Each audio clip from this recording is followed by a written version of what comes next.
Hey guys. So today Warlock Day.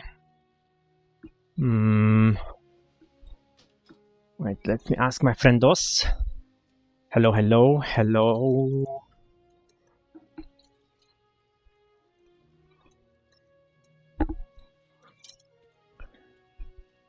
Wait, I'll check also the guild Discord. Why the heck I'm AFK? Okay, yeah, I'm good.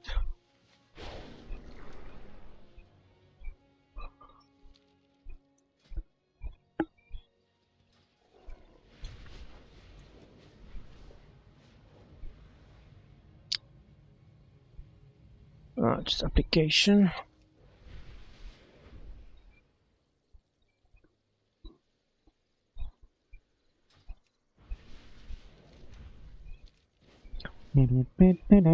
Jesus, today I was cycling.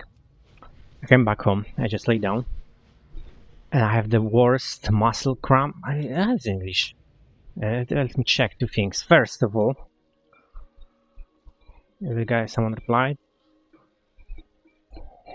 Oh, okay. How in English is scooch? I think it's like mush cramp or something like that, but not sure. Cramp, just cramp. Okay. And second thing, what to do when you have cramp? When you have cramp in your legs, just massage or do nothing. I'm just curious because I like first time, sometimes when I was in swimming pool I had the cramps in my feet or like more like fingers, like toe, but this one like the muscle like big one, yeah, here above your knee. Oh, it was so strong, like oh my god. I have also this like muscle stimulator, the electrical one. So when you put too much power, you getting the similar result, and it's a very unpleasant feeling, like super duper. Because the feeling, if you want to compare that, it's like you're feeling like your muscle will just thrown, like someone is pulling it. So it's very unpleasant. It was the same, and I was like, oh my god, and I couldn't get up. I see this thing. I don't know. Like you should just wait, try to move a little bit as much as you can, but not using force, or massage. Yeah, let me check. Stretch the thighs right now. Okay, massage, yeah.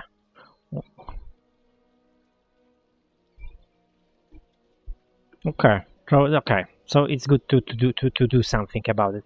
I mean, like in the sense, it's good to do something about it, but not leave it, because I was thinking that you just wait, or I should massage. Because when it was on feet, it was easy. I just raised my feet and I was massaging, yeah. But here, even when I was trying to bend myself, because I was lying down, it was oh my god.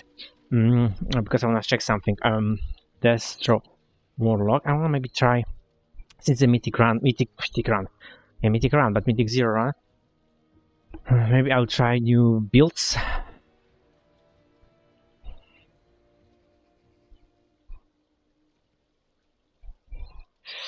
Okay, this is mythic plus. Okay, let's maybe try.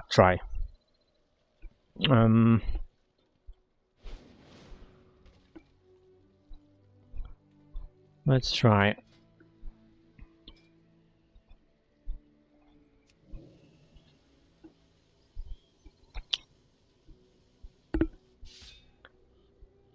Okay, so we are don't having this shitty spell anymore. I'm just shitty because I didn't like it. That's why I didn't play Destro. But looks like we're playing now Mythic Plus. And now we have something. Okay, so wait. Single target.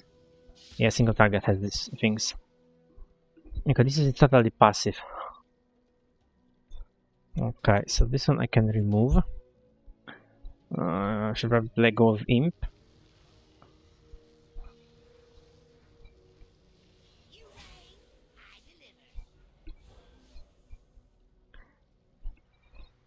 I have Shadow Burn, I guess, in this build. But let's see. Ritual. No, we have. Oh yeah, because it's when target is like very low health. Okay. Oh, but I don't have interrupt. What the heck? This is stun. EOE stun.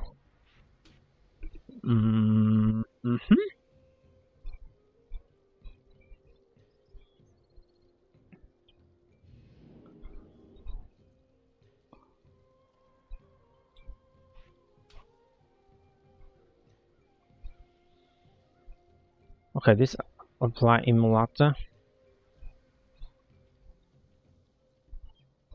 Okay, maybe I'll check rotation also because wait.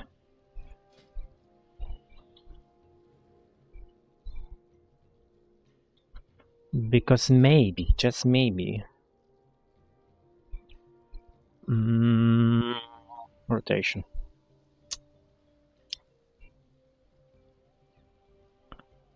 Okay, percussive fire. So it looks like we are not using emulate. So you just percuss this with emulate is cast is 1.3 and this is just no, this is 2 and okay, never mind. Percussive fire cast conflagrate. So like no conflagrate. Okay. Summon Inferno. Oswald conflagrate.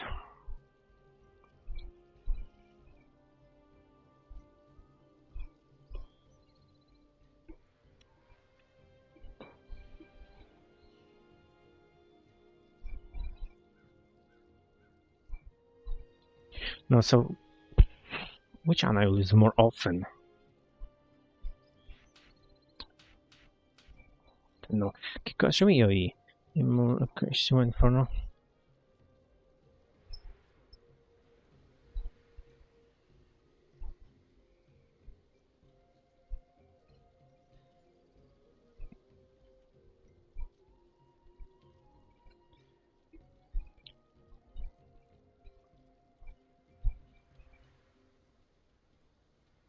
Oh, so it's threading. Okay, I didn't know that. Okay, I didn't know that it's threading. When you put on one target, it's threading. Shadow burn, but the target is also applying everywhere. Yeah. Yeah. Emulate. Okay. So. Okay, I have no question. Okay, makes sense because it's almost insta, and yeah. Okay, never mind. 3 plus. Yeah, but I think I don't have Havoc. Right? I have Havoc. Yeah, I have passive one. Wait.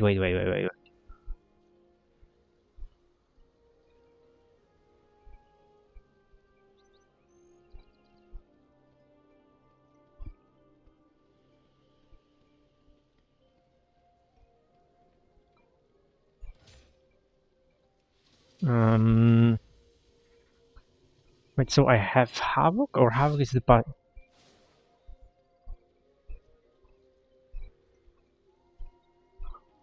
Yeah. Okay. So this is. Wait. Are you there? You didn't reply. Like he said nothing, so I know maybe he's not here. Okay, so this is look nice. Okay. Let's see affliction. And assist, I want to see rotation. Precast Hound, Agony, Corruption, Stable Dark Harvest. I don't. I never was the fan of affliction. I don't know. I just not a big fan.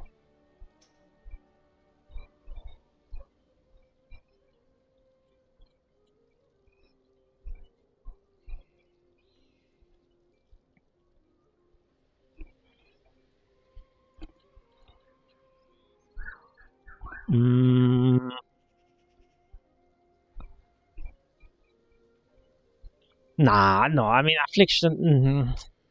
I don't know. I mean,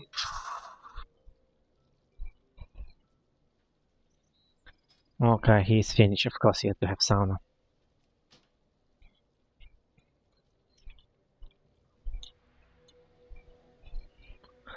How to check the house? View house.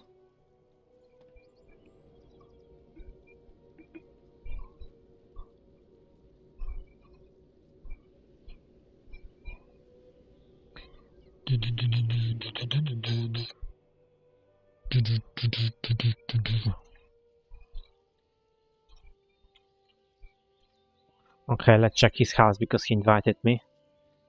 Oh, he's sauna outdoor. Okay.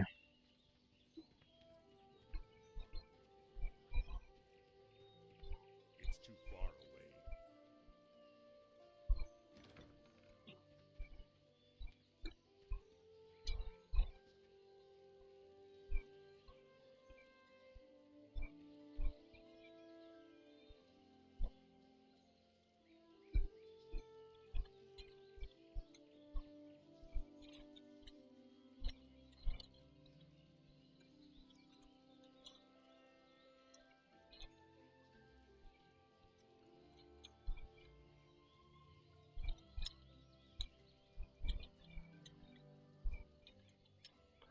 Now everyone know you're from window.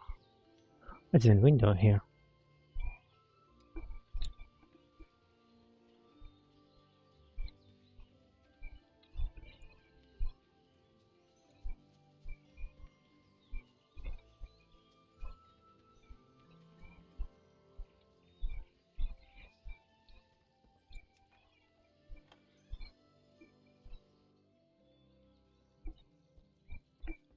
Yeah, this is the house I saw.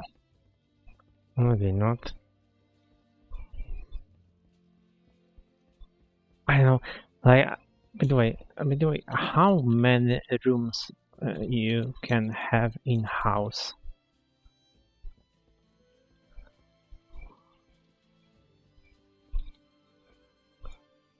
Yeah, this is the one. Yes, that hidden door here.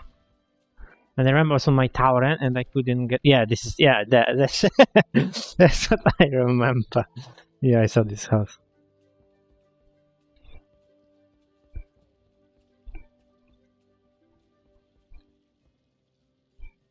Can I close it when you open?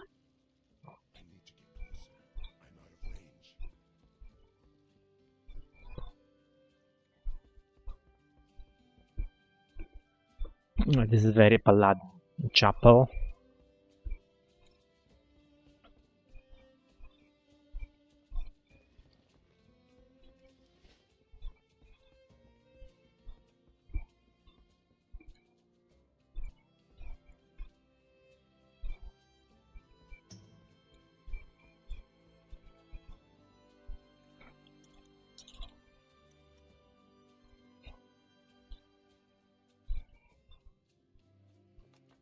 $104 rooms? That is crazy. I was correct, it is plus 10.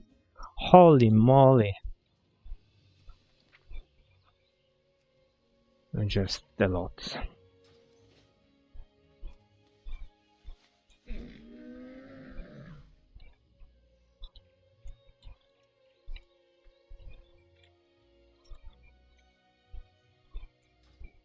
I have many lucky do's you like.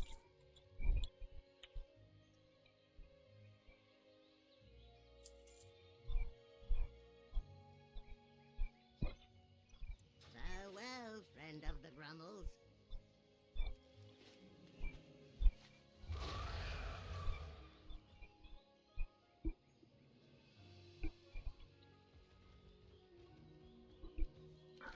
These are the neighbors.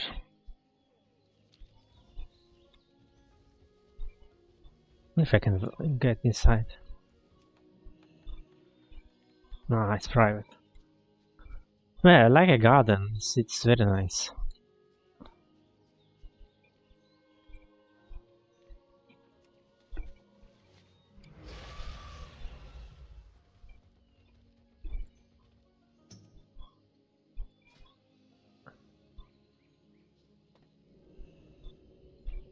Can I just teleport, or I have to leave the group?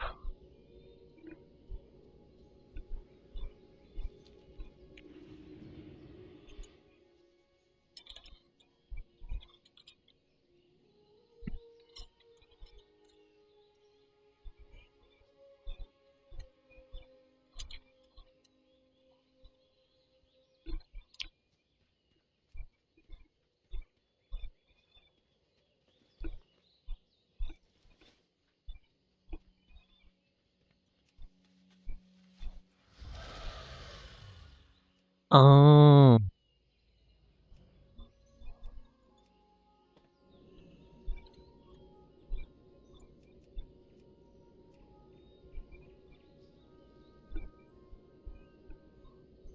I don't know nothing about housing.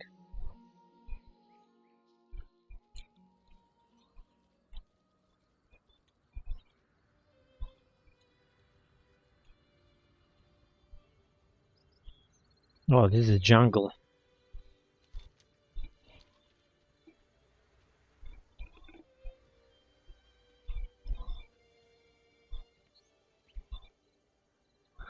This looks cool.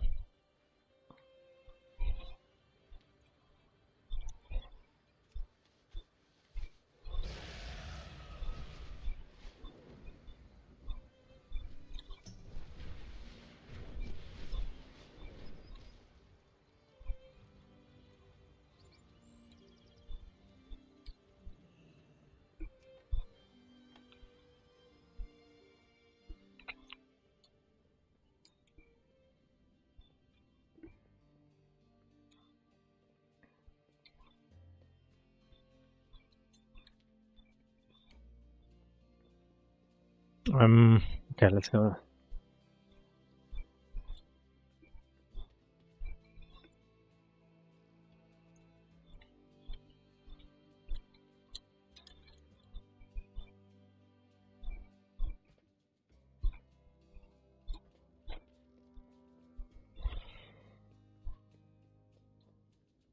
Okay, dining table.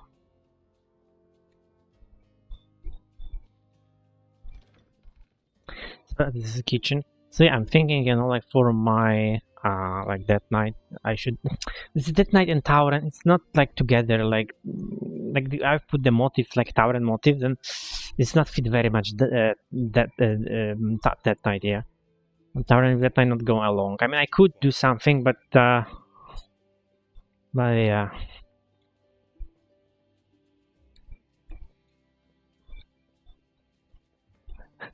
I just checking if it's something there. Oh god.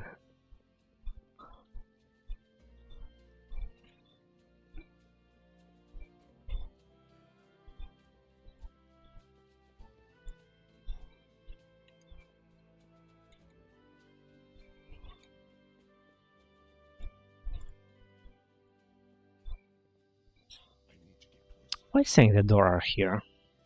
That's probably just camera.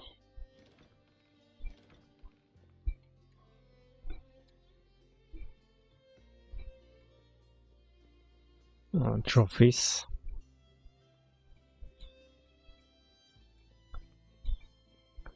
What is this?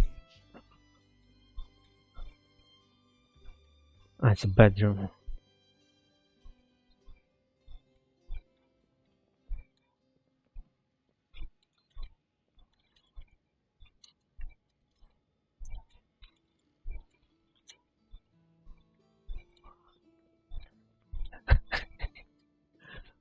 Mm.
Where was this kid here?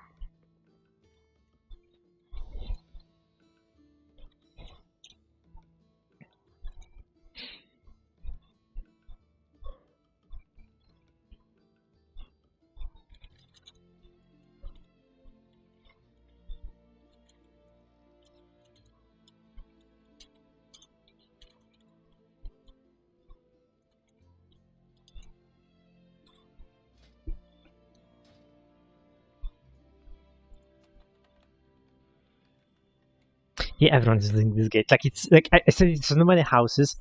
I mean, they are cool, yeah, but like for me, it's like the very warlock thing. These doors. I mean, like the gates, like the Burning Crusader thing, because it's like demons.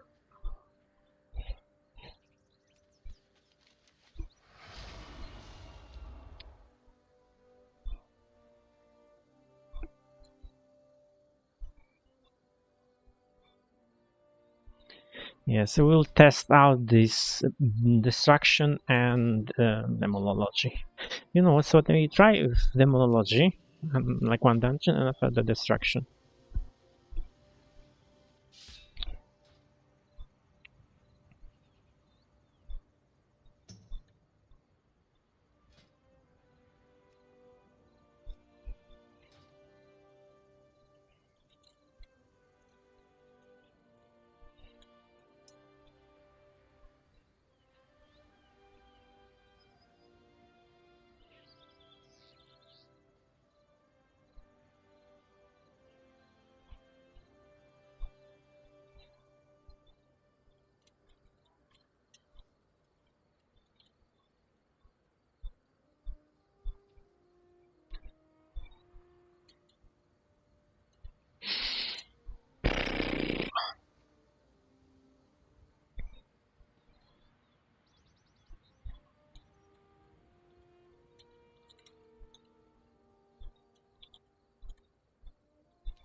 Uh,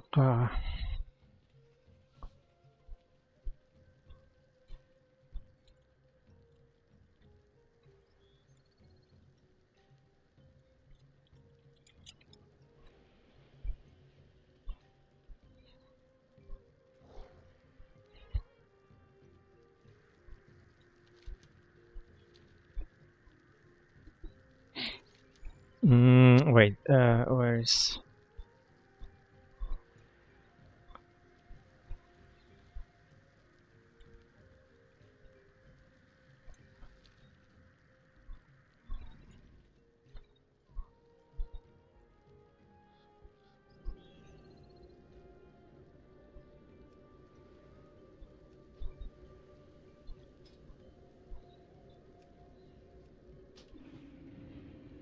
we have mage, good. So we have teleport. And bloodlust. Ah, but we also have hunter, so it doesn't matter.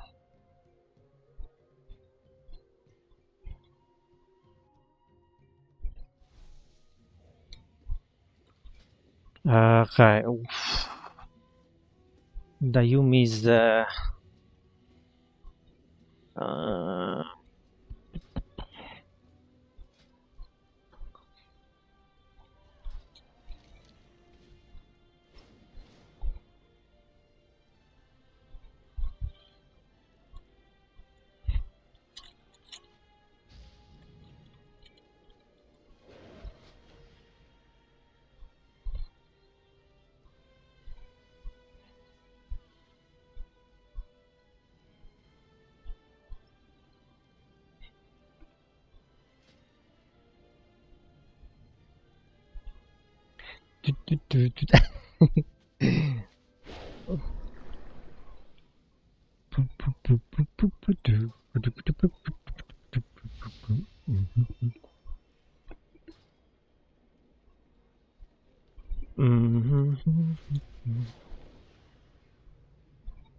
voice.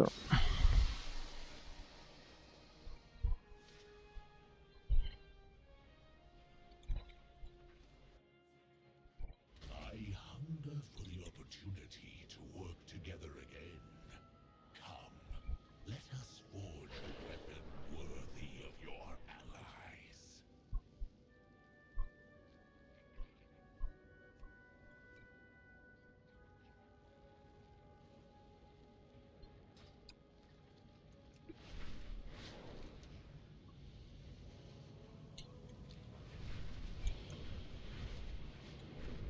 Stand fast. The Void's hunger must not claim any more of our people.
Do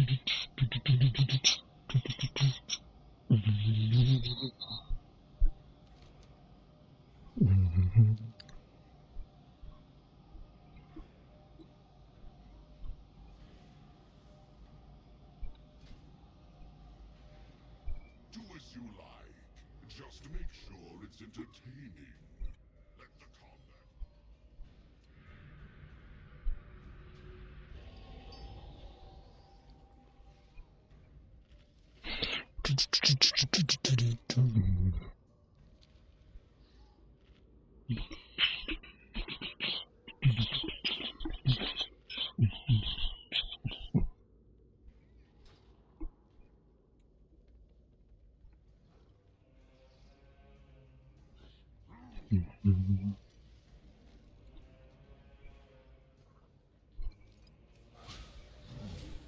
Slay upon command.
Show me more of that potential I've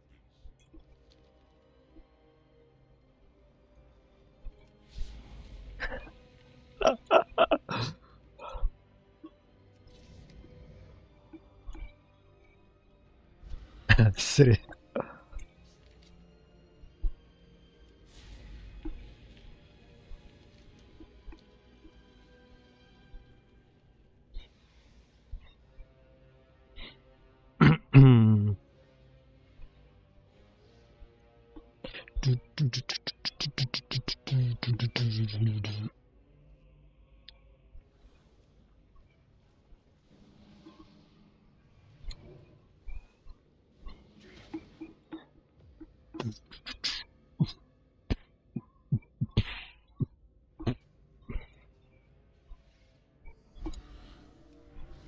Do as you like. Just make sure it's entertaining.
Boom, boom, boom, boom, boom.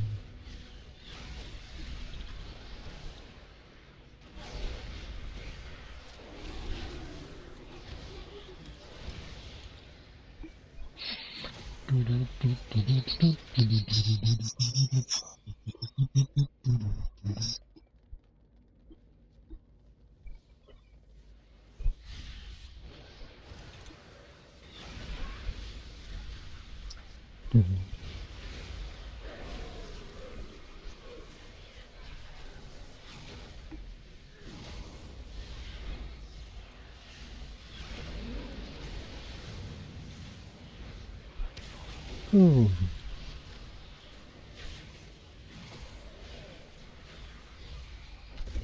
Show me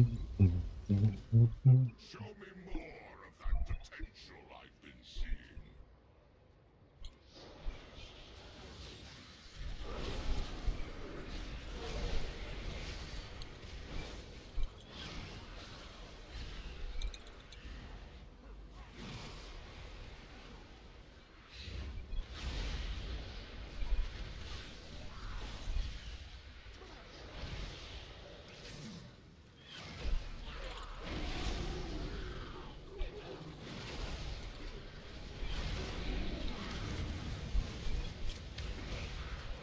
My shooting arm should be a perfect warm-up. Show me your value.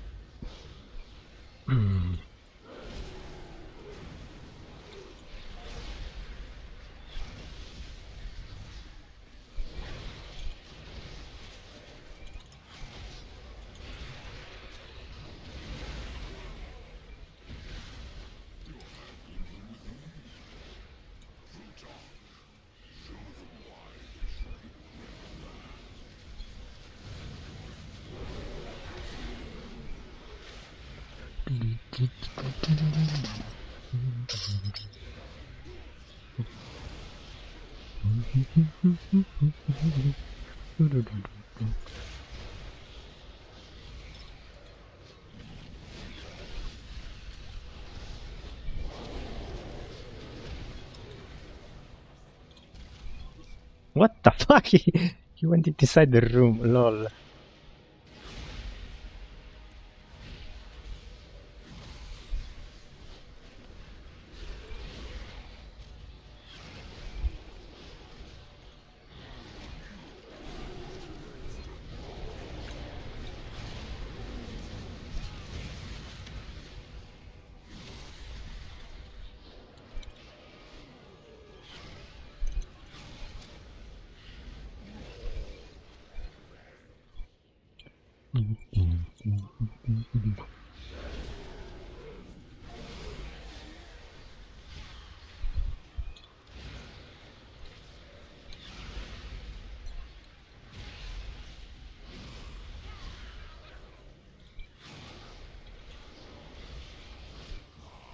My newest toy.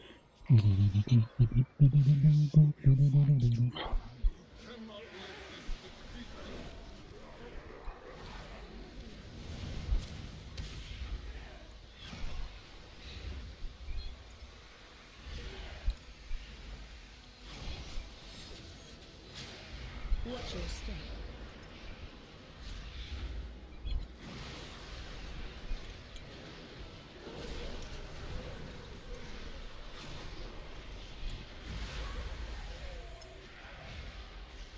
Pulling in.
Too fast, good.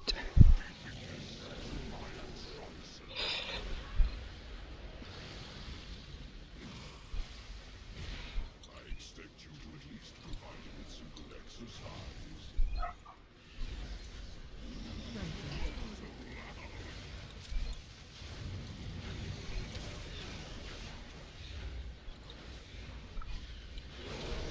Watch your step.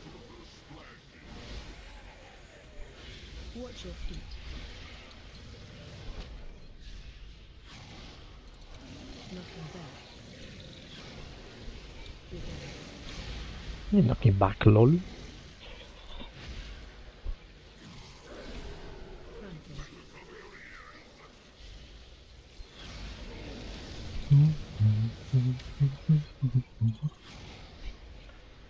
Watch your step.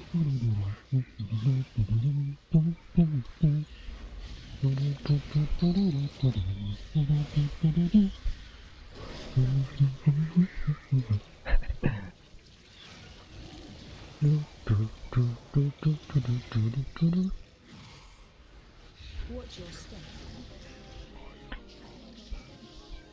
Didn't check what is dropping here. Not really nice stuff. Let me show you something more fun.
Boom! Ruination. I love this spell.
Pardon the time. I needed to ready my... No longer will I keep you waiting. You have proven your worth. Watch your step.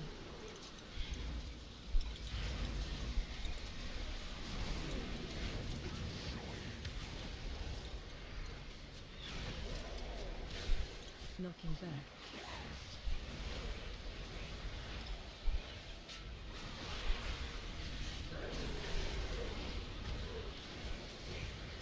Special coming.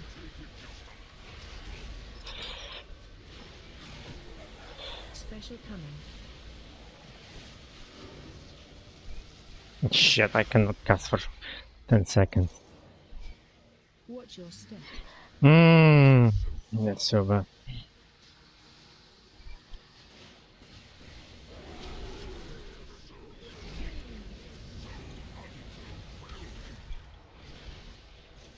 Watch your step.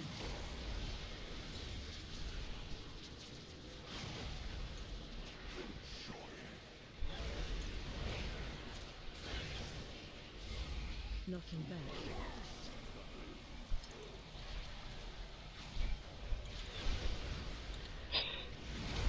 Just die, dude.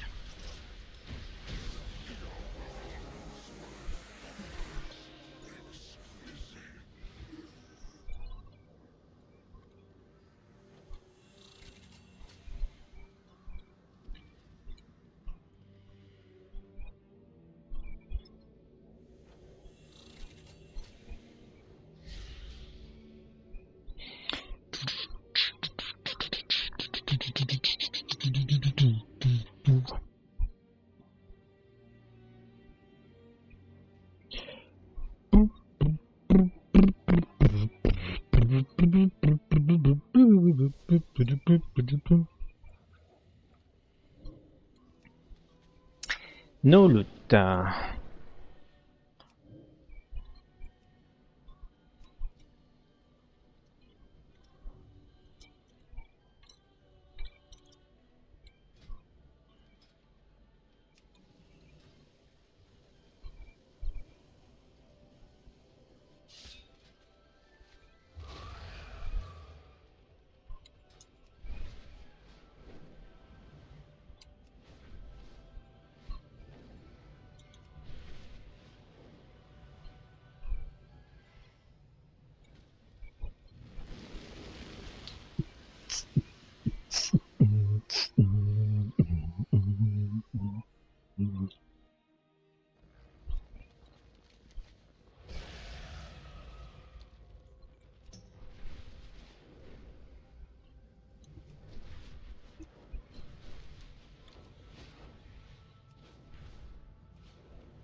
am in need of more venom and also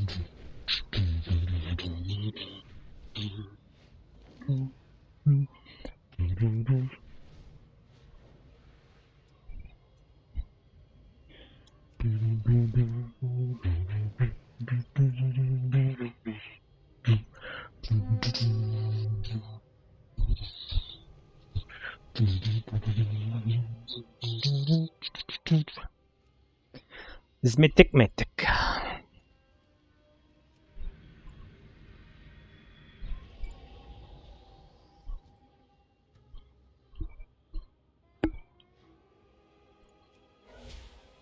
I guess imp.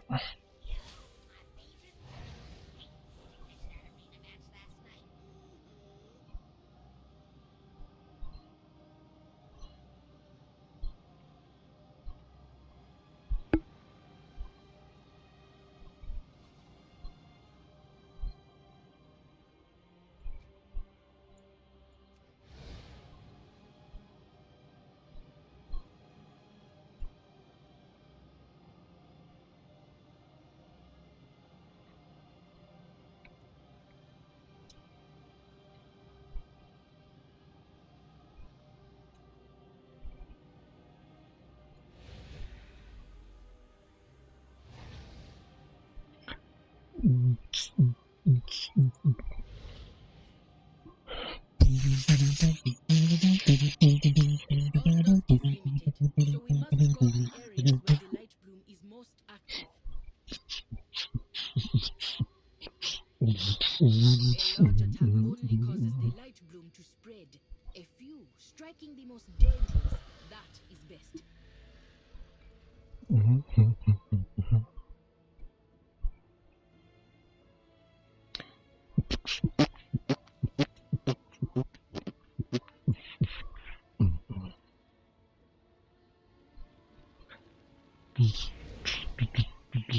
Oh, next week is, I think, Time Walking from Votluk.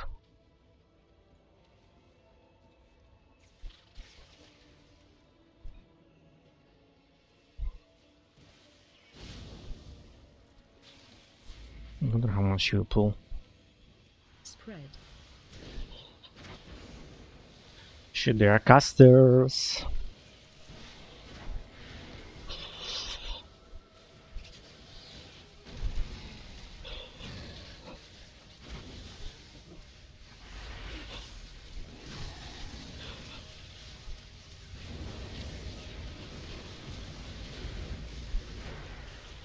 Spread.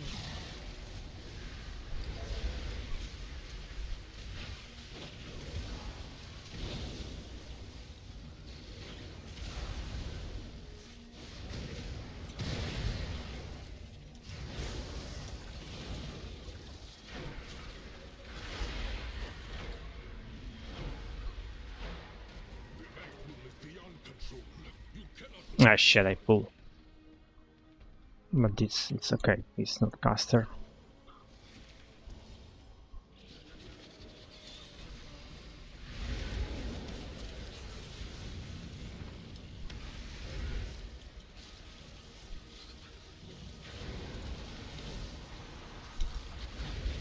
Holy shit, I forgot how to play Warlock. I mean Destro. Spread.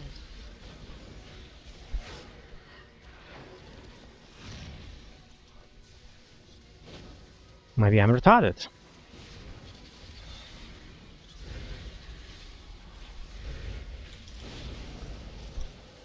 Let's see single target damage.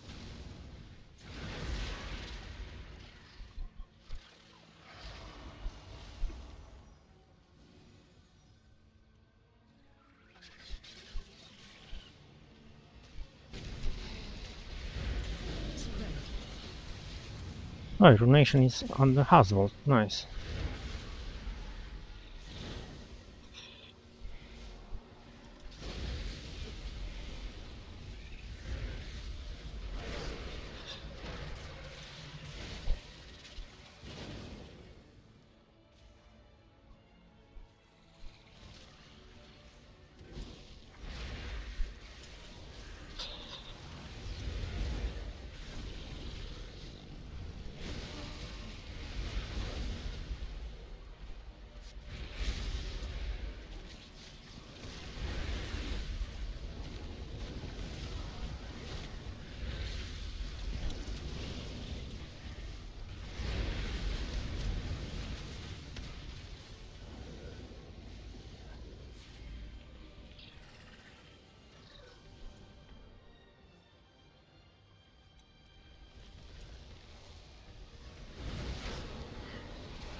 Watch your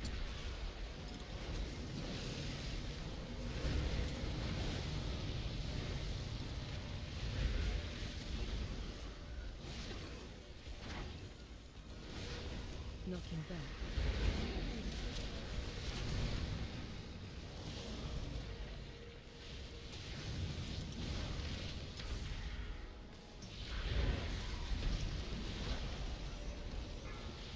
Uh-oh. Fixate on me.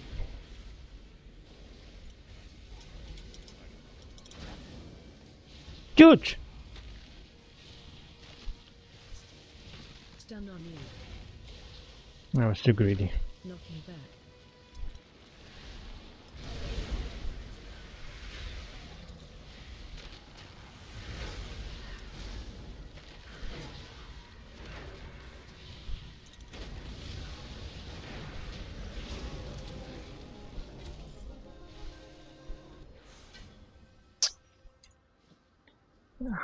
Lex and Cloak. No, I don't know, like...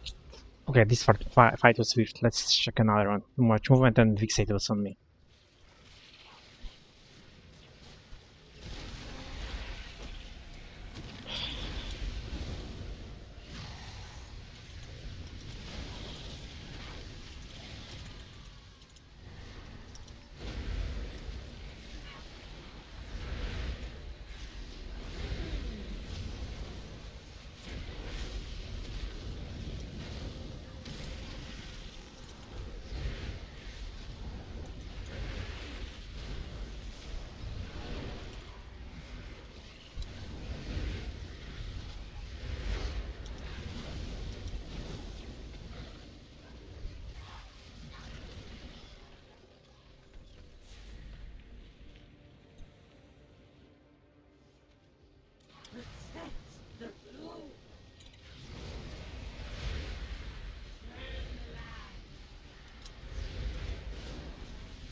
45. Mm-hmm. They can take us below, but swiftly. I would not expose them to the light bloom long. Hmm.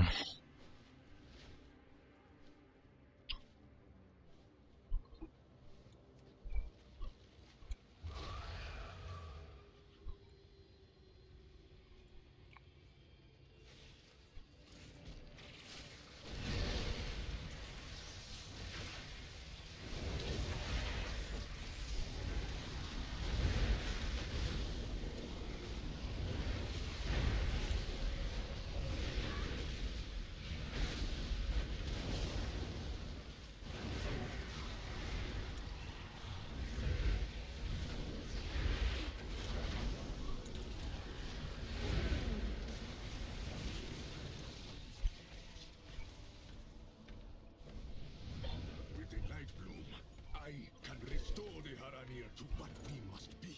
But you stand in my way. I will block the root ways. He will not escape again.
Phase change. My power!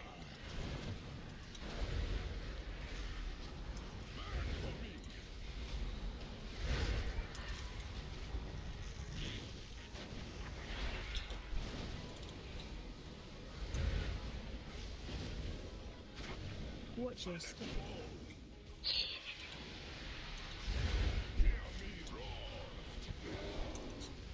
For your crimes. No chance!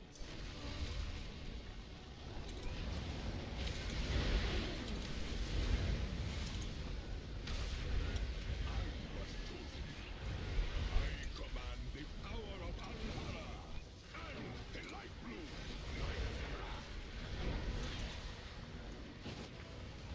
I'm not sure if I should spam only this Shadow Burn instead of Half Bolt at this point.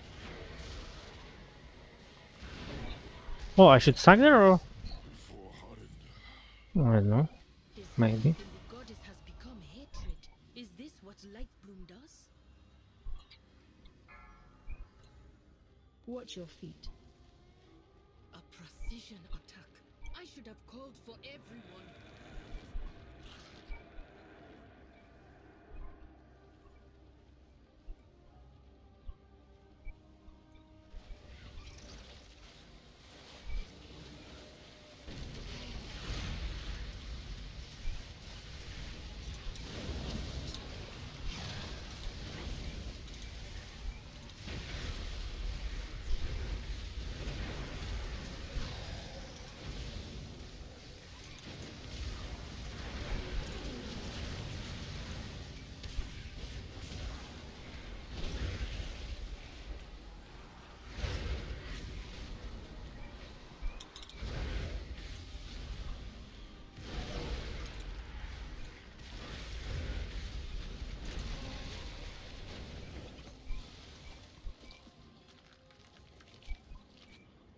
That looks dangerous.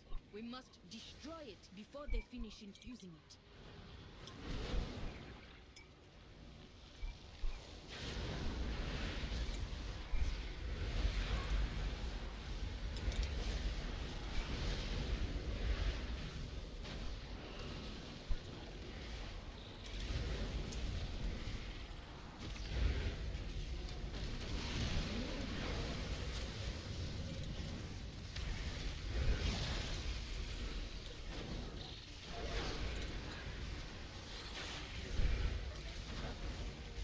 I feel like on demo I'll do more damage here.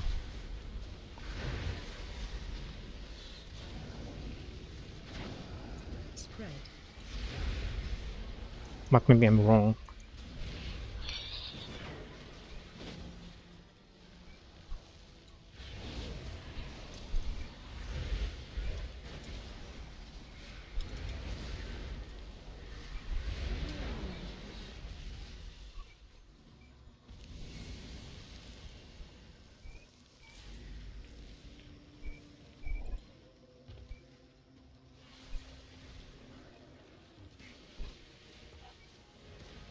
Ads coming.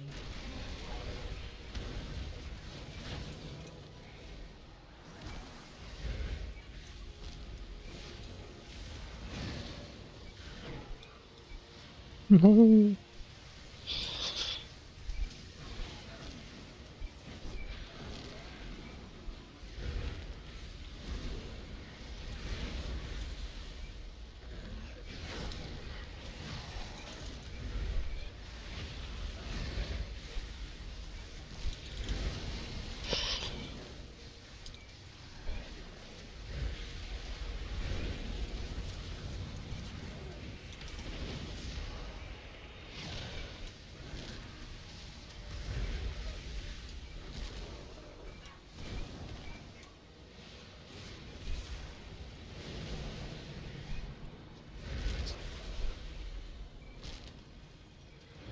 Oh, they have us. Balls.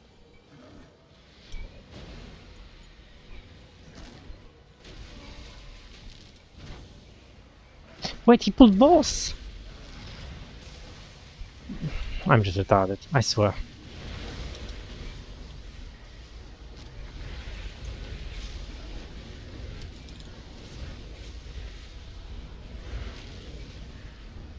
But this explains why I was losing health so quickly.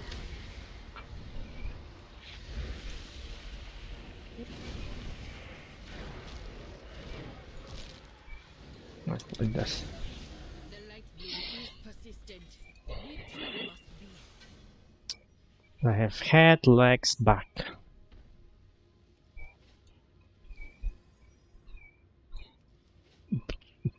Nah, if I'll be on a demo here, I'll do way better.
Busier than usual in here.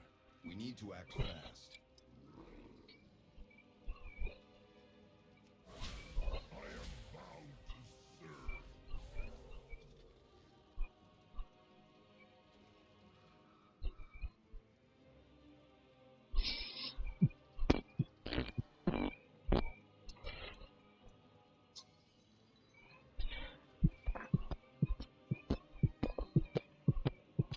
Two, yeah?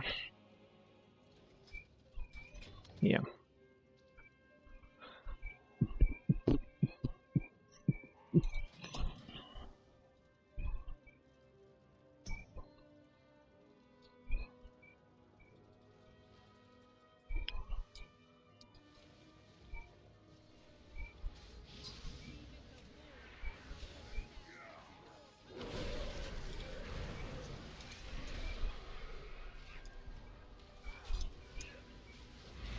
Oh my god, I couldn't cast.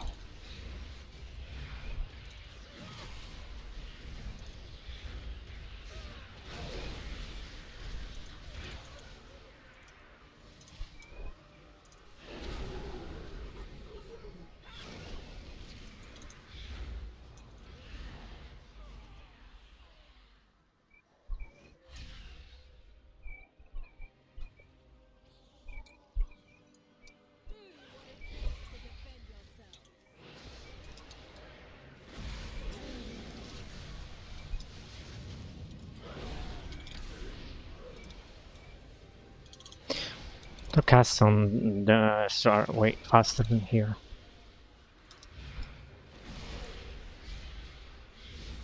At least that's how it feels.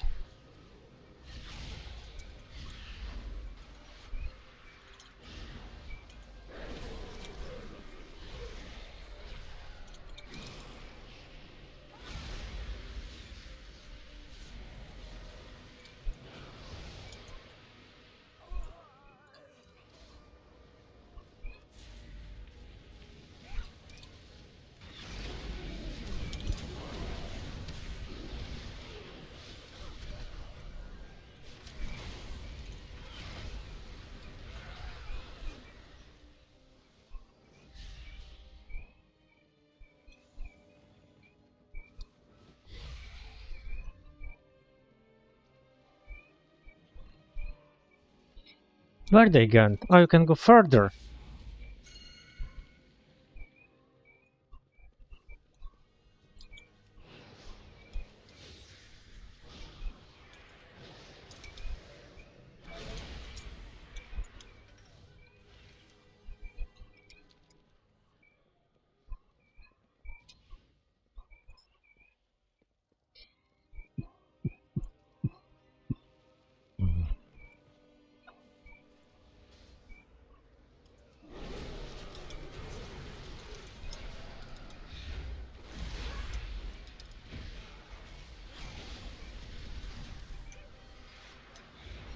I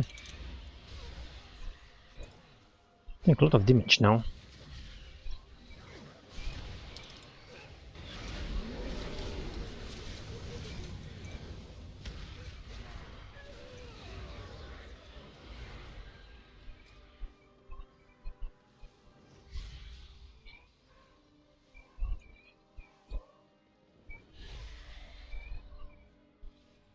Poking your nose where it doesn't belong.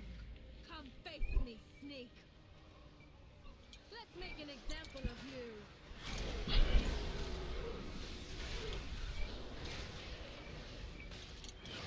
Broken. Watch your feet. Broken. Naughty little nibbles. Less, no? Aye, wrong one. I lost one too quickly.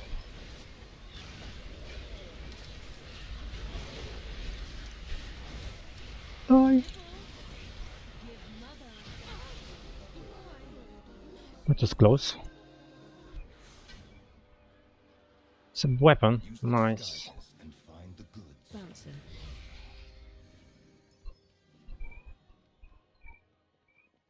You're late. Clock in.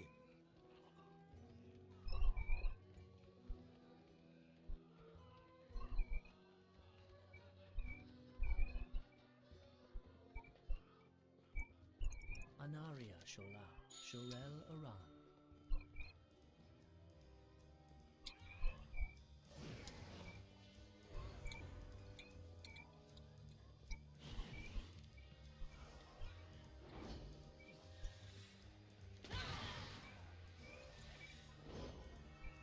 Why do I have extra button? Ah, okay, I just have to click on them. Jesus Christ.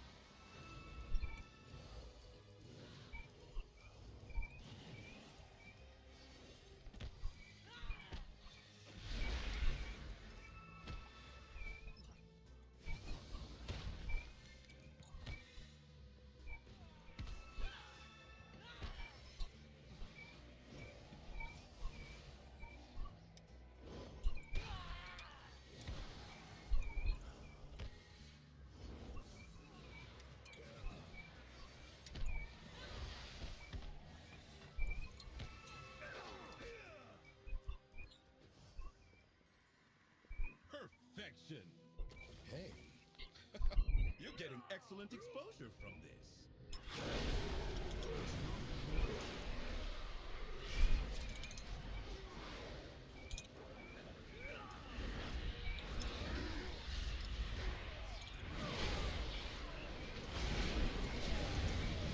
I don't know is dead. It may open there.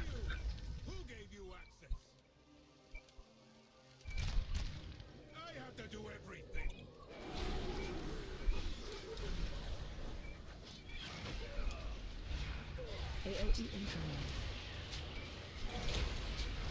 Watch your step.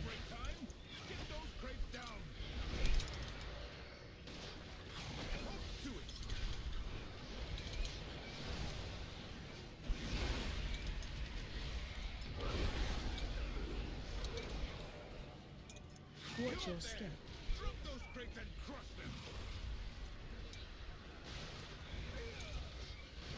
Break line of sight.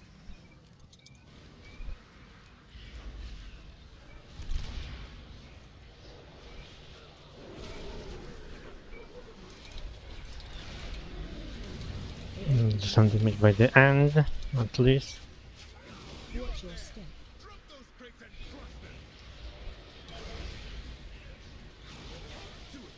Bomb on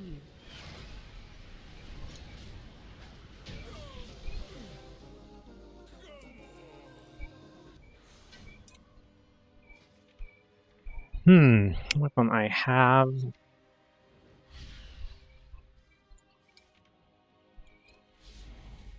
put.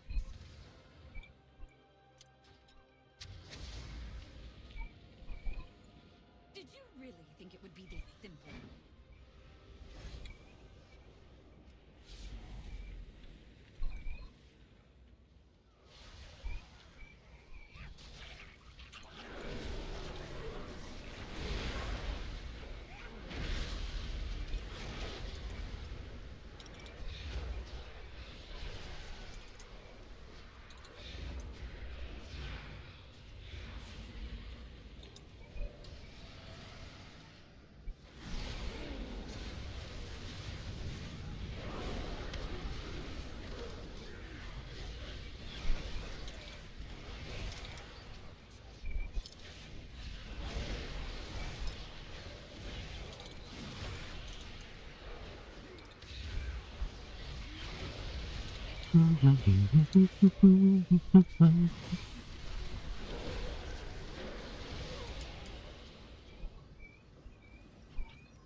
Hello.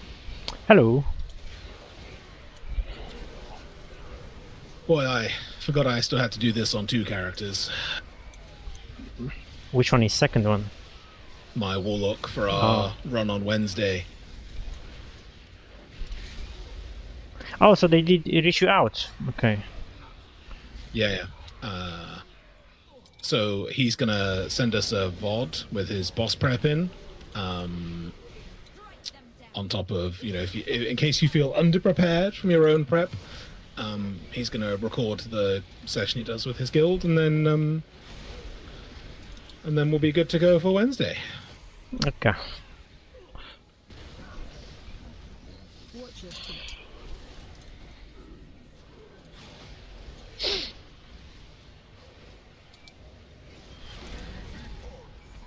It's normal, heroic, normal. Normal and heroic, yeah. Okay. And I expect we'll probably do like 6 on heroic, maybe 5. It depends how it's tuned. Run out. We'll see. Good to have practice before Thursday. Oh yes. Also to see if like the strats that you plan for actually work. That's true too. Yeah. Because what I was thinking of doing the boss where you have to like channel into the altars and spawn the ads. What I've got in mind may be quite punishing on heroic. We shall see.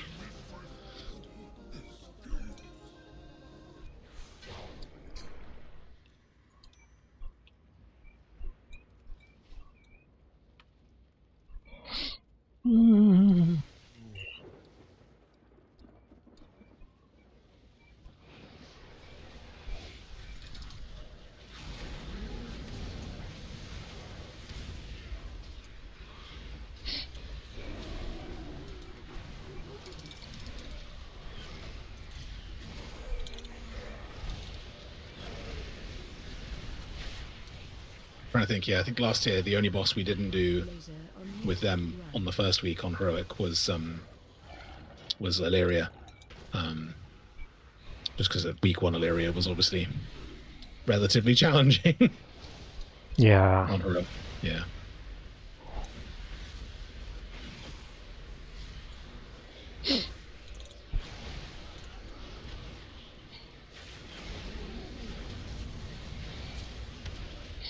Hope I will do well because Warlock is like my toy. That's okay. I'm going to be playing Affliction Warlock, so I know I won't do well. And that's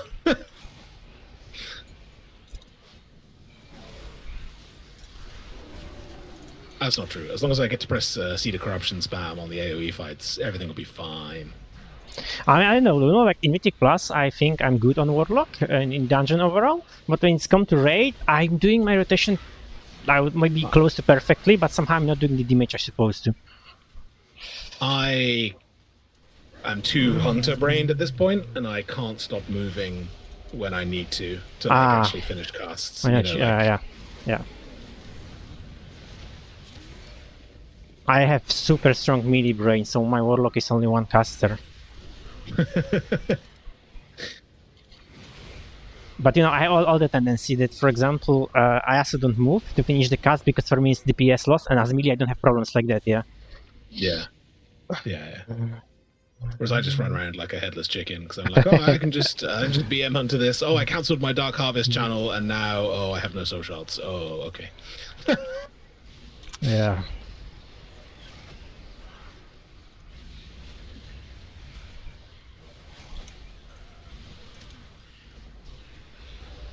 Laser on you.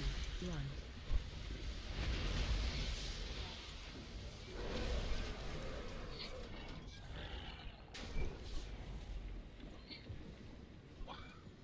Well, we'll plus 1 mage to replace Mr. Monaco. But still unsure whether I want one more person. So how many it is? I mean, how many we are? Are we? 23, Okay. which feels like it should be enough, but like, you never know, right? Like, Yeah. Especially that if there's a lot of new person, they can after 1 or 2 weeks disappear for no unknown reason. Yeah, exactly.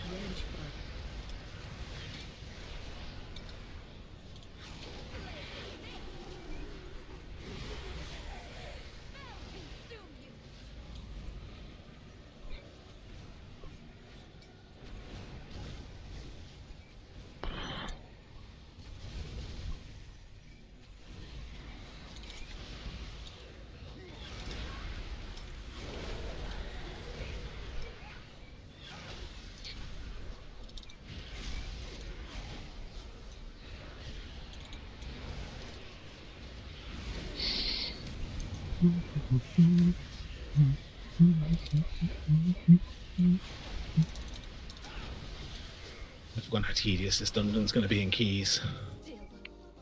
I don't know. I can EMS as that night. Oh, okay. Yeah, okay, fine then.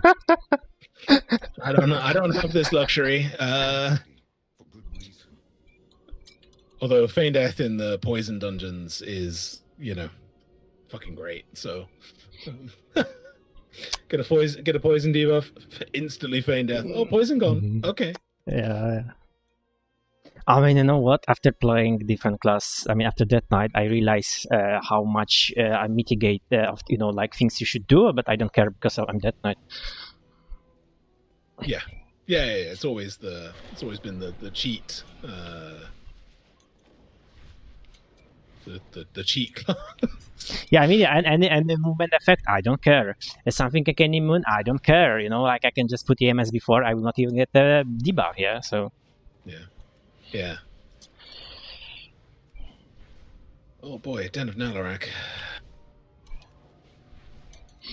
So we need a healer. Okay, I will queue us up.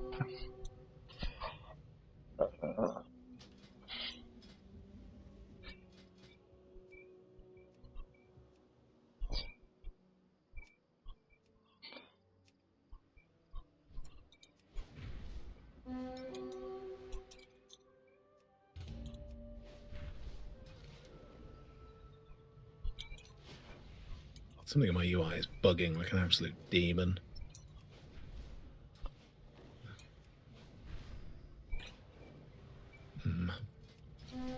OP's bugging? Okay, well, that's not great.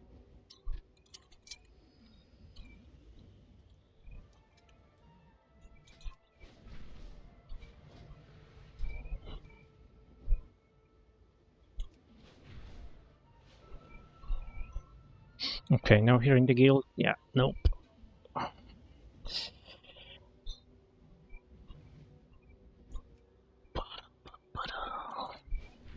Oh, now everyone cancel, what the heck?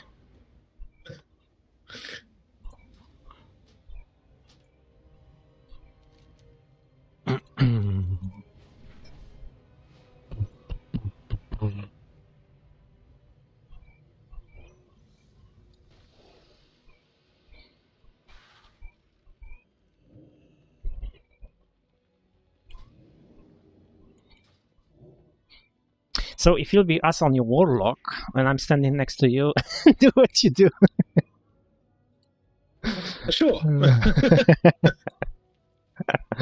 be the fire, Lila Ju. Oh, the healer's even here. Sit. Even more goated. We'll start a ritual, but be ready.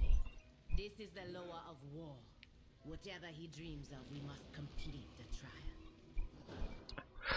It's the one. It's the from this season. I wanted to get to 1%, but when I look at these dungeons, it's like, oh my god.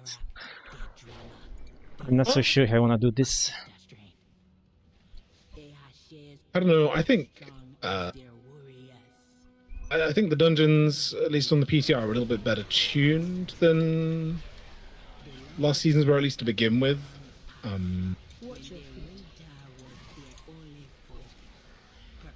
Yeah. Yeah. But last season, to be honest, it wasn't bad. I mean, only reason I didn't get there, I was too lazy, frankly speaking. Yeah, I mean, I also just didn't particularly enjoy... I don't particularly enjoy that basically, like, you're punished for pushing early. And, you know, you basically, your best time to push is actually to have done, like, I don't know, like 16s at, like, you know, and then when the little whatever buff comes in the 0.7, then you're done with your 16s, and you're like, okay, well, I use my new damage buff to just push, like, whatever keys next. That I think is something they should change.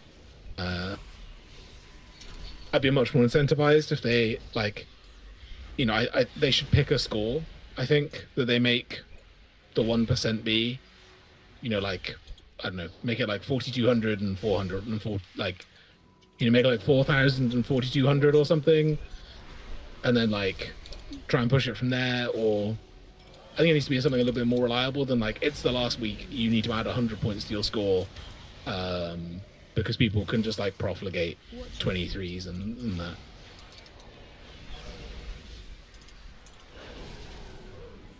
But a long time ago, me, the GM, and a couple of the people in the guild were in the MDI time trials, and we lost by, like, I don't know, 2.5 seconds or something on one of the dungeons. But then I was quite glad, because the group we would have drawn into immediately put us up against Echo in the first round, and the group that went through instead of us got fucking humiliated. Lol. So after all that, I was like, at the time I was quite I was quite upset, because I was like, well, we'd done all this work, we'd gone through all the qualifiers, we'd done everything else, like, you know, it would have been good to actually get through. But then when they drew Echo and got absolutely spit stopped, I was like, yeah, maybe actually I'm okay. I'm okay with that. Yeah, I gotcha. But you know, I also like, it's that good to like push, like, I mean, like the end push, like in the middle of the season, close to the end of the season. But for that, it's good to have like pre-group, because if you didn't push it before, it would be very hard for you to pack with your low score, like lower score than the rest of the people. Yeah, but, yeah, true. But it's not very efficient to push from the beginning. It's like, I would say, like time waste like, to this extent. Yeah. I mean, by the end of the season, my friend took him, because I was like 16, 17s, and my friend took me to 20s, 21, and I said, dude, I don't feel difference. I mean, things just like a little bit slower, and like a little bit more damage, but that's it. I mean, from perspective DPS, I mean, yeah, it's Yeah. not the Yeah. difference, basically. I know that probably for he there is like more sweating there, but yeah. So fix this dungeon bugging out. No, I cannot click. I need to be closer, but I cannot be closer. Okay. They have not fixed this dungeon from bugging out.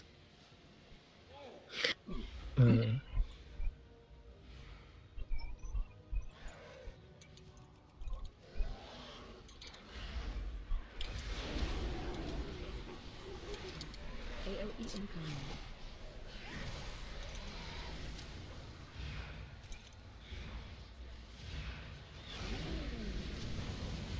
I was looking at the most, well, I mean, I guess the current Sims. It'll be interesting to see what that changes to on Tuesday. I have no clue why they buff Frost again, like flat damage buff to Frost that night. Green mushroom coming. Yeah, I mean, it's. I don't know if you've seen the state of it. It's very strong.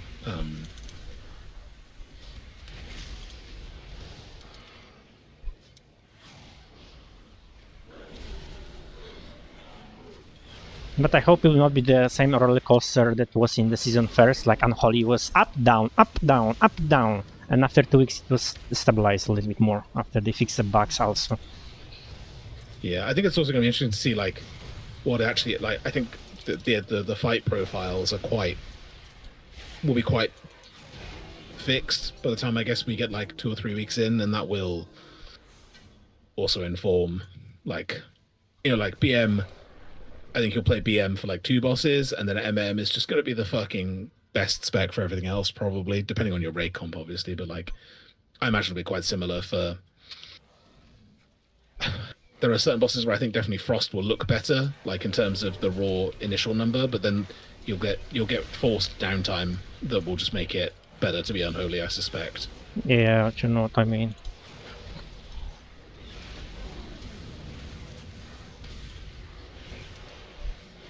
Watch your feet. Well, we'll see. I mean, I know that Frost will be better, which I'm not happy because I don't like the new Frost. I'm the old guy who liked Frost when Breath of Sintragosa, instead of Killing Machine, was using runic power, but people didn't like it. I mean, it's like the old school Shadow Priest, right? Like, it was. If you're a good player, it was insanely good for you. Yes, exactly. Yeah, exactly. It's insanely bad for you. I mean, good. If you were lucky, you didn't have any debuff that you have run out of the boss. I was able to have a 99% uptime with Breath of Sintragosa on the fight. So yeah, it was crazy. Seasons in Deloa's minor. Oh, I'd forgotten about this fucking gauntlet. Fuck.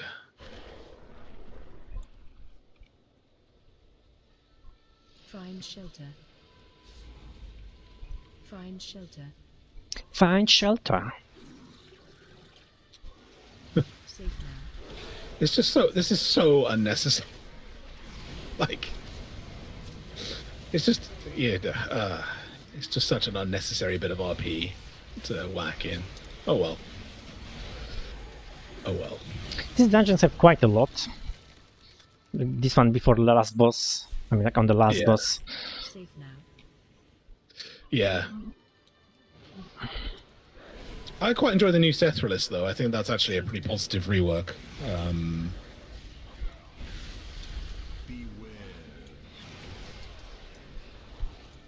Haven't done the new dungeon yet. I did it once on the PTR and haven't touched it since it's actually gone live. So that'll be interesting. I done it once, I mean on PTR once, then I done it as a follower dungeon, which was a mistake. It's taking ages. Yeah, and then on that night already for the Mythic Zeros. I don't know, I mean like it's nice because it's new, but I don't know. I also don't know if you can expect the mega dungeon this expansion or not. If we do, it will be next patch, because there'll be 2 of them next rotation of Mythic Plus, I guess. Safe now. Ah, yeah. But I was laughing earlier because, like, for the past 3 expansions now, the second the second tier, like of the raid, every single time has had you go underground to find the raid. Yeah. And then each single one has had every single one has had a boss where there are two bosses that are separate, and then they charge together as an intermission, and then they separate, and you have to swap the side of the room they're on. So like Aberrus had the two giant amalgamations that you had to keep separate, and then they charged together. And then Undermine had the Carnage Colosseum, where it was the dinosaur and the ape that then like split apart and ran together. And this time we're gonna have the Sentinels that are gonna like split apart and then run together. And I was like, so lazy that like, every time they do the same thing. That's true. Well, for me, like from the modern WoW, let's say, modern Legion is not that modern, but Legion for me was like very fresh expansion. Like Mythic Plus was new thing. The legendaries that are from everywhere, which some people didn't like, because it's a lot of RNG basically. But it was very refreshing, I think. And after that, I don't see anything like super duper fresh. Like, okay, they add Dragonflight in Dragonflight, but it's like it's okay, whatever. It doesn't impact the game by itself, for me at least. Then housing now, and it's like the things I don't care basically. Yeah.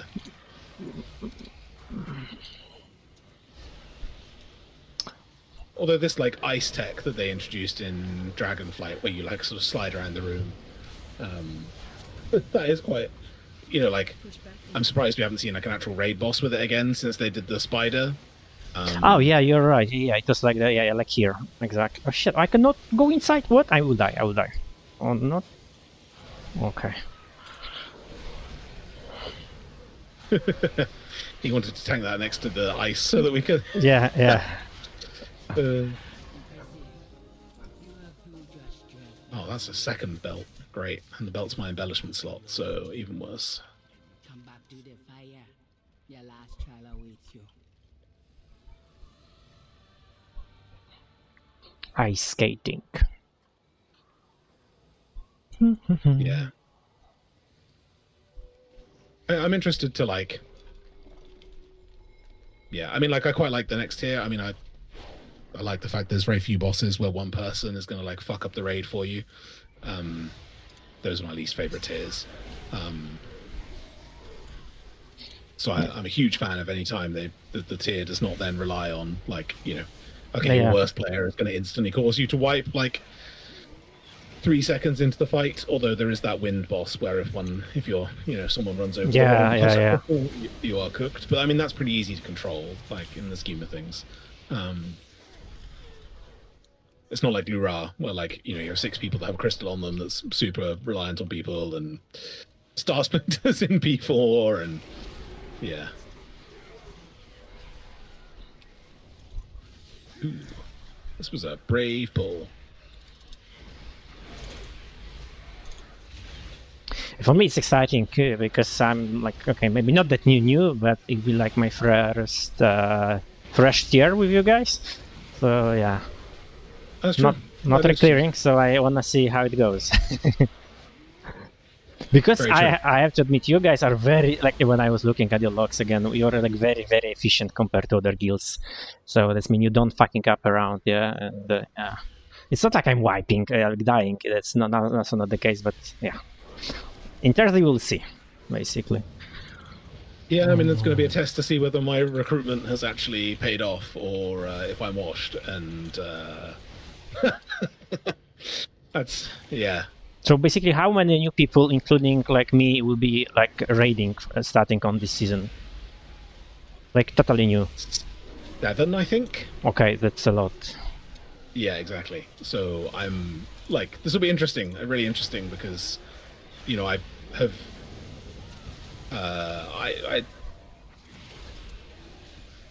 I've done as much due diligence as I can in picking people that I think are maybe not passing the best all the time, but are offering a reliable level of mechanical skill, and that has been like the sort of aim of like.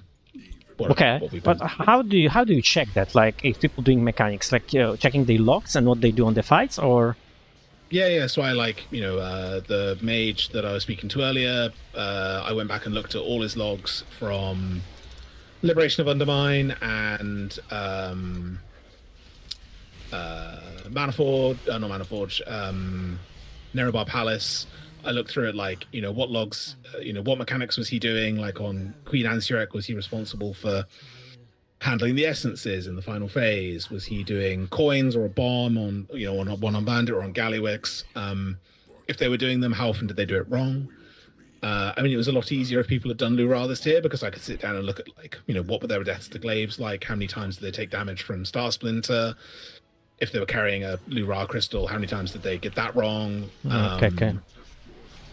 I also look at, like, particularly for like mages and stuff like that, I look at how they use Alter Time, whether they're using it to reset their mobility or whether they're using it, I suppose, properly, quote unquote, and are using it to, like, mitigate large debuffs or It's a tank buster? Yeah. yeah.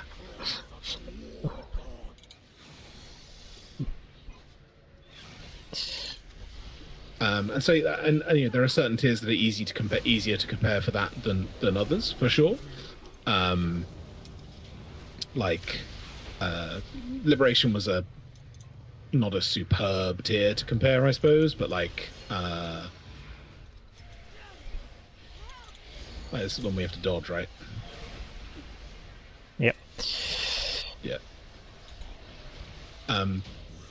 But like, there are other tiers that are easier to look at.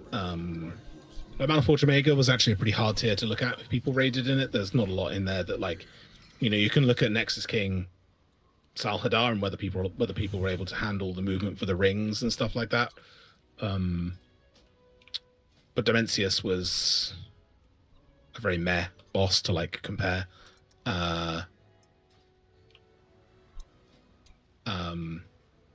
Yeah, it's I would say I generally spend about 90 minutes looking at someone's logs, generally, which is a lot more than I think other guilds do, but it's also how we've been able to maintain a steady flow of competent players. Yeah, because you said, like, you didn't the guys recruit for some time, yeah, like a long time. Yeah. It took. Yeah, there was a really intense period of, like, putting together the initial group, and then yeah. Fuck, I have to go. Where's the portal? Founders Point. Next week is the Prey portal. Yeah. They should make it, like, somewhere, like, closer, I would say. Because going to the Prey, it's okay, I guess. It's just tedious. Yeah. Yeah. But yeah, I mean, it will be interesting. Actually, I say it's 7 people. 1, 2, 3. 1, 2, 3, 4, 5, 6, 7. Yeah, it's 7 new people. Yeah.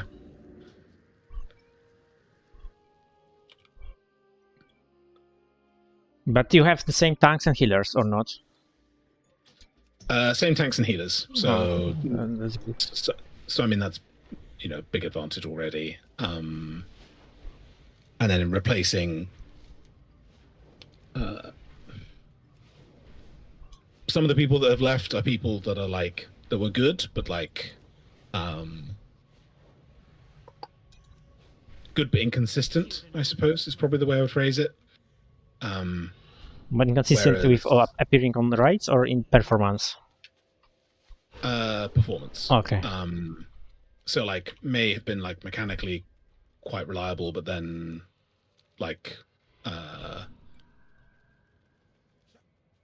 but, like, poor in terms of, or very variable in terms of damage, which made things quite hard sometimes, because obviously on bosses where, like, you were still trying to beat the damage check, it made it quite hard to, like, predict what people would be doing. We had that a few times. But yeah, it'll just be interesting. It'll be interesting to, I mean, it's always interesting to see how people do new fights and things. And Yo. hello. Hello. And also just, Yeah. I think some change is also healthy, probably, because as I say, we've been the same group for a very, very long time, and Hermetic. yeah, I don't necessarily. I've just driven all the way. I'm an idiot. I just drove into the vault and out to the vault the other side. Yeah, You can summon it with. this time I will go in. I don't even know how I did that. How did I drive through? That is next level. But yeah, I think having some level of change would also be quite helpful, just to, mix things up a bit and keep things fresh.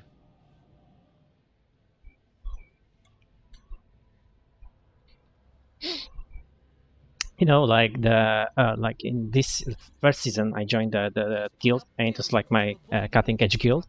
They're supposed to be. It's the first, like in this basically in Kildurai, but basically when I joined, it was the first Wednesday, first raid, and it was the moment when they nerf Unholy, and I was like, oh my god, it's such a bizarre, like so bad. My performance was so bad, like at least in my eyes. But then thank god the next day reversed the changes. So next raid I was doing Kokish, and I had a huge relief. Yeah, those first raids of this, I much prefer their current. I much prefer the way they're doing tuning now, where for like the first 3 weeks or whatever that there's going to be a reasonable amount of tuning to help like predict what you're doing. Because currently, I guess I don't know if you guys have. You guys may not have seen the spreadsheet, but like the Sims for Mage are now absolutely fucking dire. Isn't that spreadsheet behind the paywall or something? Not sure if that's what they mean. It is, but I know the guy that makes it, so I have access, and I'll just dig out the link after this. But they've like massively overbuffed Rogue now, and like massively overbuffed Devourer, and it'll be interesting to see what the change is. But like all of a sudden, Fury Warrior becomes the top. Like one of the top specs, just hilarious changes. Yeah, so I think like every rogue spec is like in the top 5 or top 10, I'm not sure, DPS specs on that spreadsheet, I think. Yeah. Something like that.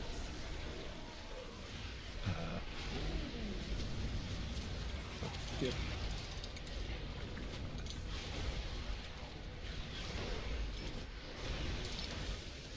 Okay, maybe I should focus on the pull and not on the spreadsheet more, guys. I forgot that I need to reset those. Okay, we're fine.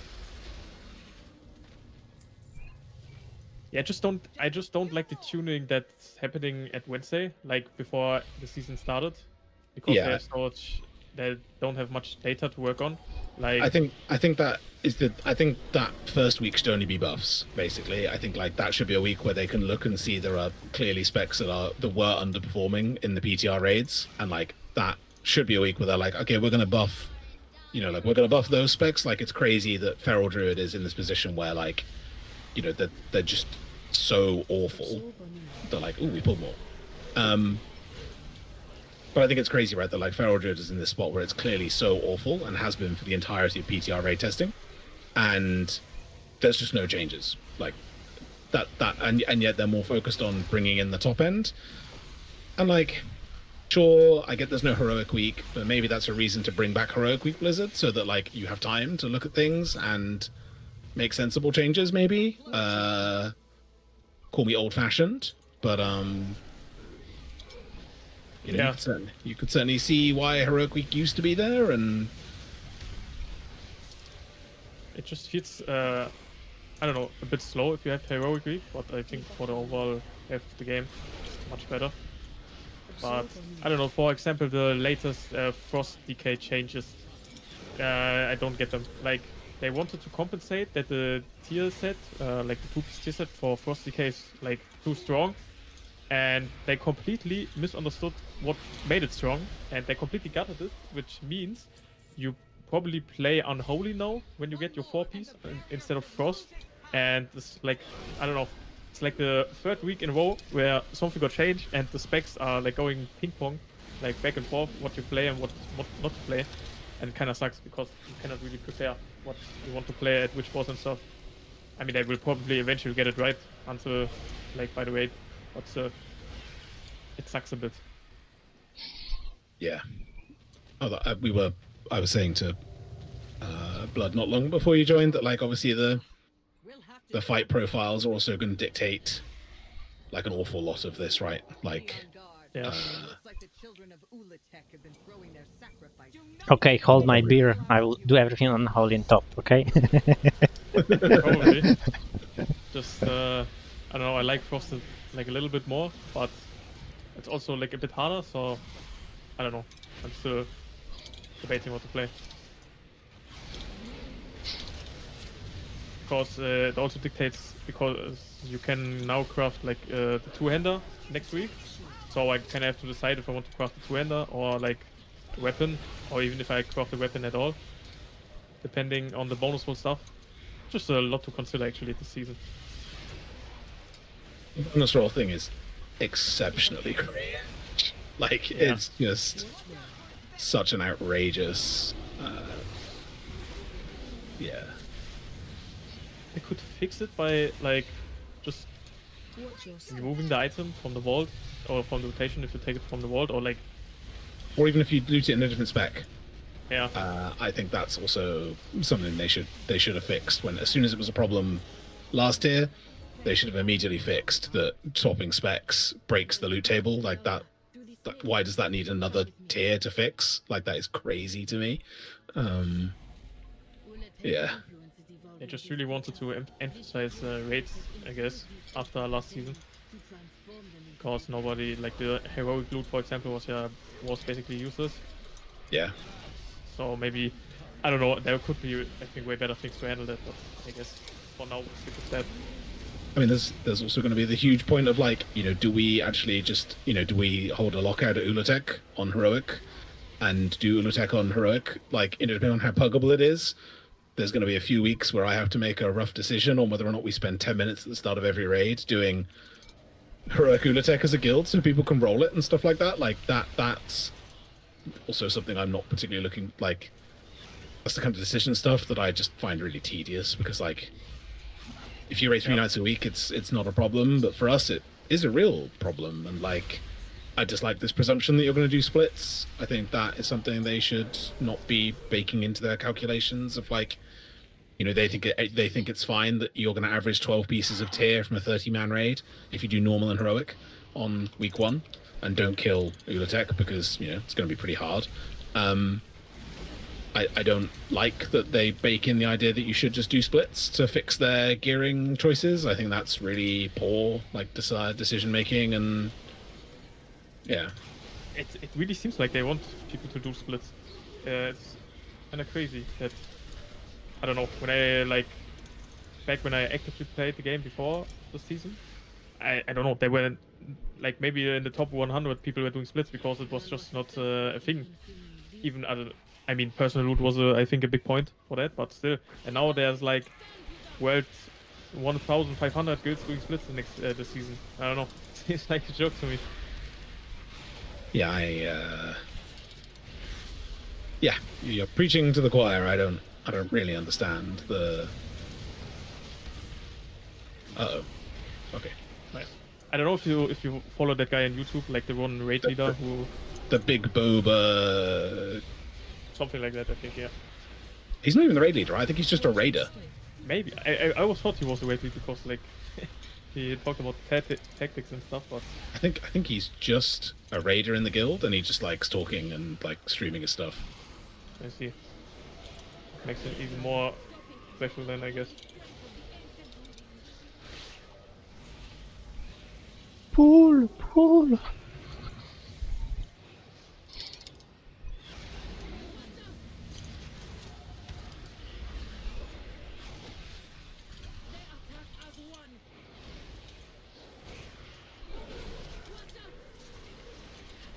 The problem is also that the last boss has like not only one but few items per class vaccine slot. That's Not even like the last fucked boss, up. The second Yeah, to last that's boss as true. well. Because, like, for example, like the first season, I only care basically about first boss, like Chimerus and the first boss in Void Spire and GG, because of trinkets. Yeah. To create even more powerful foes. Oh yeah, I mean, like Hunter, Hunters have had to make a new flowchart because of the changes to like some of the trinkets, and like, there's a world where if you see I actually don't want very much loot from Ulatek, but the gun is Biss. So like, there's a world where I have to choose between, do I just craft a gun, forego the Ulatek gun until I finish bonus rolling the second to last boss over and over again, and then maybe swap my bonus roll over to Ulatek, or do I like just keep clearing the raid, hope that I see the Ulatek weapon in the vault and don't take a bonus roll that week? It's a very, just way too much like, and like by the time we get to week 8 or whatever, right, it won't actually matter that much, but like it's incredibly cringe. It's just like there's a fear, like always in the back of your mind, that you are bricking your character if you don't do the right decision, even if it maybe doesn't matter too much. But like if you bonus roll the wrong boss or get like the wrong item, like behind for a few weeks, or like at least feels like it. I mean, I'm also going to have to ask everybody what they're going to bonus roll, because if items drop from the second to last boss and you guys are going to be bonus rolling that for prio, we don't give you loot from the second to last boss. Like, how stupid is that? Like, your this trinket can drop, and we're incentivized not to give it to you because you're going to bonus roll, and therefore, like, it's just wasted loot.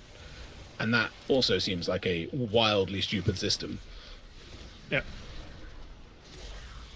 I mean, to be fair, I like that raiding gives better rewards than Mythic Plus, because I don't know, I always liked it more, or like it was more rewarding. But I don't think this is it. Seems like they need to cook a little bit more. Yeah. You should just remove bonus roll and GG. Then it's not going to do heroic after after you finish with heroic, because you'll not get better loot. Yeah. That's true, actually. I quite like the change of like heroic giving mythic in the vault. Yeah, in vault, yes, yeah, that's okay. But the bonus roll is just a stupid. Yes, it was OP this tier, but they could have just fixed that and still kept it at coming in week 8 or whatever it was. Like, that wasn't the problem with it. The problem with it was that you made it 1 roll per thing in Mythic Plus and gave everyone 2 rolls a week, so that then, like, in a tier where Mythic Plus was people's BIS items, you let everyone just giga juice their character. Oh, like, yeah. By the way, because Yeah. I'm not sure about one thing about like bonus roll and also if it be involved. Let's say we kill heroic last previous, I mean not previous, like the vault, the coiled altar, okay? It's on the last boss before. So we kill on a heroic. So if I will get involved, or I will bonus roll, and it will be this rare item. It will be like mythic rare or mythic, like what will be item level? Because these rare items have higher item level than normal. It will still just drop a 1 out of 6 mythic. If it's heroic, yes. Oh, so it will not be I will not be able to upgrade that high as I will get the version from mythic. It will be lower. Yeah, so you have to kill it on mythic to get the big bonus item level. But it's only about rare items. Okay. Yeah. Yeah. Well, I mean, it's everything on the last 2. It's everything on the last 2 bosses on mythic is 9 out of 6. Oh yeah. Okay, so I don't care about heroic. I mean, like eventually. I mean, like, for the long term. I mean, it will not be best in slot. Yeah, Okay. but the problem is that in the meantime, like at 6 out of 6, the cantrip items are incredibly strong. Yes, because- of course. Yes. But it's not like best in slot, like in the end game. Yeah. Yeah, it's BIS until you've killed the last bosses. Yeah. BIS, if that makes sense. You kind of just replace it with the 9 of 6 items, probably. Yeah. Which, I mean, will be, like, great. Gives you a reason to, like, actually go and re-clear and stuff, right? Like, actually makes loot, because, like, we killed Lura, and none of the loot from Lura was meaningful, which was a crazy thing to me. Like, Yeah. Like, we killed Lura for the first time, and people were like, oh, I don't care about loot. And I was like, oh, okay. Sure, I guess. I don't know why they do that once in a while. Like, that happened with Jailer as well, only for like the weapon, but it didn't drop any tier stuff, and nobody even killed it on the first week. Bloodlust? Somebody needs to soak it in the socket. I'm in this one. Oh. Yeah, we did soak it. Let's go again, I guess.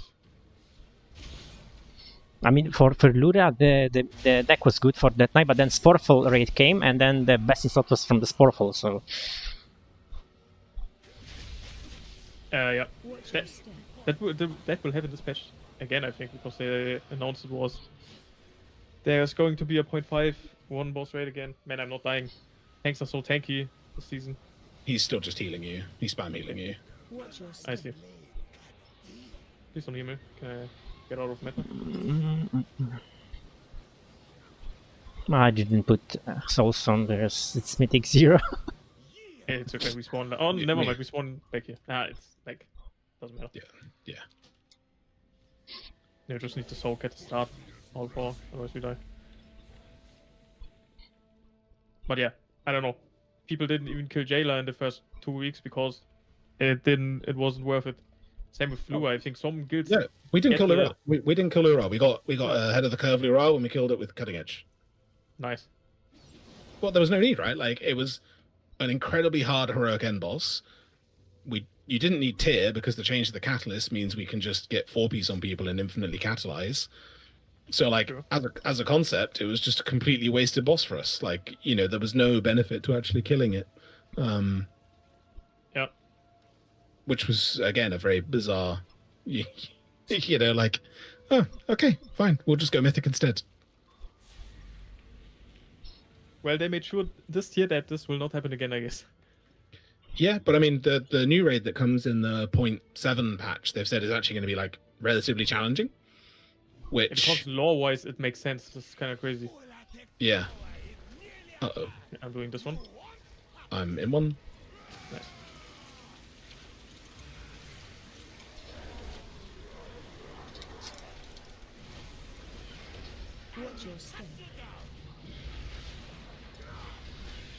Oh yeah, the budget glaives that are also in the raid. Yep. But overall, I am looking forward to the season. I think the bosses look nice. It could be a spec fest or like a class fiesta on the last 2 bosses or 3. Like, if you don't stack certain classes, it will be significantly harder. But I know that last boss is the second to last boss is the one that I'm most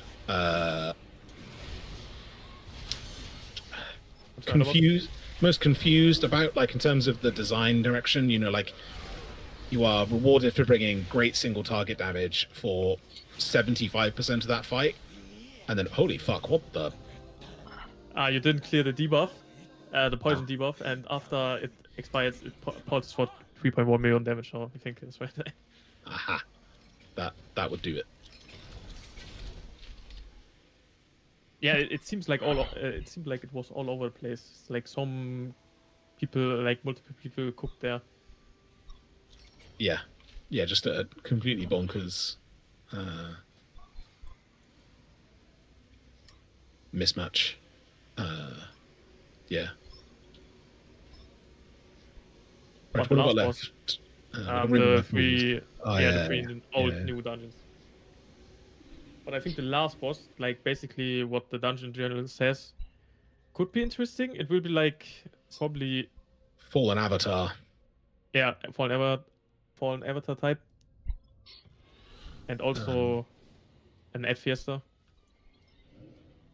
Yes, although it's also got a reverse seed on it in Mythic, where you're carrying a seed that you want people to damage to then break out small ads to kill them, which I think is a neat, you know, like, I mean, boo, it's got seeds again, but cool that there's like a sort of different mechanic to it instead of you just being like, well, I press it at a certain time to give you an immunity.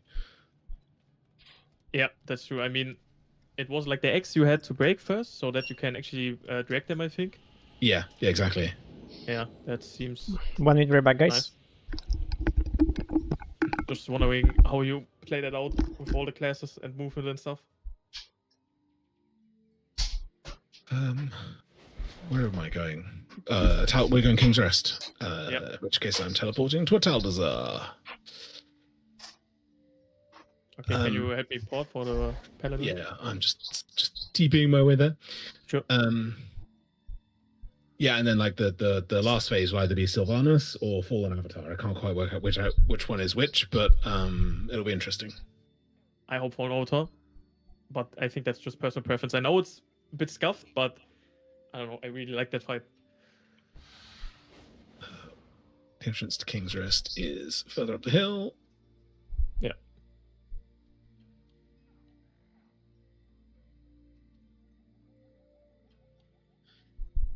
Yeah, at least Fallen Avatar will give you some tank expression in terms of like, you know, room min-maxing, whereas it was incredibly frustrating. Like, you know, Sylvanas was, okay, you're just going to jump to these platforms at these times, and I mean, sure, you just had to manage your space on the platforms with the debuffs and everything else, but like there wasn't really a huge lot of amount of.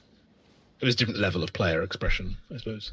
Yeah, it was a bit weird. I mean, I think it wasn't phase 3, but I think phase 2 of Sylvanas was like the worst phase ever made. But I think they should have either committed to just starting in phase 2 or Mythic. To be honest, like they could have. That would have been fine. Then I think actually the biggest problem was making you do. Get back. I think the biggest problem with that fate was actually making you do phase 1 and then doing phase 2 and then doing phase 3. It just made it so long. yeah, and doing damage stops in phase 1, and so I still remember that it was awful. Yeah. Okay, all that perfect. Did you summon healer? Yeah. We're Oh, okay. On inside. Oh, this boring ass dungeon. Yeah, although at least they've made some of the trash a little more interesting than, you know, back in the bad old days.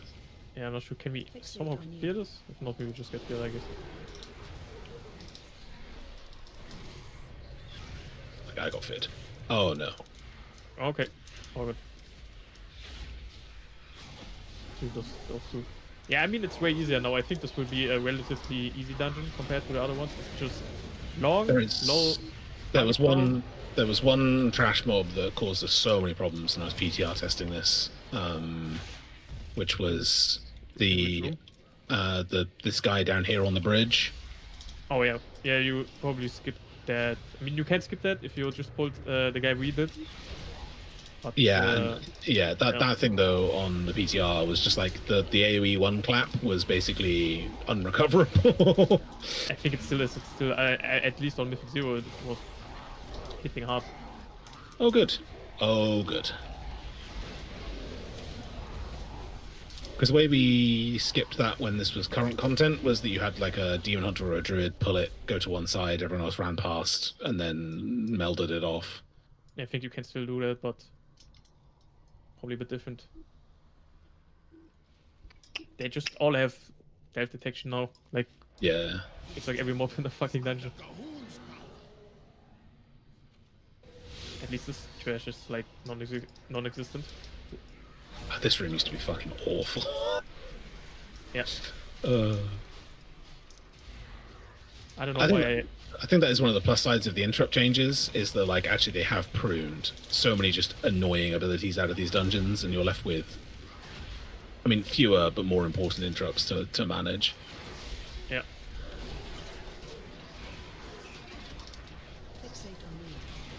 Minions of Zul. It's so stupid that you can't like dispel them. I can with Trank Shot, but Trank Shot's now 10 second CD instead of 7, so That's stupid. So I can Trank Shot 2 and then stun, and then hopefully by the time that they're caught up, then I can Trank Shot another 2. Surely that's worth it. I think it is. It's just really tedious. Yeah. It seems crazy to me, by the way. I don't know if you saw the tuning passes, that arms didn't get touched. I know they hotfixed like a Slayer specific buff that actually made them do more damage, but still, they fucking I think Frost, but leave arms untouched. I think they will. It'll just be once they actually see it in the raid. Yeah, probably. If not, my warrior's ready. If there's nothing happening around there.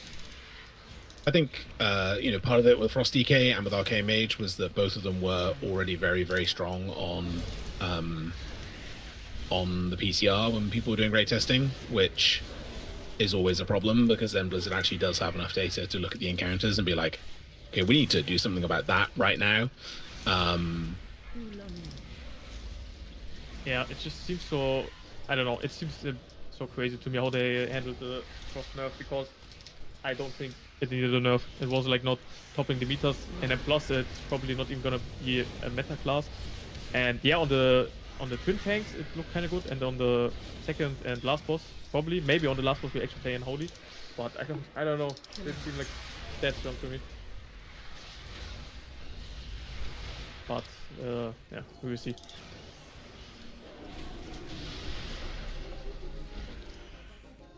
I just hope unholy overall that that Knight will not be meta anymore in Mythic Plus. I'm just tired of this shit.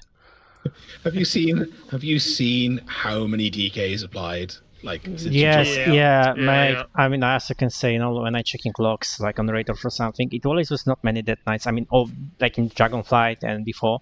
And now when I'm checking logs, it's like in thousands of Death Knights. Yeah, it's like what the Yeah. heck. Yeah.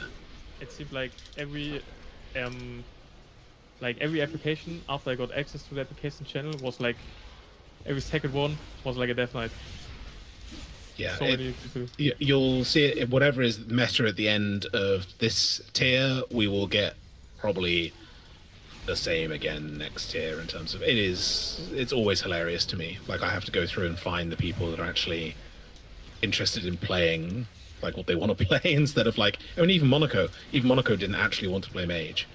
He was begging me to re-roll Devourer within like 2 minutes to join the guild. I was like, okay, but Dude. I need a mage. I don't know if I told you, but dude, even if you pay me, I will not reroll from Death Knight. Yeah, I mean, but I don't want people to, right? Like, I want people. Yeah, I know, yeah. You know, we normally put a spreadsheet up at the end of the tier, and if people do want to re-roll, then like, you know, we'll try and accommodate it if we can. Like, obviously, if you want to change from like DPS to tank or something, yeah, a little harder to cook. I don't know. But like, if people want to change, like, you know, range to melee and stuff, if we can make it work, we will. But that was the first time someone's joined the guild, been like, I want to try it as a mage, and then within 2 minutes gone, actually, how about Devourer? It's like, It's so crazy to me that there's a mage shortage. Like, if you said that, like, even last year, or like, I mean, last expansion ago, it's so crazy to me. they are rotationally, like, boring now. That's true. Like, you know, somebody that played Arcane Mage for a long time. Like, current Arcane is so stupid. Alright, I say... I mean, Arcane is. If you look at Fire, that's like, I don't know what happened there. It's like 2 buttons. Yeah. This mod will be a problem. Oh, yeah. Yeah. I 100% think this is going to be a mandatory skip mob. Yeah, it seems strange to me that they didn't change this mod. I mean, he doesn't do like the big ass beam anymore, but I don't think that's any better. No. At least with the ads in here now, when they entomb you, like the interment constructs, they just do it next to they do it to the closest coffin. Yeah, that's nice.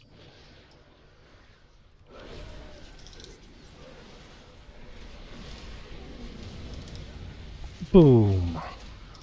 Oh, Runation. damn.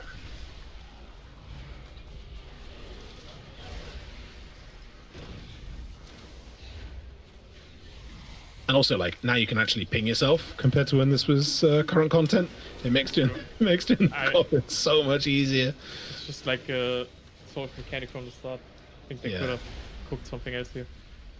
I remember we failed this as part of our Keystone push to like qualify for the MDI because we fucked up and to get the healer out, which was bad times. Yeah, BFA was also the expansion where I push keys the most, and I don't know why, but I quite enjoyed it. Although the design was horrible, like high mythic plus. Yeah, I think it was I'm gonna kick for that. nice. Fucking drain fluids. Yuck. This is also kind of whatever boss, mechanical wise. Yeah.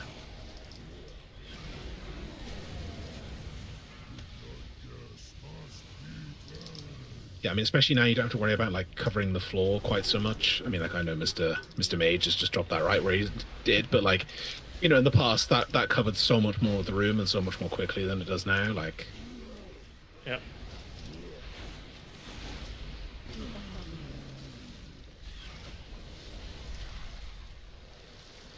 I need to see if I can. I have one call on Wednesday morning that I'm seeing if I can like move, and then I'll be able to play keys in the morning, and then hopefully then do some work where I have to do it in the afternoon. Then we'll do the raid with my friends thing, and then damn, that's Yeah. actually pretty good stats. Oh, nice. Yeah, we'll also be online at the reset time. I will try to get the key up so that when other people from the guild join, we can attend.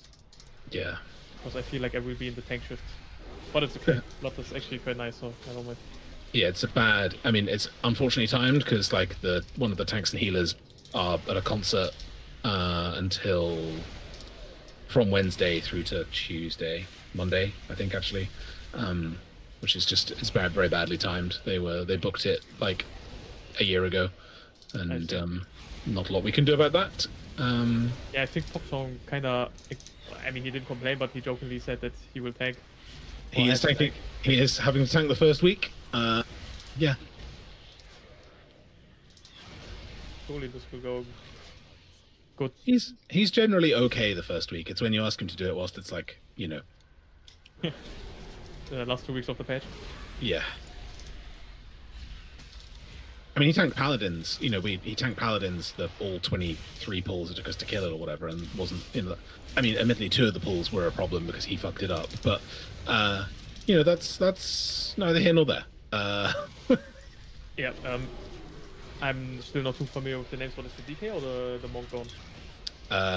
The monk is gone. So we'll call her Ember because that's the name of her druid, and her monk is called Monkaloid, and there's a danger of calling somebody the wrong name if you're not very careful.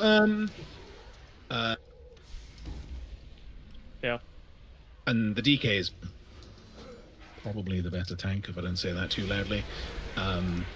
So when I first joined the guild, I was tanking with him. That was the I was like joined was that they needed a tank, and joined them to help them with heroic Coven of Shavara prog. Back in Antorus. Damn, that's a long time ago. Yeah. Also, love, by the way, they've changed this now, so this is a fixed rotation every week, and you're not having boss RNG of which boss is first. That was also, I remember specific affixes and weeks you just couldn't go into King's Rest because of the rotation. Yeah, you were just like, no, not doing King's Rest this week. Thanks very much, guys. GG, go next. Yeah, I love that they've changed that. That's such a big... There was so much shit going on back in BFA and Shadowlands on high keys. It's crazy. And people just still played it.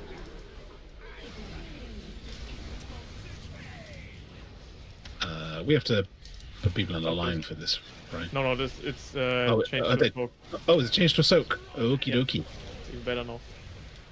I remember you had, like, debilitating backhand. You used to have to kite that around the room because if it touched you, it fucking one-shot you. Like, that was so stupid. There were so many stupid I think it things. gave you a knockback. It did, yeah. Yeah. Oh. Okay, I shouldn't have doing that. I should really race swap back to Dwarf, actually. Yeah, I mean, on the side note, it's fucking crazy that Blizzard now gave a discount when I literally faction change and name change like a week ago. That was quite unfortunate. I paid like $20 more than I had to, but okay. Oh shit, nobody's saying the explosive totem. Surely we killed this before. Okay, so let's see what okay, I just swapped to the explosive totem because, you know. Yeah, true. This will be probably also problematic. I think it just goes back to the old way of doing it, right? You just find the explosive totem and you move the boss around to the disruption totem, and then you finish with the pointless swirlies on the floor totem. Yeah, probably. Mini boss scares me. No, this guy is a joke now. Ooh, have they fixed him? I mean, he doesn't do as much cast anymore. He doesn't do as much damage anymore. Okay. I mean, it's still Mythic 0, but I don't know. You don't even love this guy anymore. The last PTR test I did may have been before they did some of the changes, because this guy did more damage than the council boss. Yeah, they changed him quite a bit. I think only the last boss is quite scary now. Oh, we got 2 circles now. Interesting. Yeah, I mean, you still have to manage this fucking minion, but other than that... Oh, the soak. If people don't soak that, maybe it's still... I said melee brain, I had to finish the cast. Yeah. Oh, I'm gonna have to sit on the dummies and do some MM practice before the tier. No, I don't want to. Maybe I should have gone.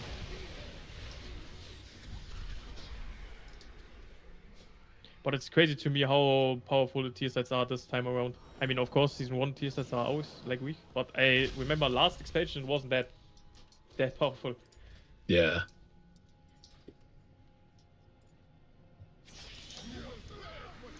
I think for Frosty K, I don't know how it is now after the nerf, but it was like 10%. Brothers? Mr. Mage? No, it's not a call actually. No, wait.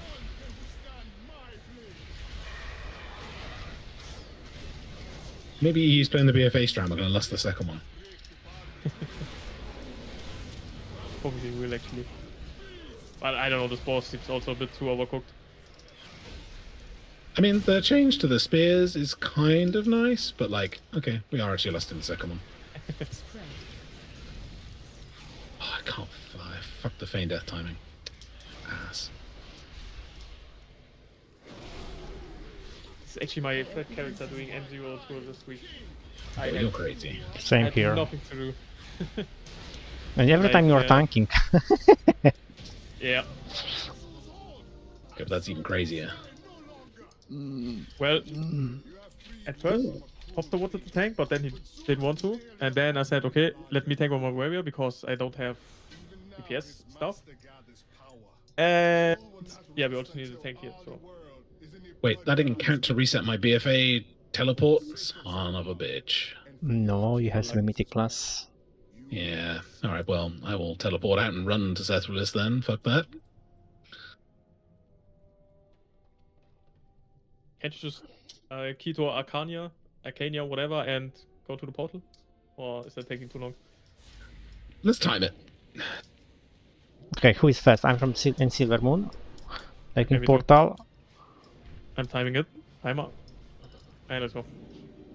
But I'm a DH, so I don't know, maybe. King's Rest, Ruby on the right side. Okay. Go, go, go! Or you can actually mod up here. Oh, that's a time loss.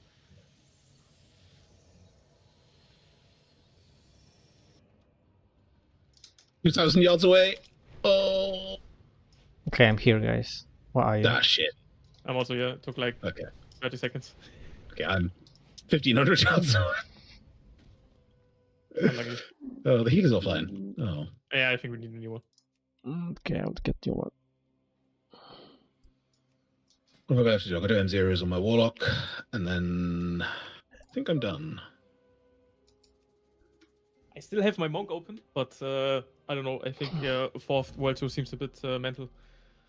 Dude, in big- first season, I done 6 of them on 6 characters, Mythic Zeros, in the prep patch. I mean, prep patch before season. That's crazy. But you also have to balance out. Big chance of getting tier in the first vault, and then after that, you're kind of set, right? Like, Yeah. I mean, you still have to get one piece from Raid, right? So, yeah, but I guess on your ults, it's like you could also on your ults you could then use the catalyst. Like you won't be under as much pressure as your main to Yeah, that's get 4 piece. I mean, surely you get one piece if you do LFR, normal, heroic. Surely. surely. I'm coping.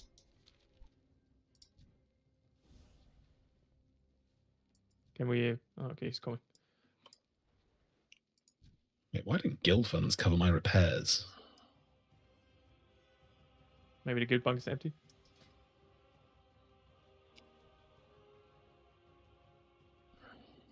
No, the guild bank's still got 5.5 million in. Okay, no, what's it?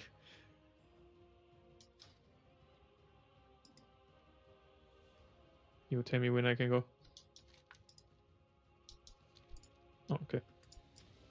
Hope I don't get stunned this time around. Mm, Okay, you can actually interrupt him, guy. That guy now. Yeah, didn't know that.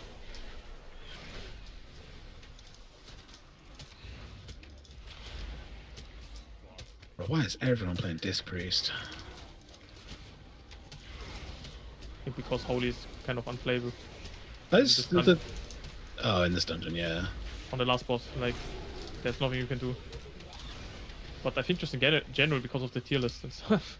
Everyone's saying I mean, this like very but good. Holy is very good in raid, like very and probably better than Disc and Keys.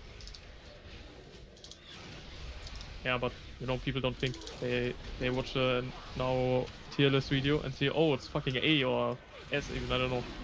I mean, I watched Yeah, they're Stratnos's raid comp video yesterday and was like, this bro is cooked, and not in a good way, like just absolutely cooked. I think they all sandbagging. I mean, Yoda even said that he doesn't think Munkin is good, or like that Paladin is even, or like Protection Paladin is even worse this season than last season. I think he is also overcooking too much. Balance is exceptionally strong. Yeah, not sure what he's on about. He says it's a lot of pad damage, so it doesn't count, but there's no pad damage this tier. This is the one tier where actually there is no pad damage. true. Oh, that was nearly bad. Soak this. Yeah. I mean, they gladly changed this boss as well. I don't know how many times I died as an rogue to this fucking spell reflection shield. Oh god, yeah. Or I mean, also like playing BM Hunter back in the day. If your pet cleaved, you were dead. Yeah. Like, okay, very cool game, very cool.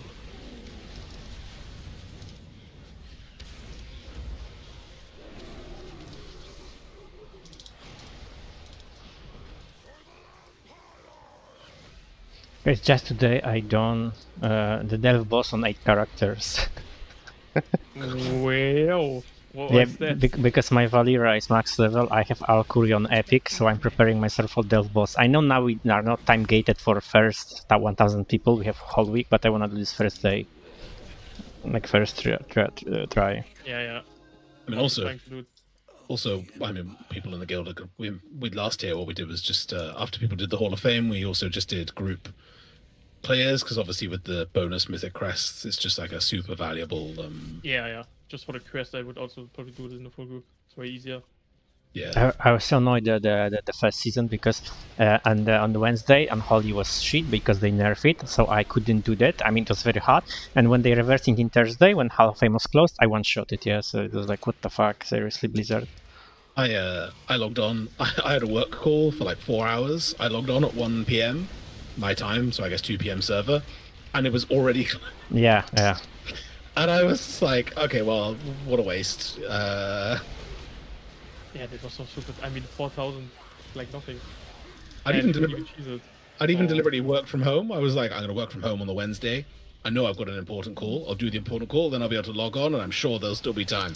No. The employed do not get a chance. Yeah. I'm at the start of this season, or like this week, the next week, and the week after that, I have a vacation, so I get to feel like what it feels to be unemployed doing a patch launch. I Hopefully be nice. sort of miss. I do and I don't miss. I sort of miss the old school patches. When like Nash Tatar came out and you had to go and do it because you needed the pearls for like the gear, or like when Courtier came out and you needed to go. And No, fuck off, yeah. I like literally I have nightmares from those fucking mobs, those spectral mobs I mean, not Shadow Wheel. not the zone, but like the concept of like going and Okay, doing yeah, okay. new content to be like, there was an option to go and do content and be a little bit stronger in raid. And sure, if you didn't go and do it, you were a little bit behind, but like it didn't actually matter. Do you know what I mean? Like, you could be 0.1% less and still be perfectly competitive, right? Yeah, there's nothing to do There's just nothing to do this week, and I'm just like, okay, well, fine. I'll prep my vault for next week, and like I'm gonna upgrade my gun to being champion 6 out of 6. But like, the rest of it's just irrelevant. Like, I don't particularly enjoy that. I don't know. But even that content, because I also finished the altar. My altar is already full unlocked. It's like not that much time to do, and it's like only for open content, yeah, and for delves. That's why I don't do that basically. Yeah, also did the Curse of Souls, because they're Warbond now. Also did the weekly quest on bot characters, and I have almost every power now. Just because I always farm my quests later in the season with delves on my alts and stuff, because it's way faster and you can do it solo. But I think BFA Season 4, like the Nihilofa, or like the changed zones, I think that was peak content. Yeah, that was great. I love that. Whereas this is just dross, just like absolute slop. Suramar was peak content when the zone was changing during the quest line, and it was staying like that, like the change. Jesus Christ. And also because if you were quick and early, you got to get in and get your Starlight Rose before anybody else did and make all your money. Yeah, boy. That was before my time. I started in Legion. In Legion, I made 50 millions in 24 hours. It's the peak of the gold I made, doing nothing. That was that was just incredible. And also because the bots didn't have access to it, because they hadn't done it. Their characters were shit, so they didn't have access to Suramar. I mean, you could actually legitimately get in and get all the flowers without the bots like taking a bunch of them. It was just excellent. I mean, I don't know. For me, like, the Legion is not the best expansion, even better than Wrath of the Lich King, like, personally. Yeah, I think it was the best. It would have been if I didn't have to make 3 hunters to get my best legendary for Emerald Nightmare, and then the boss and then have the boss fall over in our first like 1.5 raid nights. Okay. I was the lucky bastard. I swear to you. I had always the best in slot. They were dropping the best in slot, yeah. But like I was playing Frost Death Knight back in the days because they're the best. So basically, when they nerfed, then Blizzard announced in Monday that they nerfing on Wednesday the legendary. Then in Tuesday, I was getting the next best in slot item, legendary. So I was like super lucky bastard, yeah. But I was playing back in the days way too much, so that's why. So time-wise, I was getting just every legendary very quickly. Yeah, I loved the expansion. I absolutely loved the expansion. It was just I was so annoyed that I know. Make 1 hunter, go and do a bunch of M+, see what legendary dropped, immediately speedrun leveling another hunter. I got very, very good at leveling in a quick amount of time, and then speedrun again, and then Saturday morning in Moral Souls, you bring your key, here's 4 of us, we run through your dungeon for you. I'm still mad that they didn't brought back Moral Souls yet. Like, the fuck are they waiting for? I know it's probably too short, but surely they can change it. I think there's too many, there are so many kicks in that dungeon. That, That was my favorite dungeon. I mean, if you look at the old Ruby Life Holds, I think it was even worse than that. Probably, but I think you would have to you'd have to give the enemy something different to do, I think. Yeah, probably. I mean, but Blizzard could make that back. I mean, they made entire changes to Pit of Servants. True. I think it will just need a bit more work than some of the. I mean, I skipped all of the legendary grind because I started at the last patch when Antiphos came out. Oh, so. That's cheating. That's cheating. I mean, I was not mythic grading. I think I got cutting edge, not cutting edge, ahead of the curve like 1 week before, and that's about that. I shouldn't stop that. But that's limit test. Yeah, it doesn't do any damage on me too. Okay, the healer stopped me soaking, so we now have a fully buffed boss. Damage not reduced by 50%. Okay, that's unlucky. So clean. Yeah, we position it properly this time for himself.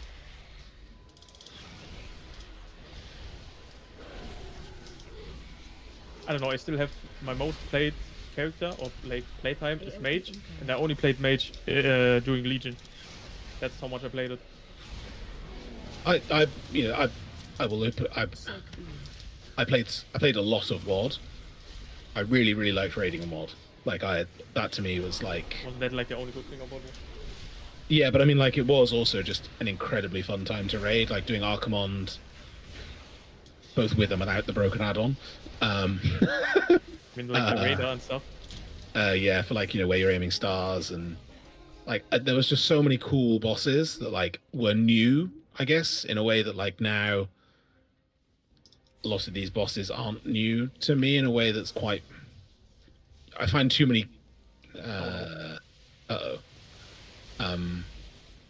There are quite a lot of similarities now. Like you go, Yeah.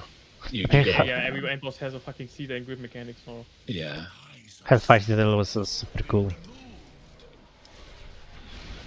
the jewels and place them back in I don't know. I just pocket so we can maybe because it was the patch when I started playing World of Warcraft, but just every day I had like such anticipation to play the game because you could do so much stuff even outside, like raiding and Mythic Plus, like leveling your artifact weapon, having like cool stuff to do. The zones were cool.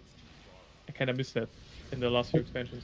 I think it was also the expansion where they had the most time to put effort into what they wanted to make, though. Like it was the last time they had longer than 2 years to develop something, which I think really showed by the time we got to, you know, experience it. I don't want to sound pessimistic, but I think peak of gaming and peak overall with a lot of things is over and it will never be like it used to be. It's possible. I don't know. I still think if you went back and looked at like, you know, like I still think there's a lot of very good stuff that happens that is being done in like evolving the raid fights for sure. If you go back and compare like Yeah, sure, that's true. You know, you can go back and compare some of the awful encounters we used to do. Like, you know, if you look at, I don't know, the cake boss on fucking, you know, Triliax or whatever it was in like Nighthold, that was just slop that was there to fill up. You know, it was literally just like we need to make a 13 boss tier. Quick, add in some dross that nobody will like. That doesn't do anything. I mean, even Nyalofa, that fucking boss, I forgot what it is called. Not Ilginov, the other one, Dresterov, I think. Oh, Dresterov, like, yeah. The entire like 1 to the first to 5th boss was like complete slop. I don't know. Man, Dresterov, that was a fun night and a half of prog. Yeah, we also actually killed it on like the first or second pull, and we didn't know what the fuck we were doing. It's like complete RNG. And we played some cheese tactic, I think. I know I played Outlaw for that. Not sure what happened there. But yeah, fun times.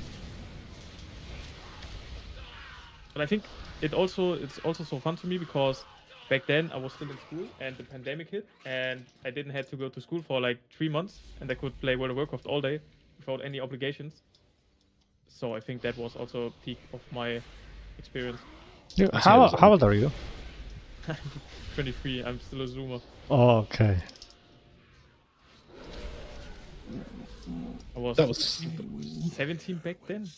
That tier was a nightmare because we had like 4 people get hospitalized with COVID and one of them went into a coma and I had to go and like, you know, like, you know, and like that was really hard to like manage. Can you imagine that? Yeah.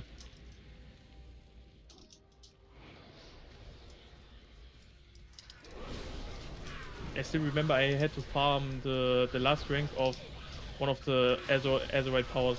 I think a lot of the enemy because you had to do PvP and I hate PvP, so I never farmed it. But then that bot mode came out and you could farm it on there, so I just grinded it out. Like I think I did a one-nighter and then I had it finally on rank 3. Okay, this fucking boss, I don't know. I still don't get it. I think it's fucking trash. It's horrible. I hope they change it. Are we still soaking lightning pylons from time to time, or is that? No, you just kill those ads. It's not even a healer fight anymore because he doesn't heal that much. But these orbs, you have to soak them. But I still have no clue how. Because when you don't soak them, they die. But I think I can just do it, yeah. Because I'm fucking dying when I... Holy shit, I think I'm proccing. No. Okay, healer doesn't want to heal me. Okay, I proc. Oh, the avatar can be healed. Okay. Yeah, because when I soak this, I get 600% physical damage taken, so I'm pretty sure the tank is not supposed to soak. Oh yeah, that's just a ranged up then. Yeah, but I don't know. It's just a stupid fight. Now, in the intermission, only those ads spawn, and you kind of have to kill and stun them, otherwise the healer gets a reduced healing done debuff, and then you go back to phase 1. Okay. Same as it was, just with much less player agency. Sick. Yeah, and the healer cannot really heal the boss. It's all about the orbs that spawn from the ads. I mean, Okay. it still makes some difference, but... So this is now a worthless lust fight. Yeah, you don't lose this at all. Yeah.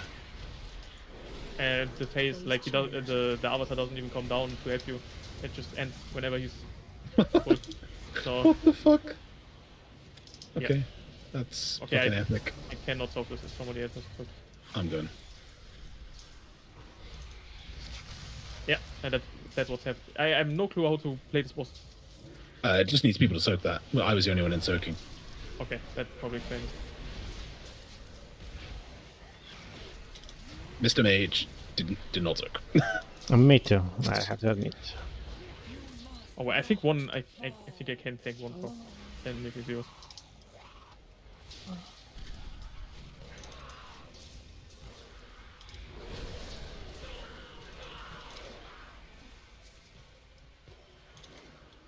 Is this the last dungeon? No, we still have to do Ruby Life. We Pools. stepped to Ruby Life Pools. I mean, I I left the best for the end. I don't know what to think of it. I It's mean, short, or I mean, it's got to be. It's better than it was. Like that. Yeah. That second boss with Yeah. the. I mean, okay, the opening room is dog shit now. Absolutely dog shit. But oh, is the healer even healing? Sorry, but I swear I'm doing more healing than him. the healer. I mean, I know he's a disc, but still, this fight should be over after the last after the second phase. The healer is not healing. So, oh, my pet's dead. Sick.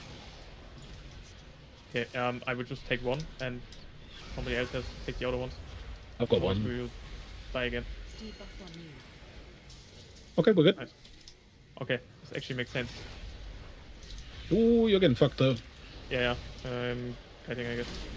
Okay, I am popping trinket, I guess, and we see how much damage we can do. Yes, I should take that long. I don't know. Nice. Okay, last one. Ooh, I'm getting some dog shit loot, boy. Yeah, you get a helmet that you cannot equip because of tier set. Unlucky. Yeah. Good. That That also happened to me on my DK.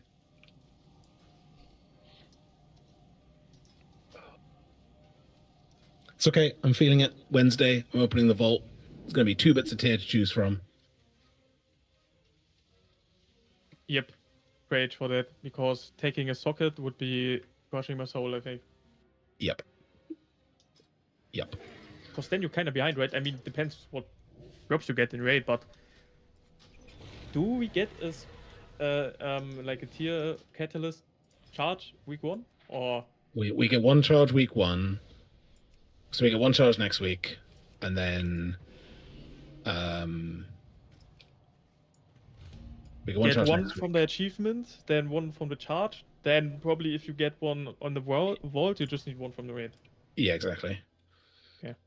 But we are going to be. I was doing the maths on it earlier. Assuming we kill all the tier bosses on normal and heroic, and we kill the last boss, we should get 14 tier tokens from the raid. We will go into LFR and hope that the wing that opens has 2 tier bosses in it in the first week. I went the wrong way. This was stupid. We will do LFR as a group and try and see if we can snipe tier from those suckers. Because if we can get to like 16 tier pieces week 1, then that means we can make 16 full sets, hopefully. If we're unlucky, we might make 12 4 sets and then make 12 4 sets the week after. But then people can't make 2 set, which is the problem, because you can't use a catalyst charge without knowing what tier then we get from the raid. So like Yeah. it's really shit. Yeah, that's kind of unfortunate because there's so much player power behind the tier Yeah. this time around.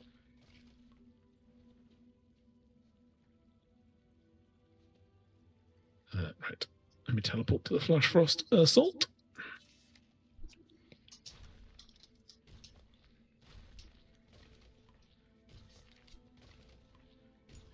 Wait. Because you're getting 1 from the achievement, yeah, on Catalyst. Yep. So it's 1 tier. Let's say you get 2nd from the Vault. Yep. And 3rd from where? Because 4th from the raid. You get a catalyst charge naturally. Oh yeah, you yeah. I forgot about it. Okay. Do we Oh. send? We still keep the charges, right? Like we don't force 2 set, right? You do not force two. You do not force 2 set because we. I'm sure I've made this link shareable. So like, what I will do is we will fill in this spreadsheet. It's really boring. Yeah. And you don't want to force 2 set because like if we get 4 plate chests drop in raid, which is what we had last tier, if you've already forced your piece, then it makes it basically impossible to make 4 set. Man, we have so many plate wearers, man. What the fuck? Yeah. Although one of them isn't here this week, so I pray Okay, they fair are not enough. infiltrated too deeply. Ensure the eggs are safe and eliminate any Try out Basic- this on these mythic sacred plus plants. pull. Lol. Frost Detna is 12%. Arcane has more percent only, like 18 and 16. What the fuck? Oh, Yeah, sorry, but, pull already. Is that still updated from the tier set nerfs that happened? yes, but the DKs have said it will change again because they think the APL isn't registering it properly, so it's likely Yeah, to they change don't on know if Tuesday. It scales like dynamically on the target Yeah. count, and Yeah. they're not sure if it how it will work out. So I guess they need to wait for Yeah, that. so they're waiting for some data on Tuesday. Oh boy. Fuck me, that pull hurts. Yeah. I don't know. I saw it on a Yoda video, so I wanted to try it out. Surely this will be a good first pull next week. Um, No, I will take it slow. I mean, the timers are pretty free. with lust, sure. Oh, this with guy's Lust. now. Yeah, this guy's now a massive pain in the dick as well. So Yeah, I know. I tanked him alone because I wanted to try. Wanted to stress test Pogo Dime on blood, and it took quite a while. man, the bug fix to the blood DK nerf is the blood DK damage is so crazy to me. They've nerfed it by like, it's gone from being the top damage tank to being like second bottom. Wait, what do we mean? So You mean the recent nerfs or what?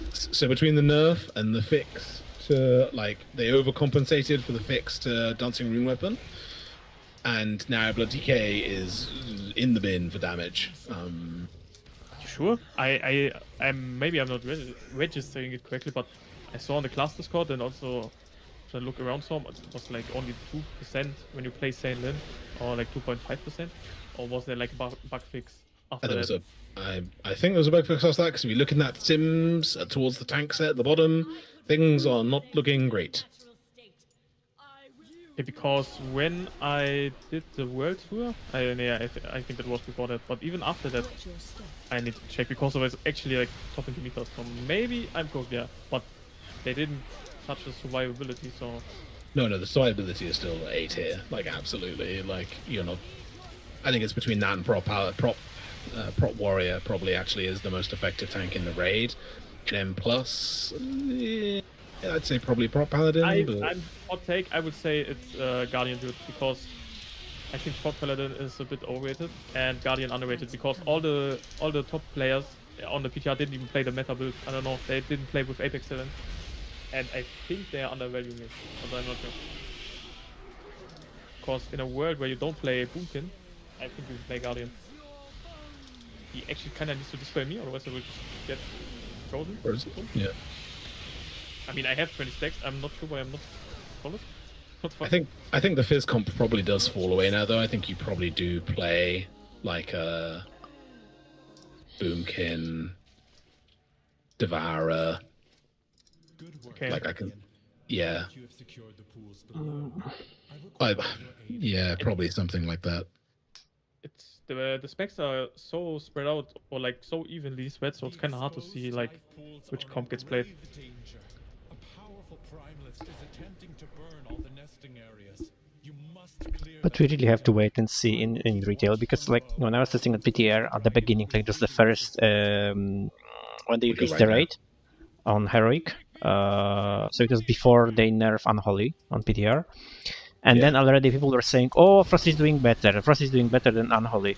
But the thing is that I was on Unholy and I was in the group with the guy like from the YouTube and other things, like randomly just match up. I was in the group with them, and I was beating them, and they were playing Frost on Unholy, and I was beating them a lot, and they were still saying that Frost is better. So I really want to wait and see how it's in real life, because I mean I know that now Unholy will not do better because it's nerfed, but yeah, even back then we were saying something totally different. When I saw the numbers, and they're saying opposite things in the movies on YouTube. So yeah, Yeah, they're quite laughing sometimes. Like Unholy was very close, and even after the St. Lane buffs, it was probably better.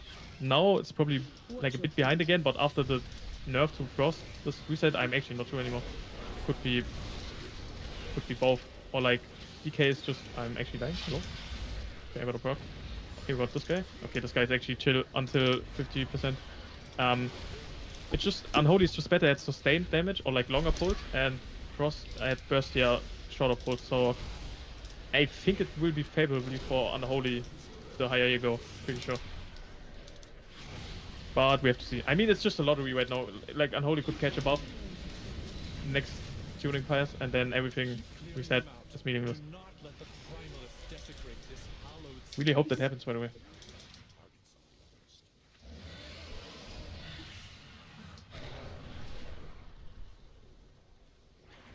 By the way, this ring is so much nicer compared to what it used to be. Yeah, Oh it's gosh, way chiller. I hated this dungeon. I don't know what was worse, Tyrannical or Fortify. I think they were both just awful. I mean, that mob, the change they've made to the mob before the last boss, the one with the shield, I think that is not great, but like everything else I think is great. Like just W changes. Yeah. I mean, I didn't play it in its original state, but I also don't mind it. Oh, in its original state, this was just fucking. You just go next. Like, Yeah, you know, like they were- literally.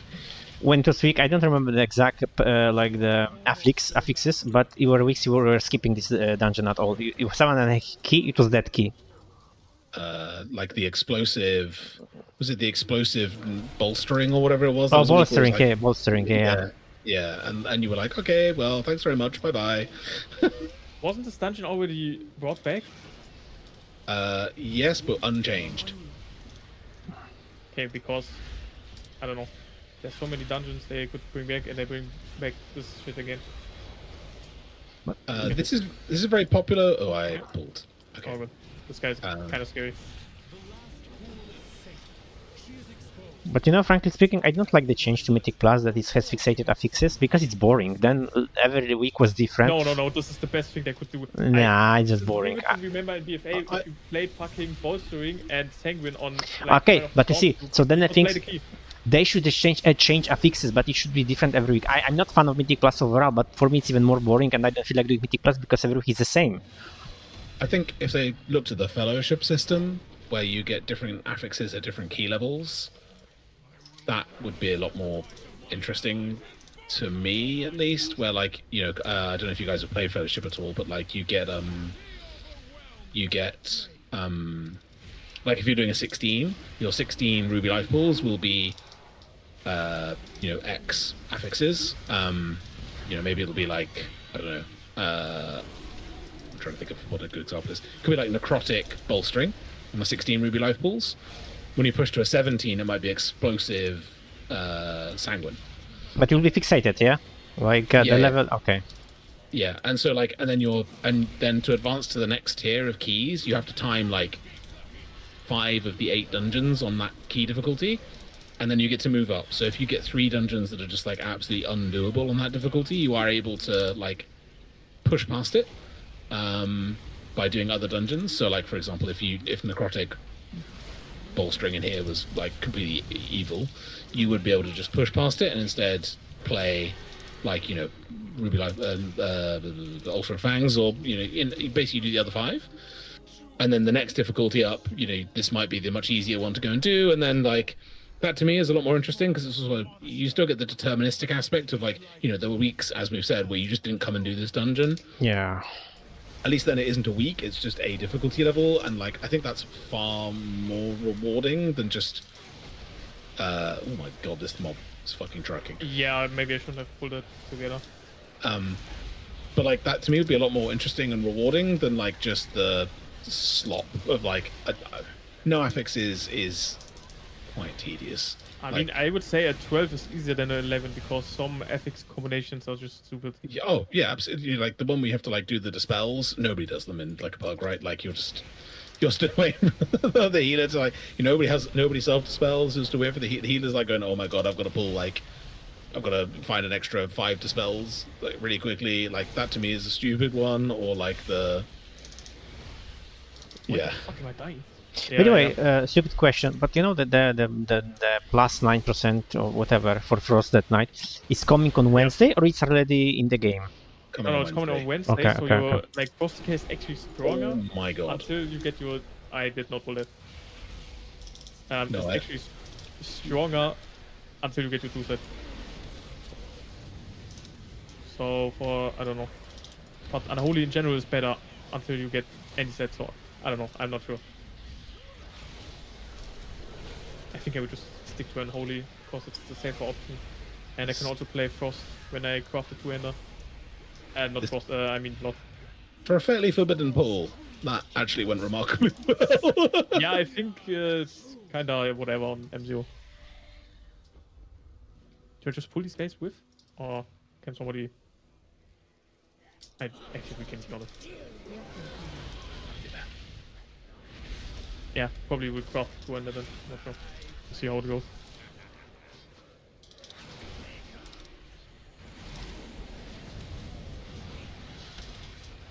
They made really nice changes to this boss that if you touch like a fiery thingy on the ground, you don't get another debuff. Oh, nice. I see interrupting cloudburst still does a lot of damage. You want to person it?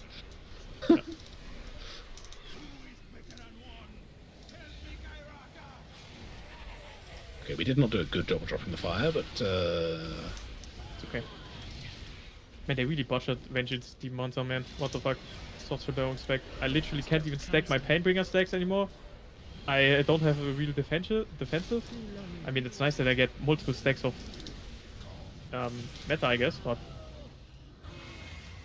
nothing's happening. What the fuck? Oh,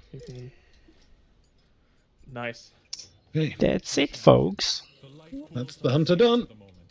But the primalists are still a threat. We must be vigilant, lest we be caught off guard again. Oh, that leaves Warlock to do tomorrow, and then or Tuesday, one of the 2 days. I could help out on Tuesday. I still have like my monk that could be helping out. I think I still need a healer. I don't know what healer to play. How, are you familiar with healing, or is it an unknown thing to you? I mained healing in BFA, but other than that, that's. I mean, I occasionally played healers, in Mythic Plus. I mean, like I think of the current set, the Resto Shaman and Holy Priest are like the easiest two probably to pick up. Resto Shaman has the advantage. It also has 2 DPS specs. That's true. Yeah. Yeah, I was thinking of Paladin because then I could also play Protection, but that seems a bit. I think it's in a very bad state, like gameplay wise, or at least that's what I heard. It depends what your preference of. You don't even press Holy Shock anymore, something like that. It's and it's you're very single target oriented, in terms of your healing, and the cook. I mean, the build that they were going to make live, they didn't in the end. But like it was definitely quite shit. Yeah. So I would be concerned they'd be looking to revisit that at some point. Hopefully.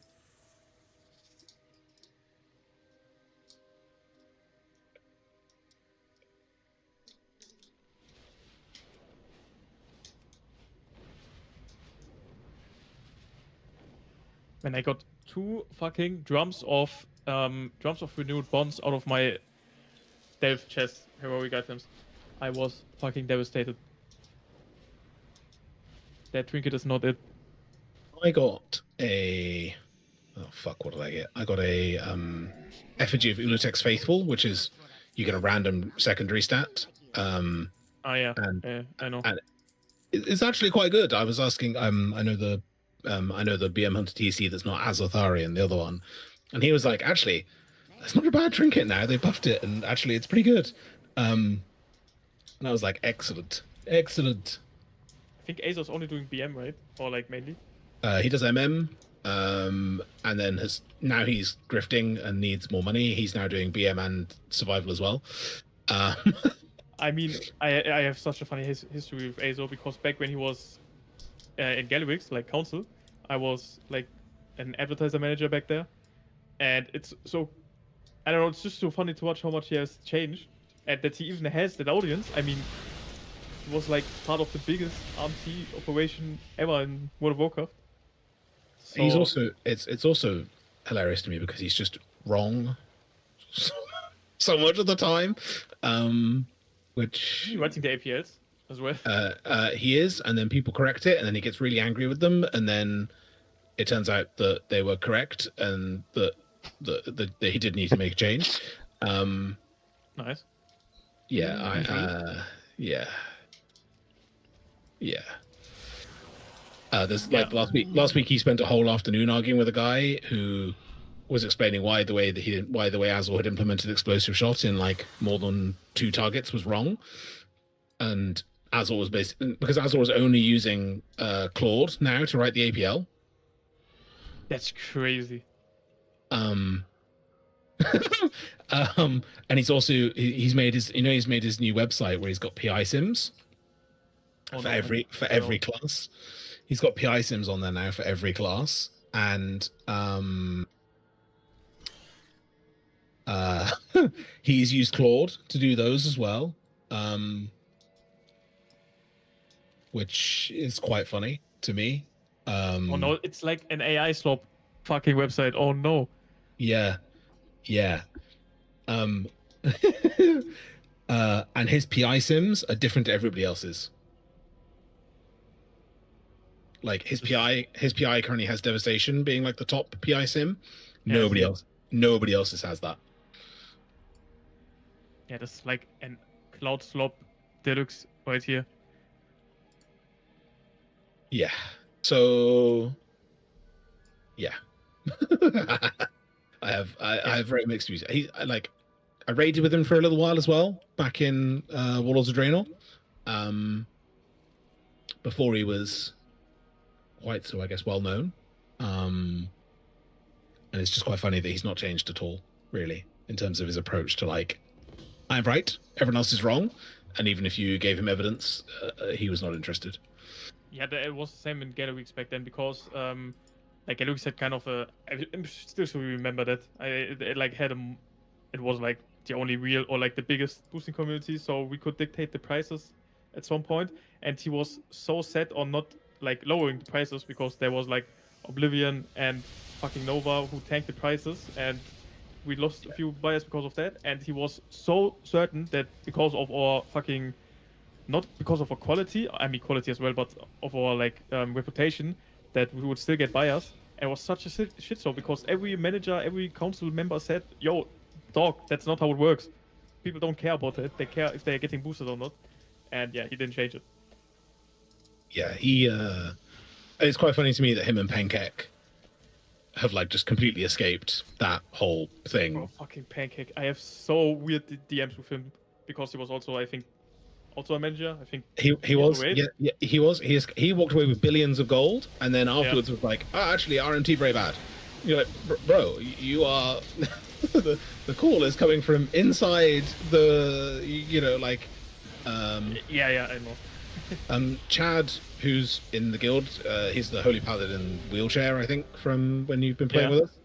He helped write a lot of the early version of WoW Utils, and then massively fell out with them because they were effectively asking him to treat it as an unpaid second job. And that website is now like basically Chad was having to refactor so much of their code because they were using AI to write it. I mean, exactly, you see that, yeah. And so it's just yeah. Anyway, the update they pushed yesterday, where they were like, everyone should, they pushed their big seasonal post. They breached the advertising standards because they're paying video creators to make videos and not disclosing it. And I was like, hey, you guys should probably, make sure you're keeping up to date with your with your reporting obligations. And Pancake was like, I can't be bothered. It's like, okay. Not sure that's how that works, friend, but you carry on. You carry on. Yeah, I was not really familiar with WoW Utils. I always used, or like even in the guild I was in, they used WoW Audit because I think WoW Utils is kind of new-ish, or like when they were like went public or got like more fame. I think that was like recently. So after I saw that Larius also posted about it, I was like, that sounds a bit fishy. So yeah, and then I saw the website, and it's like such an information overload. There are so many features that you don't even need. Fucking loot simulator, Great Wall simulator, and all that stuff. I don't know. And now they're trying to do recruitment. Yeah, I mean, recruitment websites are always nice, I guess, but I don't think that's how it eventually will work out. I mean, I tried to buy WoW Progress a number of years ago. Is the that guy guy still alive? Yeah, he lives in Dubai. He pays no tax. He makes 100 and... I mean, he told me how much he was making in ads when I tried to buy it from him. And, at the start of a tier, or like when a new expansion releases, he makes like 160,000 euros. And then he can't even fix the site or like be active in Discord. I mean, I guess he doesn't have to be, but... He doesn't have to be, and he basically makes like one update a tier, and that's it. That's his, like, he doesn't need to because he gets paid regardless. At this point, the volume of people that are in the, like, he just has too much established, he just has too much established market, and like, it's crazy. He wanted like 560,000 euros to buy it. That's crazy. I did not offer him 560,000 euros. Understandable.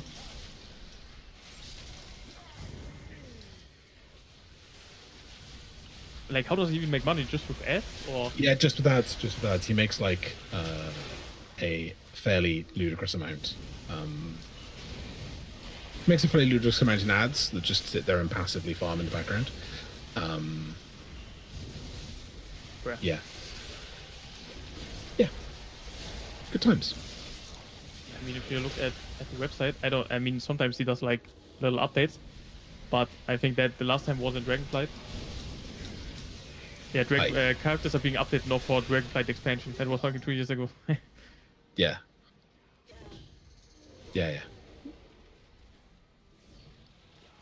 That's crazy.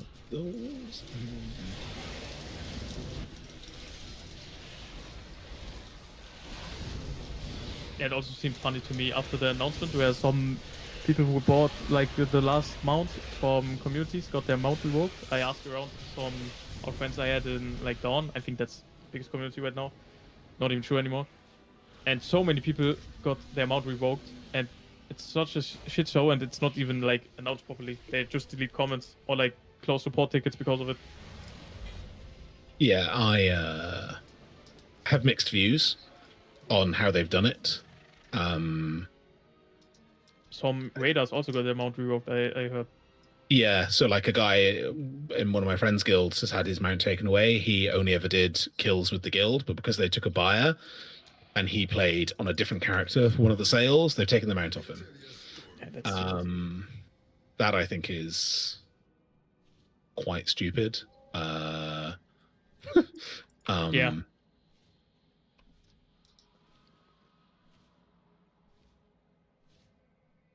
Yeah,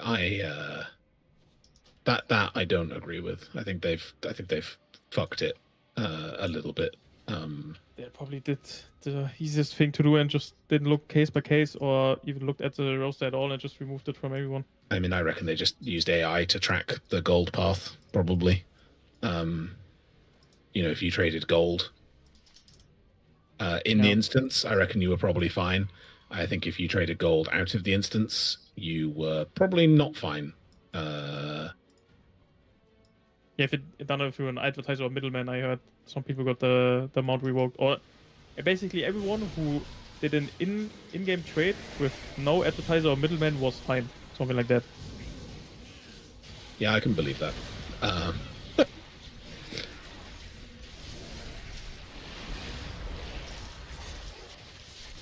But there was when you still had to be Alliance to boost Alliance people. We had the only Oblivion run for Heroic Raid on Tuesday. That's crazy. Which was a very profitable time to be Alliance players. Understandable. And then literally we'd be in Sanctum or Domination and you'd get 3 VIPs,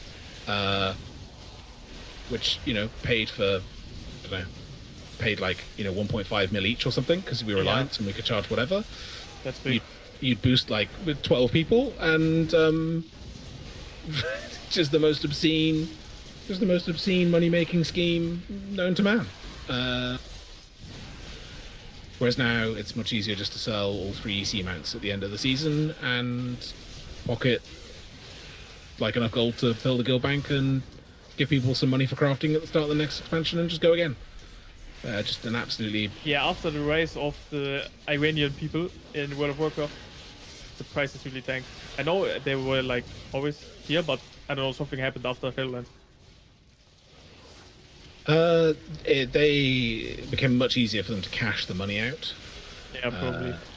Which was before was one of the big things was that it was basically impossible for them to actually cash out in a meaningful way. And once they were able to do that, it made it much easier for them to then, I guess, Effectively.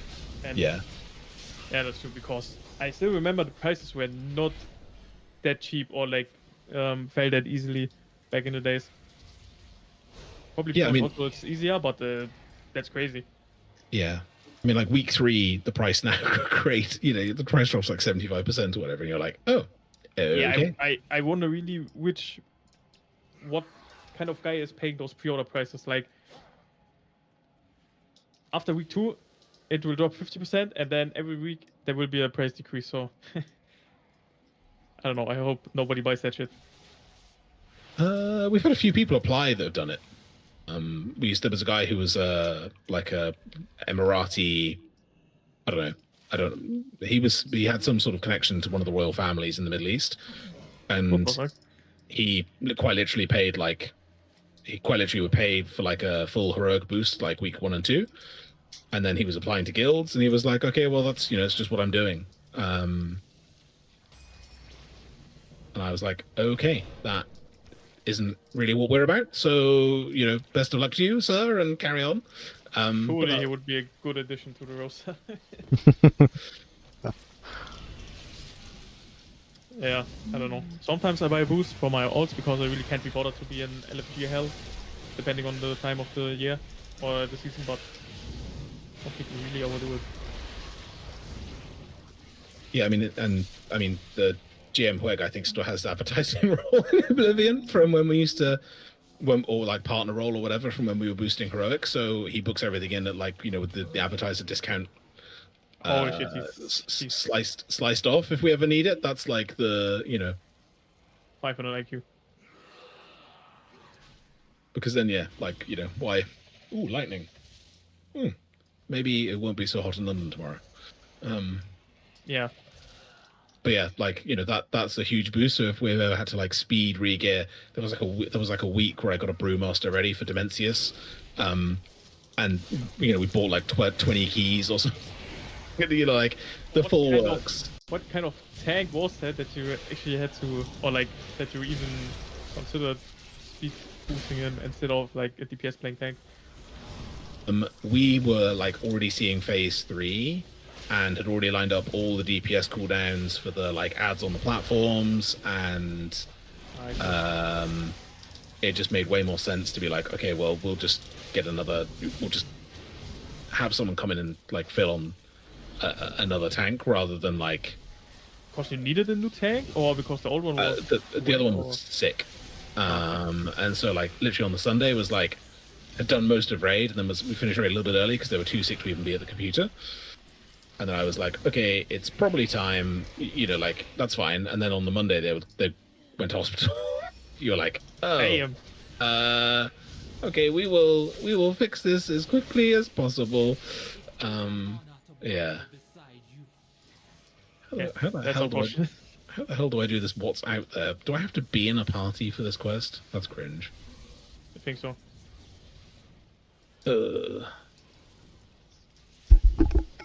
I think the worst I had to experience on Dimensions was our main healer, who also did the cooldown and stuff. Like unannouncedly went to a vacation for like 3 weeks, so he wasn't there for the entire progress and was also not there for the Nexus King kill. Then we had to find a new healer for him. I think our DPS shaman healed then another healer just randomly left the guild, so another DPS shaman had to fucking heal. So 2 of the best classes on Dimensions needed to heal, and then we needed 2 DPS, and I think every week there was like a new roster.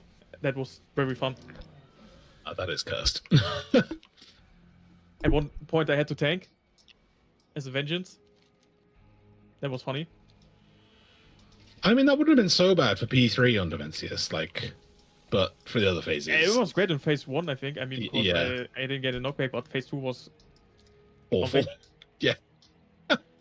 And I didn't even get to P3 when we tanked, thankfully. So,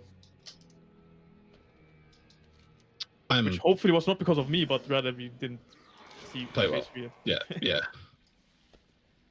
I'm so looking forward to having an end boss that has linear progression through the phases compared to Lura. I cannot tell you. I'm not particularly sad that I skipped Lua, I'm not gonna lie. I think that boss was mental. Even on weak heals. I don't know. I think there's like a mixture of emotions on it. When it was still quite difficult, it felt very rewarding in a bad way. Don't get me wrong. It felt very rewarding to like get through P1, get into P2. We'd done like P3 to like 28%, which was just about lust the week, and then they announced the nerfs and made it so you didn't have to drop the crystal in P1 and like do all the extra stuff, which, you know, after that really accelerated progression. Don't get me wrong, great, phenomenal. However, was a little gutting that we had basically solved, quote unquote, the hard fight, to then like watch it disappear in front of us. However, not wiping in P1 because like a glaive touched the crystal because you'd had to put it down and the glaive bounced awkwardly, and like, you know, we were starting to min-max like where we were going to position the boss to make it easier to do the memory game so that there was more room to dodge the, like, we were into like, you know, the real weeds of making stuff different. And I don't miss that. That was awful. Yeah, it was just, I don't know. Probably also problem was if somebody was like ill or away or somebody need to get filled in, you had to like reprogress so much of it. I think that was also kind of yikes. Yes, although the only week we actually stalled prog was when we had to change 5 people at once. That was like, we didn't actually prog at all that week. But every other week, even if we were swapping 1 or 2 people, we were still making pretty good, like pretty consistent prog through things. Okay, that's nice.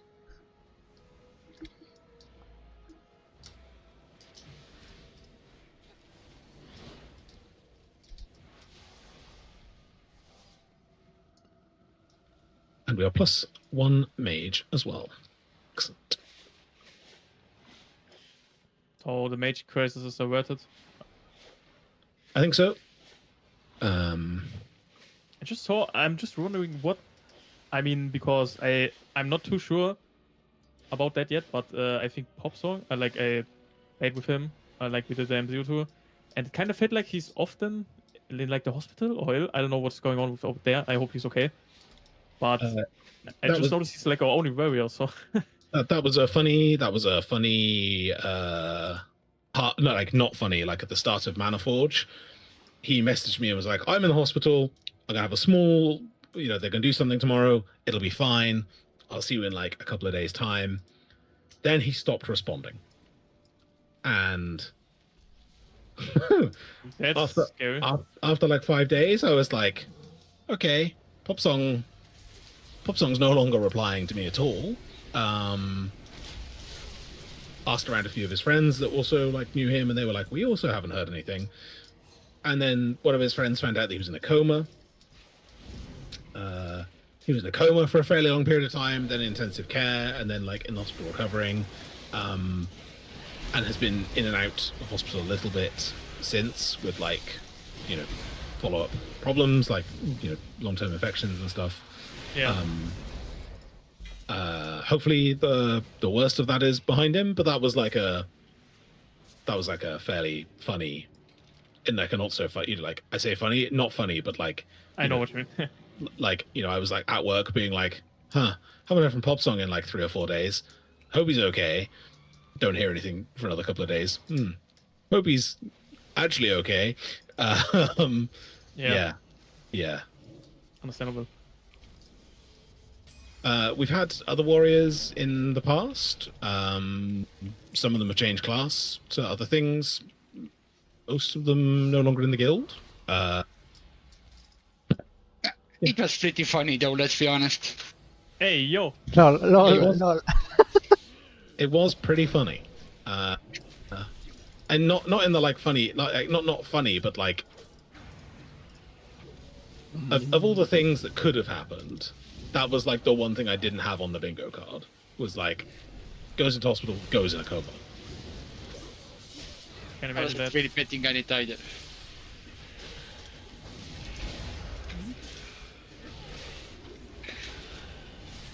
So then we progged nearly half of Mana Forge without a warrior buff.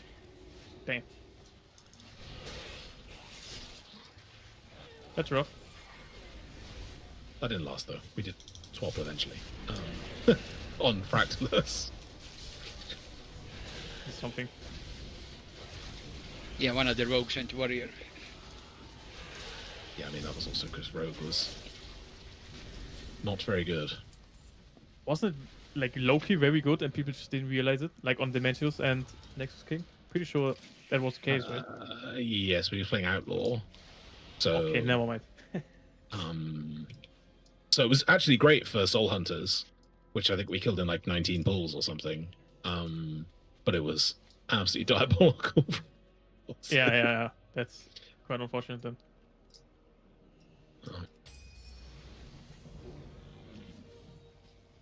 Of course, it looks very, very strong this year. Like not even just arms, even Fury.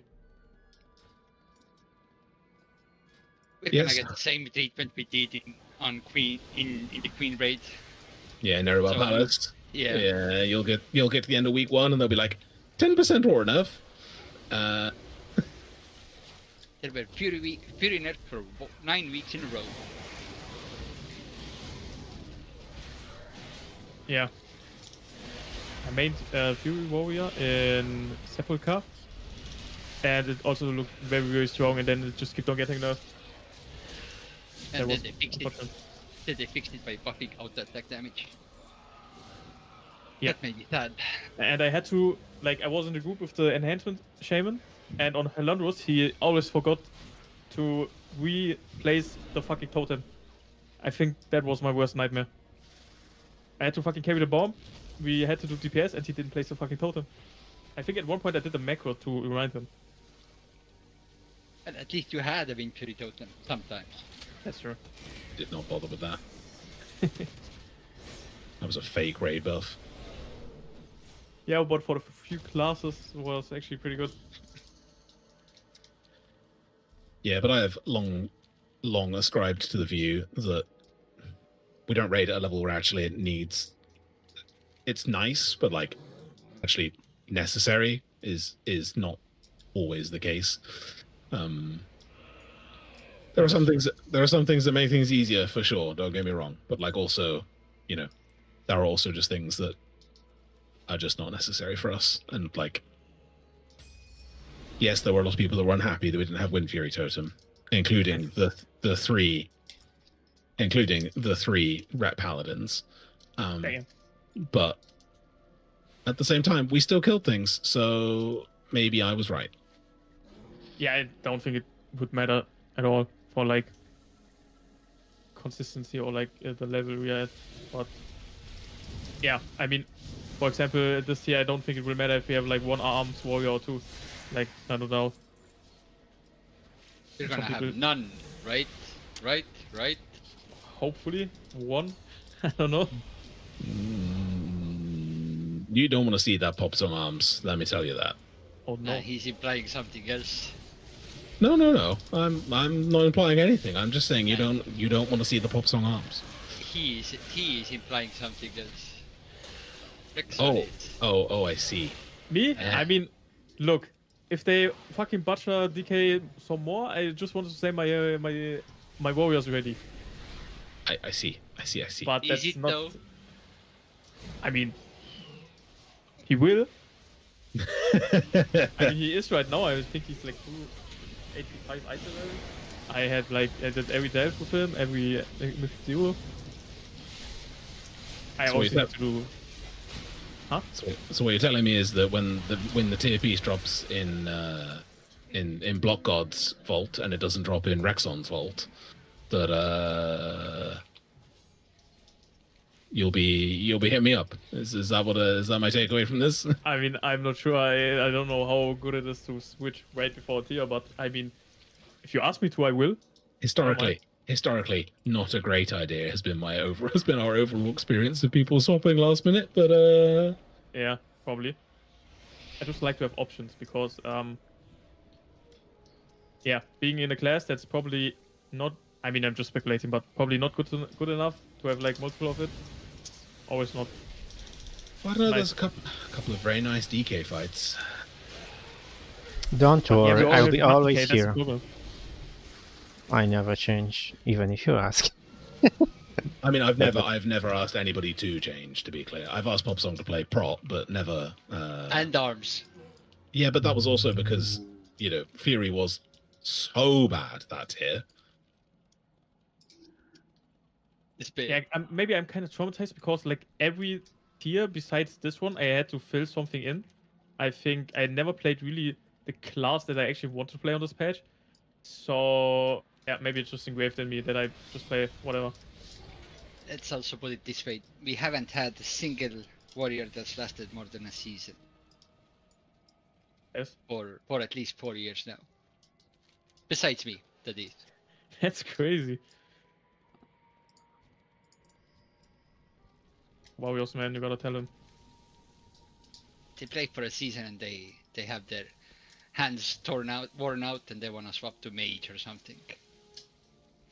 Less APM. I do get Yeah. jump interests. Well, what about previous Death Knights in the guild? Those last for some bizarre reason. We had one in Nyalotha.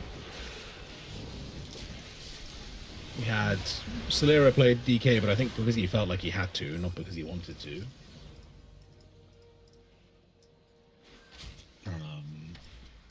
He didn't like the amount of mechanics he got this Auga and Dreambot. Yeah, but I mean, he got more mechanics playing DK as well, so Yeah, but you don't get any in-game mechanics as a DK. that's true. I'm trying to think if we had any other. It's been we had blood DK most of the time. We had one blood DK most of the time. Very little blood DPS DK. I just asking because usually in the guilds I use like 99% all only DK, like barely to second DK when I was playing. That's Yeah, I was why. just trying to think if we had. I think the majority.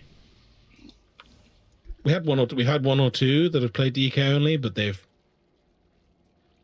Nyalotha, the guy left because that was pandemic and other things, and that was before your time, Pop Song. Yeah, that was before my time. I joined on Sylvanas. Or well, Sylvanas Weekliers even.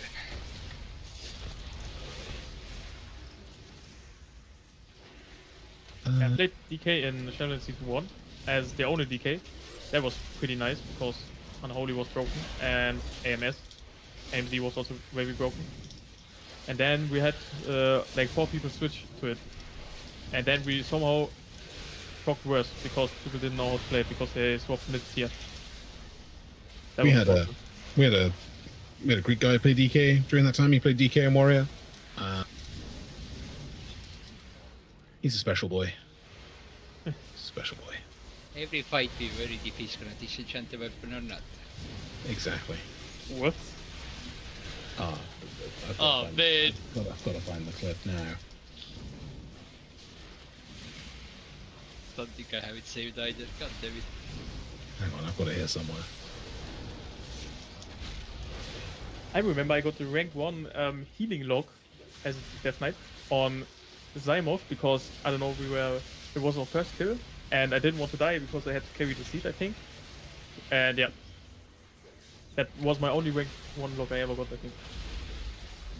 Where did this weapon go? This is both the same guy. Once on his Warrior and once on his DK.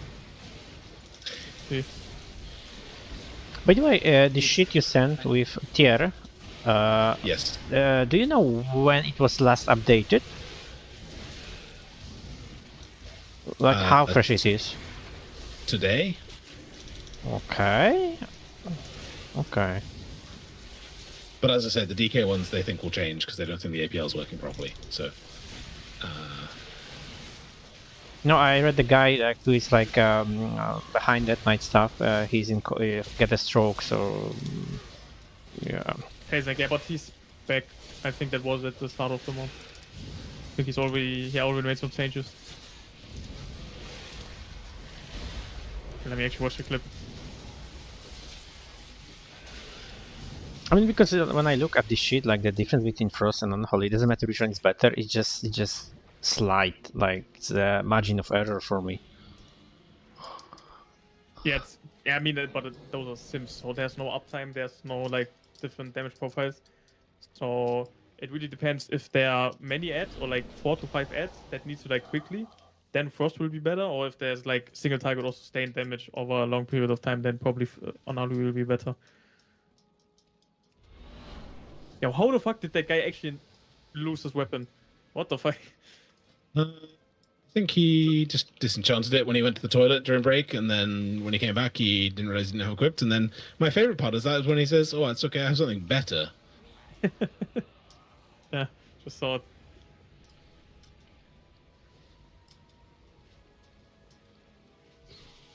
The goat. So sad I missed that in real time. I joined shortly after that clip. I noticed between that's also a good one. The Kurog one is an excellent one. Did that guy join in this tier, or was he like long in the guild? He'd been in the guild longer than that. He'd been in the guild since Nihilotha. Damn.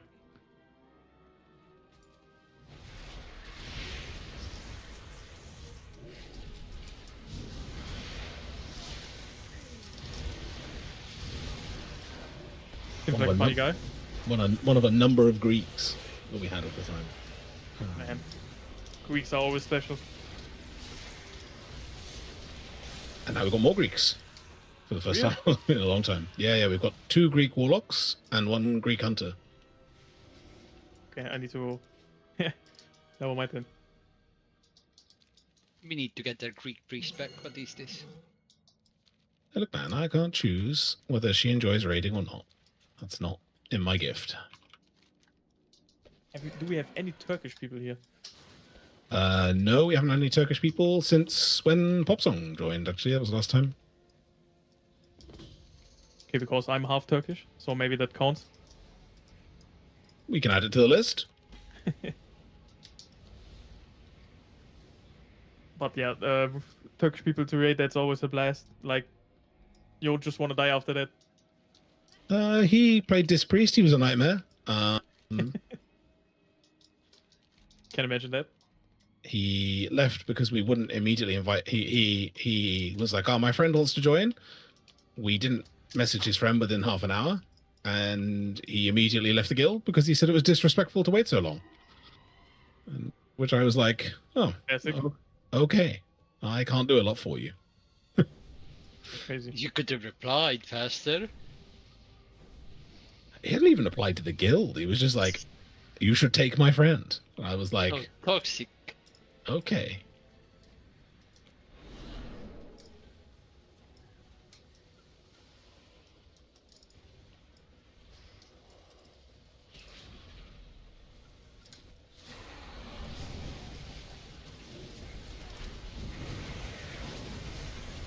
Why aren't all of the ads dropping this thing? Which quest are you on right now? The one we have to annihilate the souls of the soul callers. Ah, yeah, I think some of them are bugged. Yeah, like only 1 in 4 is actually dropping a soul, which is incredibly annoying.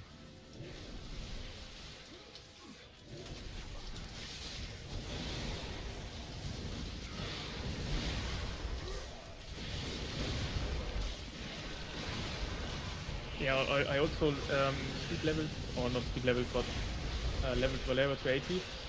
Shit was not funny. I mean, I did it as a block decay, so I kind of survived, but yeah, I think it took like 3 hours. I've been running around as a Invis Hunter doing that, which made it slightly less terrible. Yeah, the loot radar was kind of active, but I only had like 16 of them, and afterwards I think I missed so many curious, or misplaced treasures, I mean.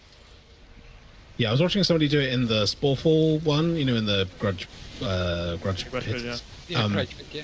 And the guy was like, "Oh, it's so funny. Sometimes there are no bags here," and I was like, "But they're in the water, and you're just running away from them." Because I know where they spawn in there, and I was like, "Stop!" He was like, "Oh, there's no. It's one of the runs where there are none." I was like, "No, they're there. Go back, go back." Yeah, I don't know. There were too many mobs for me. Yeah, so I kind of didn't bother with it. I managed to find out they had a druid, so I just did it in stealth mode. Easy peasy lemon squeezy. That's cheating, Bob's on. Valera's 71 at the moment, taking it slow and steady. I can't imagine they fix it at this point. It's probably gone on too long, but yeah. You don't want to level her with like normal stealth. It takes forever. No. But I mean, I can't imagine that Blizzard like fix it. No. Yeah, it's not. gonna stay like that. There's also no rush, I still got a few more days till Wednesday. Surely they will fix all the unholy bugs that are still inside the kit. I think unholy would be really strong if they would just fix the tier set, like some of the NPCs or like the minions that are spawning. Just stop casting for 1.5 seconds every time they appear. It's still So bugged? They didn't fix it yet? that Oh gets- my god. No, no. If you look at the DK Discord and Holy Main on the pinned things, there's still a list what's not fixed yet. But just from the beginning on PTR, what the fuck? Okay, actually he said maybe fixed. Please test when you get the tier set. So I guess we'll see on Wednesday. So what we're doing is hoping NA tests and everything's fine. Yeah, and you also have like a talent that you use, Unholy Devotion, gives the wrong attack speed increase over for pets, so they don't get like auto attack increase. So that also fucks up their damage. And 2 other bugs. So I don't know. Every time they reworked Unholy. Yeah, it's so Yeah, many the bugs. They fix one and they do new one. So stupid. And Frost is too simple enough to, I guess, get bugged. So at least they're doing that right. Not even simple, you just have to play so like reaction-based gameplay compared to Unholy. I mean, Frost Signs, Breath of Sinner, Ghost Size Tuning, Killing Machine Frogs is boring as fuck. Yeah, I mean the skill gap was way too big though. Between a player who could play Breath properly when it was still about runic power. Yeah, And- it was cool. I mean was, yeah, but I don't know, I think Blizzard saw fun detected. No, it wasn't undetected. Like 99% of the times hate this stuff. because you have very good to sim very well. I mean, sim very well, like do very good DPS. Yeah, it also fucked up with downtime and stuff. So I'm also, that's why I'm also thinking that Force is a bit overflated maybe or overrated. Because if you lose like any downtime, if you don't have 100% uptime even with the new T set, like auto attacks and stuff, you would just lose so much damage. So I don't know, really hard.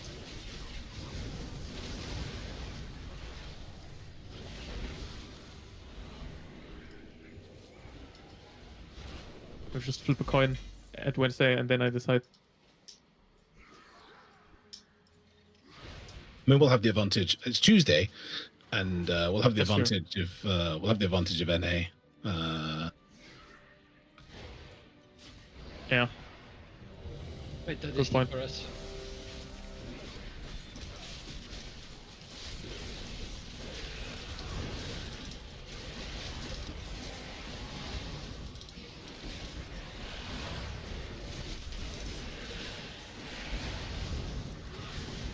I just hope they will not do some shitty stuff on Wednesday.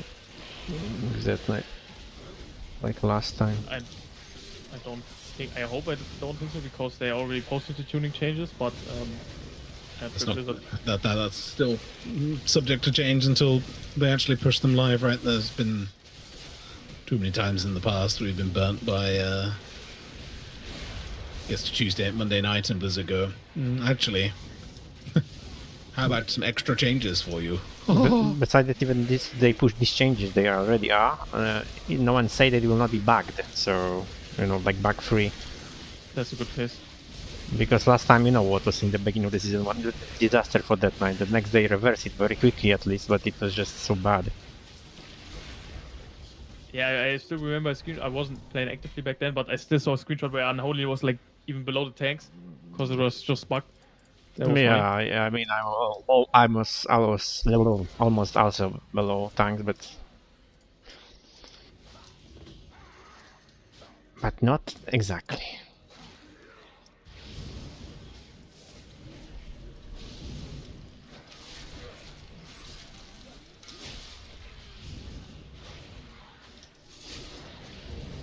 I mean, I used to be quite good that night. Like I was doing some stupid shit, like looking for the food that allows me to stack runing power before fight, staying on the lava before fight, and other shit. You used to be a good Death Knight?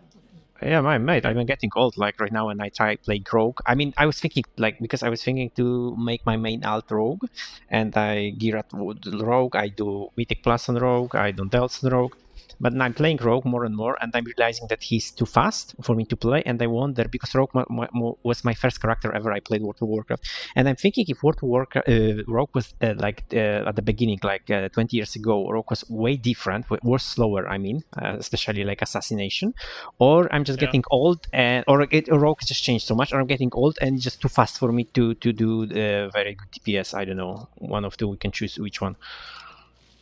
I don't know. I think maybe it's a little bit of both, but I mean, you're fucking whipping out legendary locks on Unholy like it's nothing, and I'm fucking struggling, so I would still say you're pretty good. Okay. I mean, it was the time that I was like getting 100 or 99, so yeah. Okay, never mind, you wash. What the fuck? Yeah. No, but I don't know. I mean, yeah, Rogue pretty much changed very drastically, I think. I think that's one of the bigger reasons.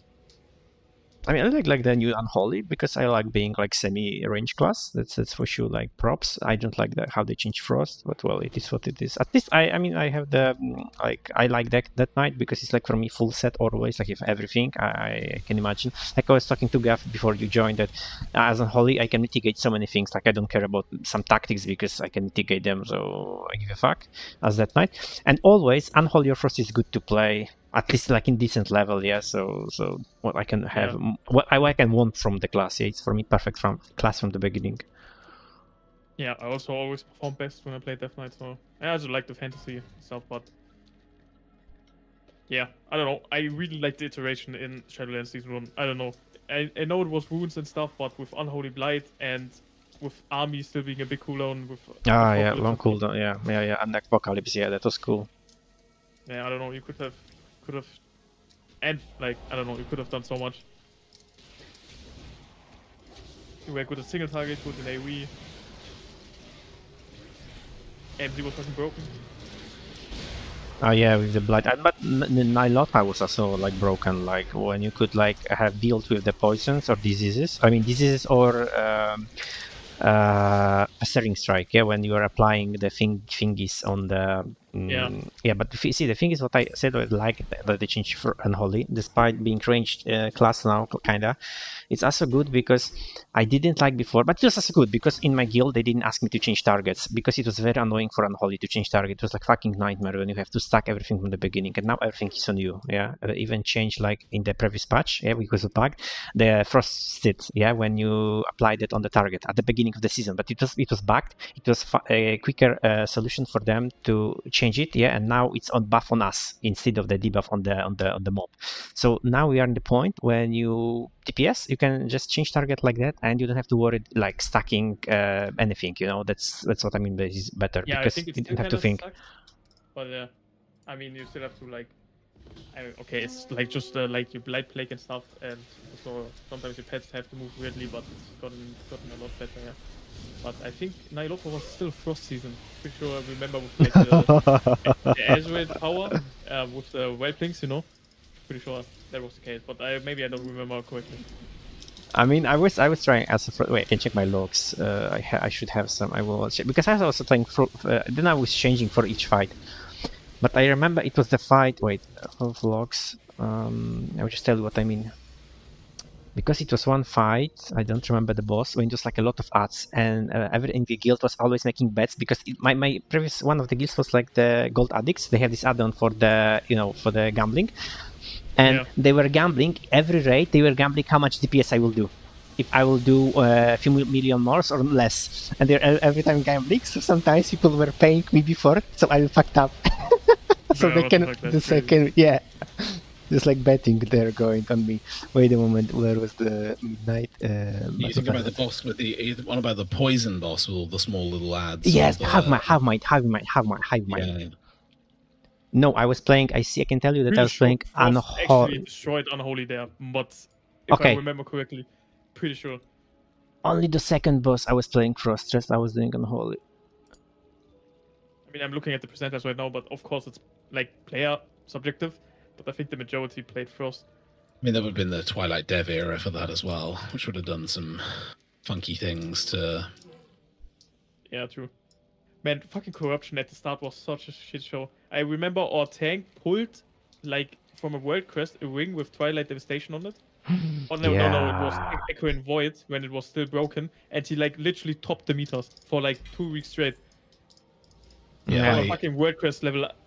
That was a great tier because I dropped a heroic BOE with the rank 3 haste proc one and sold that to what was Method at the time for like 4.2 mil. Oh yeah, I remember that. BOEs were big. Yeah, that was a great tier. Only for that. Yeah. People actually transferred, even not top kills, and bought like BOEs with corruption on. Although I did not like the boss with the football. Man, Xanesh was shit show. I mean, the X practice Aaron was goated for that, but yeah, every week clear it was like a fiesta if you actually killed the boss or not, or if you were to. Yeah, it needed people to lock in, and there was a lack of locking in.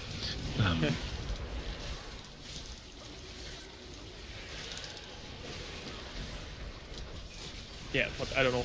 Overall, it was kind of mid. I think characters of Enzo was like the worst second to last boss ever made.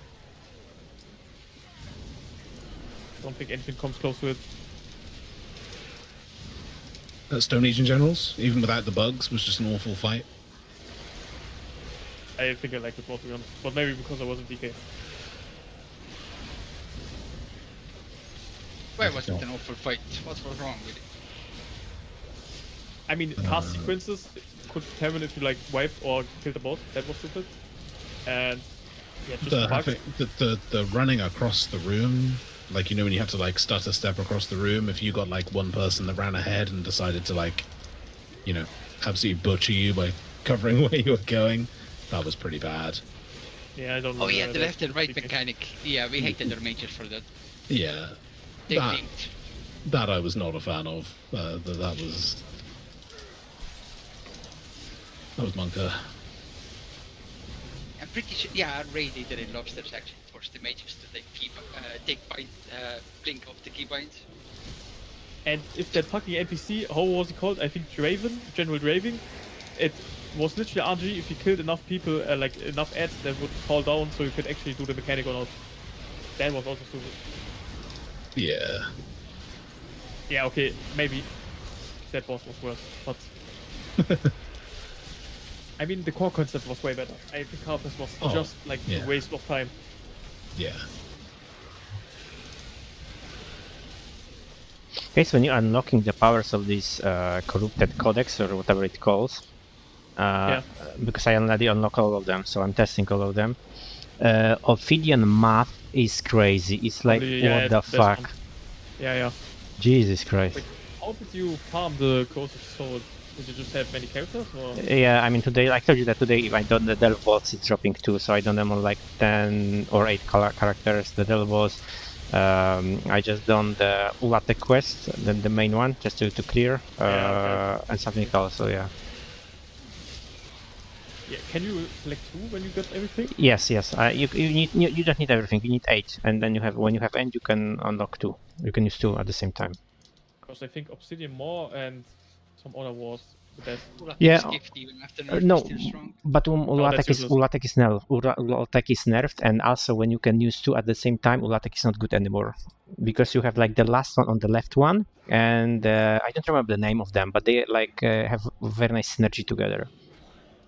Yeah, wait, let me actually get into the Delve and check. Ulatek was very good the first 2 days before it was nerfed.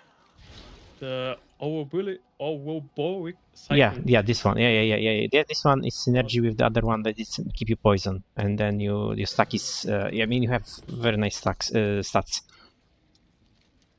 Yeah, with the Curio that poisons you mean?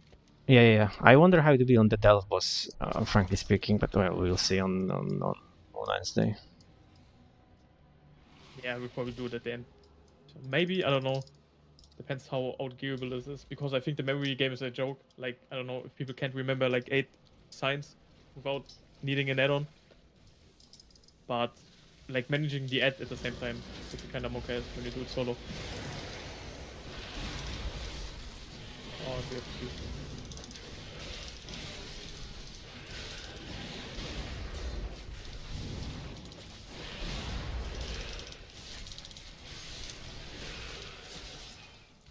But anyways, guys, I'm going to bed. Yeah, I will be definitely online at Wednesday at the morning, so if you need me, I will be there. I'll be around in the morning at least until it's work call time. Alright, guys, take care. See ya. Bye-bye. Bye. Bye-bye.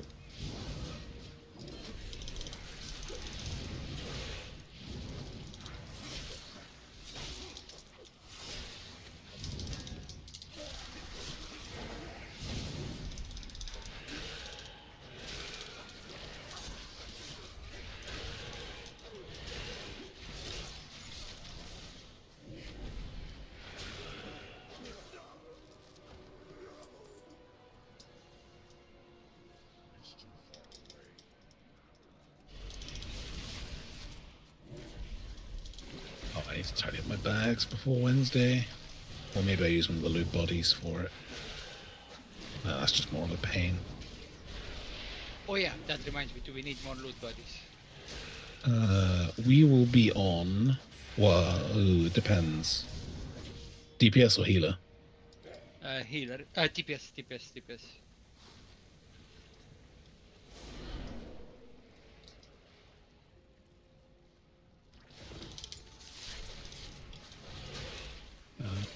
We will have...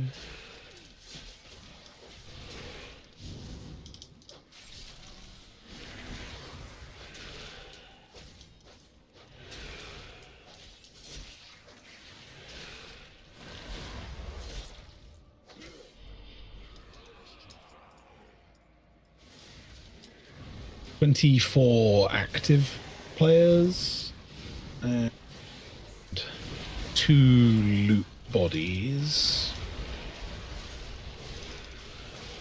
could take an extra one, maybe. I'll have it be online, then we'll see.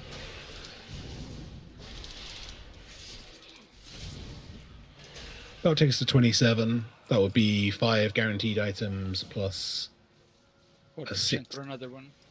plus a 40% for another one. Could make that work.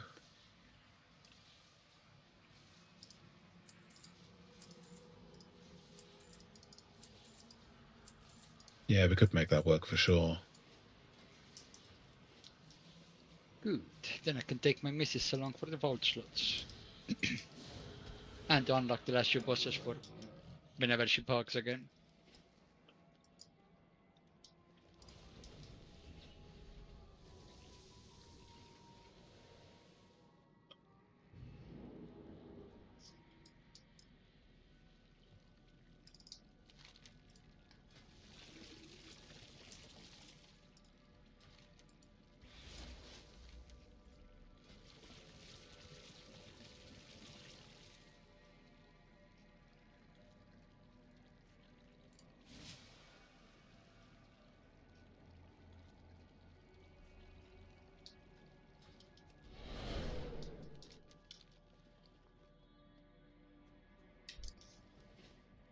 We're up to 24 free slots. I need to go free up some more, don't I? Shit. Pain.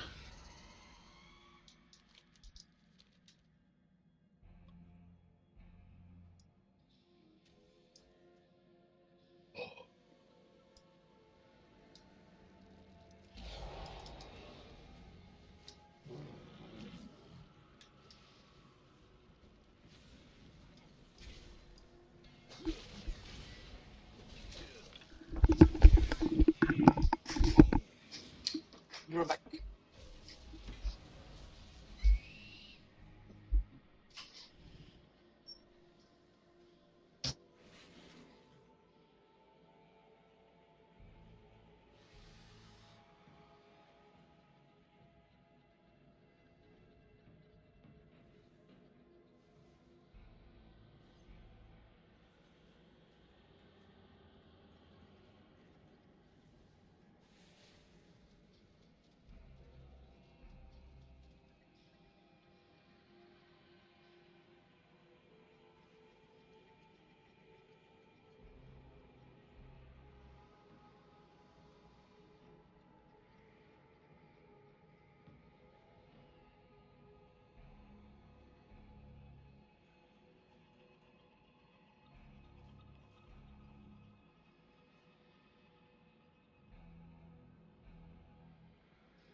I wonder how much of an upgrade a 308 weapon is. Terrible stats. Yeah, but the item level alone should be pretty good for it. If you have the 298 weapon, it's only gonna cost you 60 crests. Yeah, I mean, I'll upgrade it anyway to make the hero upgrade palatable if we need, in case I drop a bad one during M+.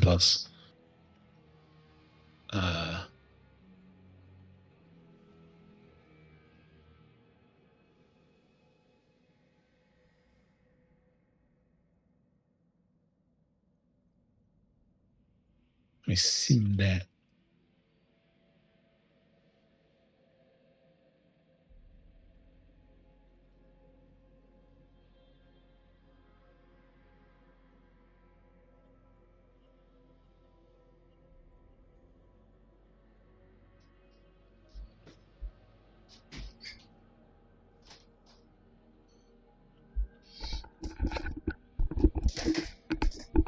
Okay, I'm back. Hello. I back.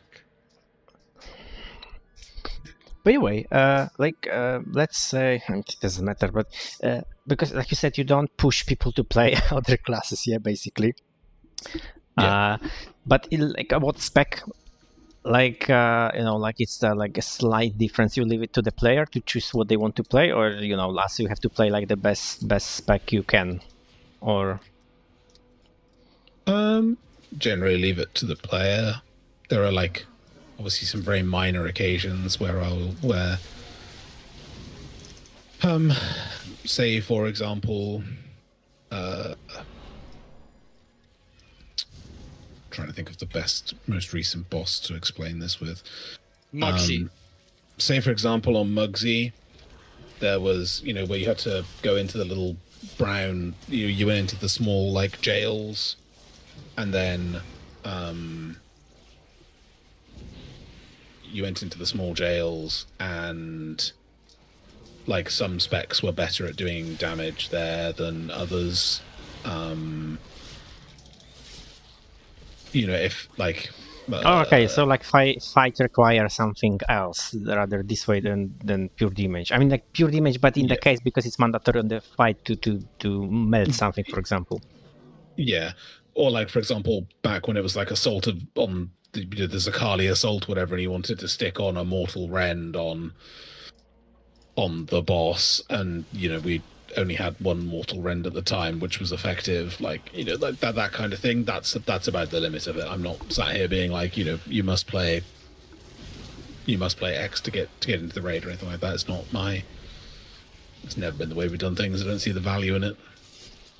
Okay. I mean, I'm just asking. I'm always try to play for myself the best what I can play, but I don't know, like as right now, I really don't like Frost, but I wanna check with the new set, of course, and how it will work, because I was a fan of the Frost with dual wield, but as in this season the dual wield is like meh, and next season should be better. But yeah, I mean, like for now, I Forcing people to play something causes a pretty large turnover as well, let's be honest. yeah, but you know, like you know, Unholy and Frosted, even when I check this shit Excel, even if it's not updated like with the fresh data, the difference between Frost and Unholy is like in the best case scenario, at least for now, less than 5,000. So, and it's a sim, yeah. So sim is assuming that you perfect is like the perfect execution of you. So in real case scenario, it's way easier to execute on Unholy because you can just walk around basically, and you have better uptime on the boss when you have to do something. Yeah, I mean, exactly right. And like often, I will just trust you guys to know. Sorry. I will trust you guys to know broadly what is the right decision. Broadly, I said, Mr. Cackling in the background. Trusting. You know, like generally, I will trust you guys to know what is the right thing to do. That may not always be. The right thing, right? Like it's possible. And you know, that has generally worked out. Trying to think of a time where it hasn't worked out. He trusts us to do the right thing, but he will let us know if we do it wrong. I see. I mean, that's not necessarily true.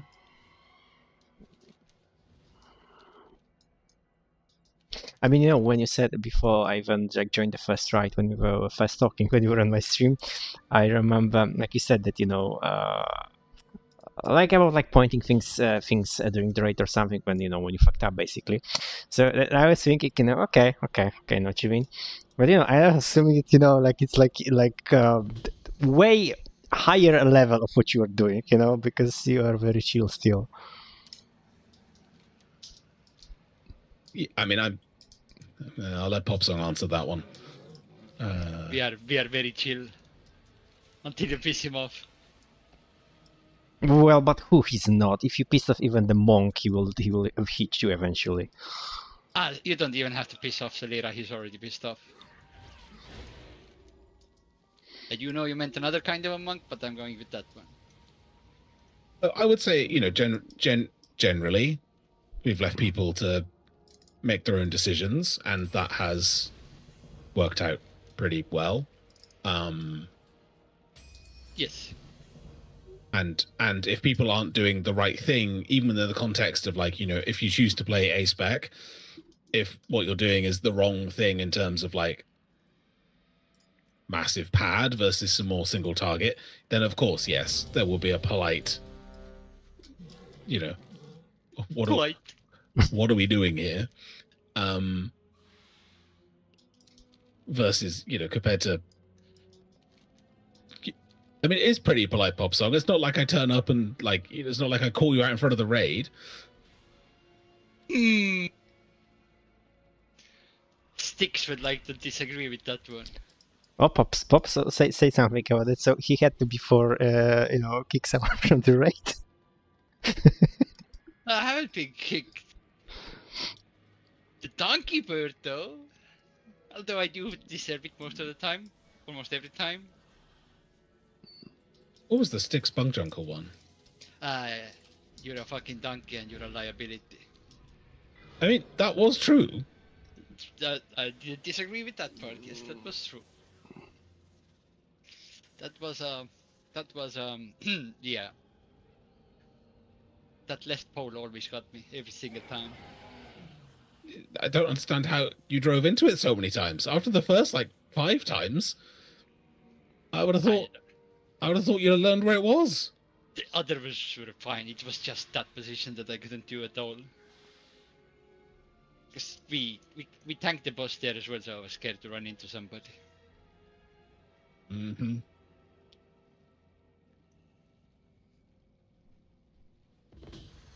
And my excuse is I had less time to learn it than others. Oh wait, fuck, that doesn't work. That's You not still true. had to do it as a tank as well. Yeah. Never mind. Yeah. Tried to wiggle my way out, but didn't work out.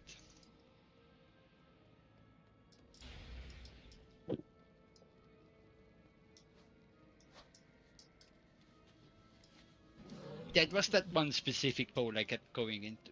The others were fine. Didn't fuck up the others. Just that one. Constantly. Consistently. Not even sure how. I don't think I've kicked anybody from the raid. Not in a very long time. I can't recall any at least. So none in the last 4 years. You see, that's not what I mean chill.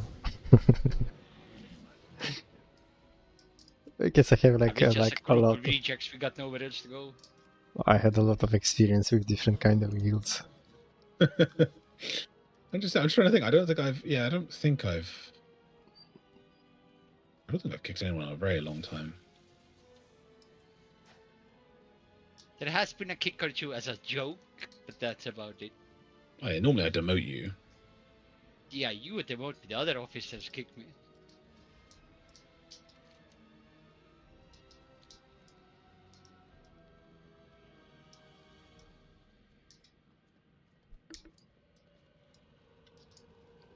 Good reason.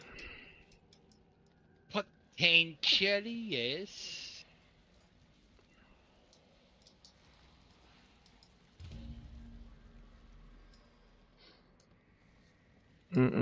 So, Gav, will you send me something before Wednesday or Yeah, I just finished. I mean, I finished doing most of my prep today. So making your own one, okay. I mean, I will send you. I've watched most of the guides that have been put up, and I've got my own personal preference of which ones I think are the most relevant. But he is also recording. The raid leader of that guild is also recording his own version of things, and I will share you the link as soon as he's done. Okay. I think they're doing it tomorrow, so I should have the link, relatively quickly.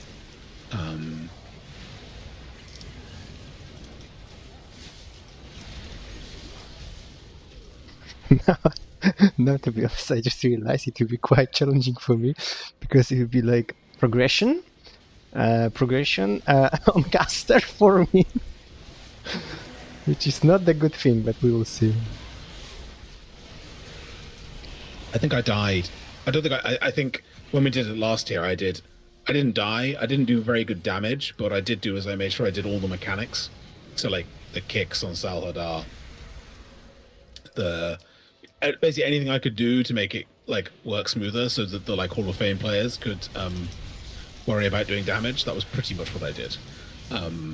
Because then that way at least it went relatively smoothly. We wiped once on heroic dragons, and he flamed them in a way that made me feel like I treat the raiders here way too positively. Yeah. Yeah.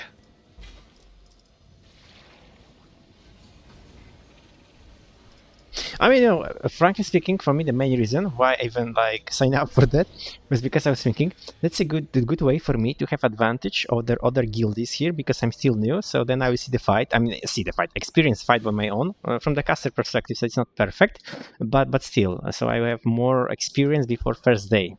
So that's I mean, advantage. that's pretty much the only reason I'm doing it is it lets me go in, see what works, see what doesn't work, and also if there's anything I want to change in my UI, it's a really great time to find out because it's not in the middle of our raid. So if it goes wrong, if something's going wrong, I can like figure it out during their raid and then have it fixed by the time we do our raid. Yeah.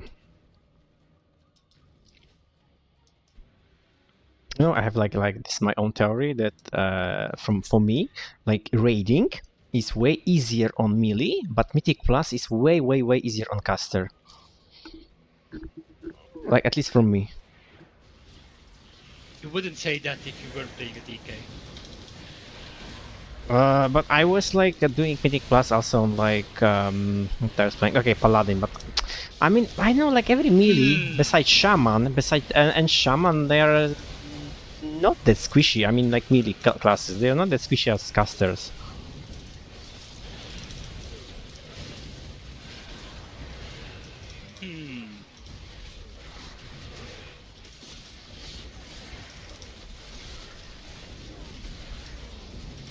I mean, you know, if you want the preview of what I was going to send you tomorrow, or what I'm going to post in Guild anyway tomorrow in terms of videos, there's this guy. I don't know if you know him. He's a guy called Marsh from Consequence. His videos are, I think, almost all of them are mythic testing, because the heroic testing instances were very buggy for a lot of the people. So he does explain which things in there are mythic and which aren't, the same as Tactics does in his video. But he's got like, you know, Marsh's videos are very granular. Whereas I would say Tactics video is pretty high level, but I think it's perfectly suitable to like know what's going on and what is the priority on each of the fights.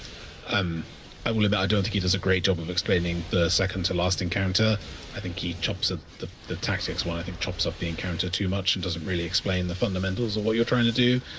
Like, I think in our run, the priority will be to make sure that we are getting the orbs and the ads to wherever it is that we're asked to take them, and I think that's something we can make use of that's productive. Or put gateways down so that we can gate wherever is needed to go. Yeah.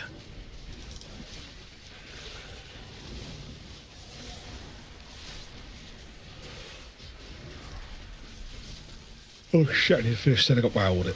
Fuck.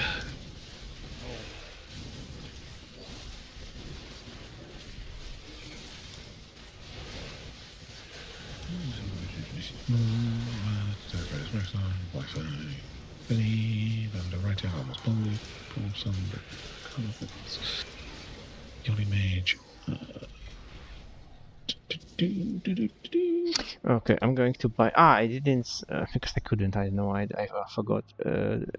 Gave you my profession, which is alchemy and herbalism. But alchemy, I'm just about to buy this new recipe for this new flask because it was get buffed. So maybe for some people it'll be good. Just bought it. Versatility one.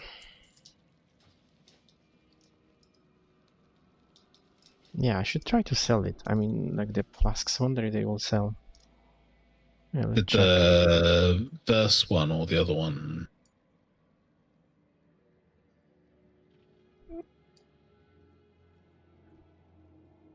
The new one, the liquid luster.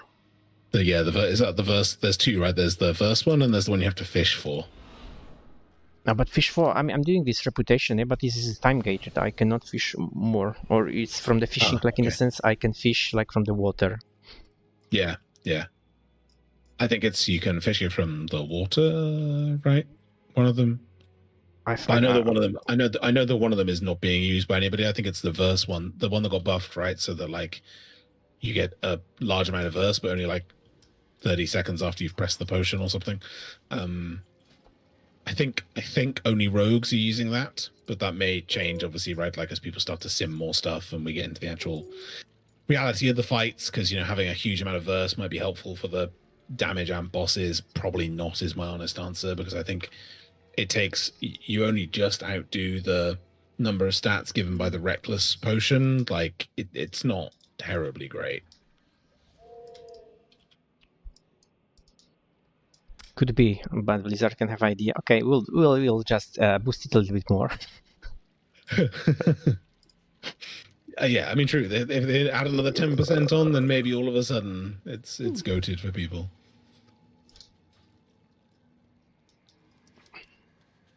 What haven't I done? Oh, Warlock things.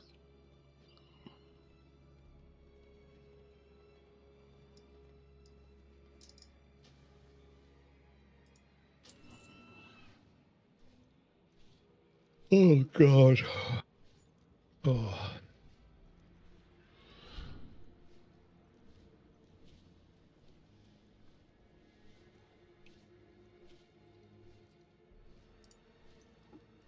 Hey everyone, Marshall. Pearls, the melee backup, and then we brought in the tank thing. It was kind of bugged. You can see those classes to get themselves down.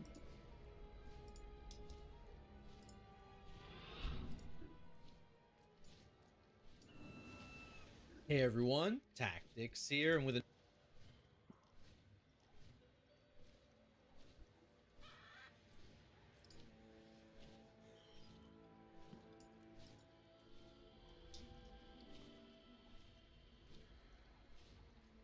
There are people that haven't done their Mythic Zeros. They must be punished. I bet there's a lot of those. Righto, Lambda, Dimmy, Isa,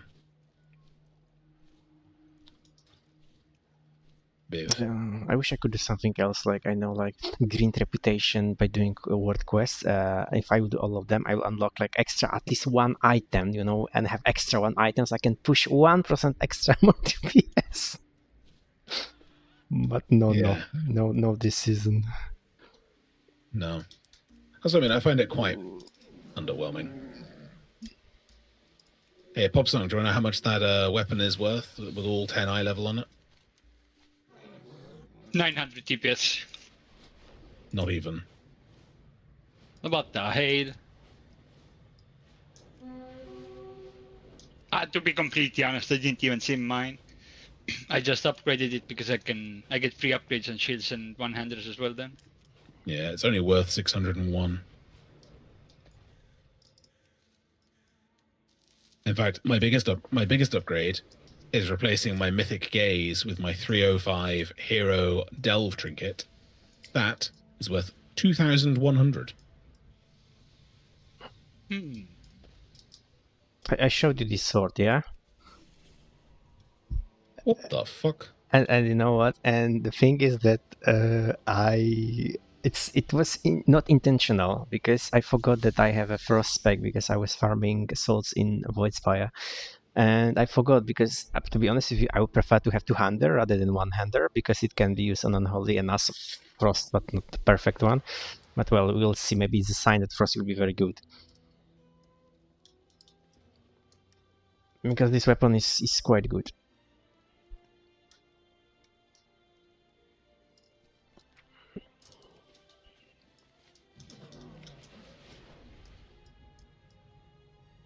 Right, so they upgraded the last season's Delve weapon. Oh, it's strength as well this time. I think it was only agility last time.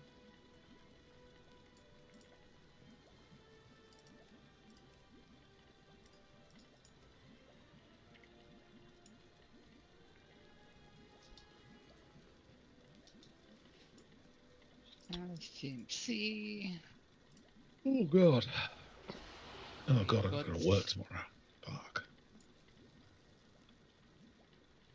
can't say I can feel your pain.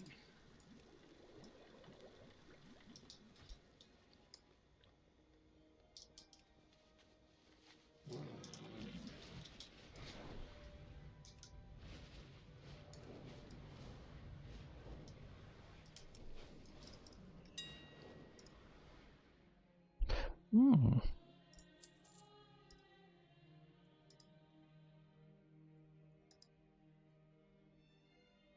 One flask is 145. That's not bad. I mean, flask potion.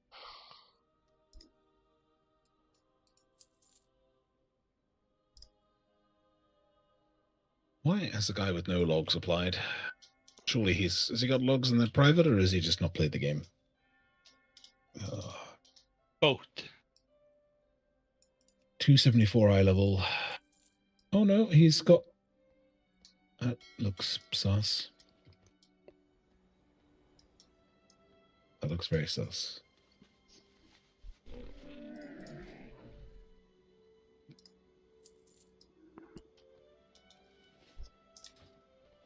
Looks very sus. Killed up to Velgor and Ezrak in the 7th week, and then miraculously just killed Midnight Falls.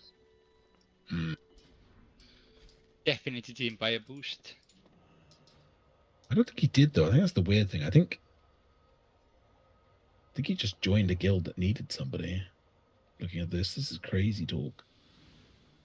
Yeah, he just joined a guild that needs somebody, but he just didn't kill it. He just didn't bother doing it.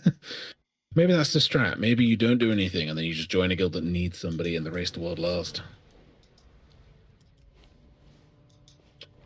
Seems high I'm not risk. gonna gamble on that. That seems very high risk though, doesn't it? Yep.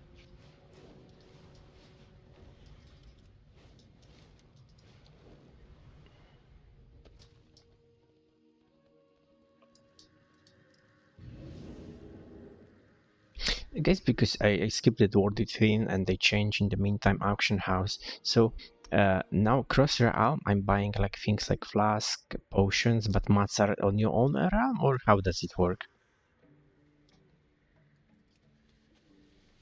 Well,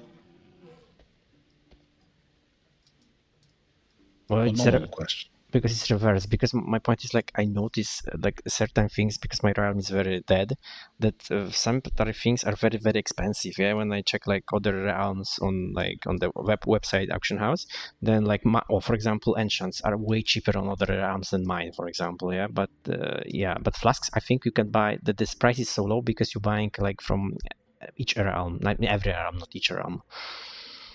So I think crafting agents, like herbs, potions,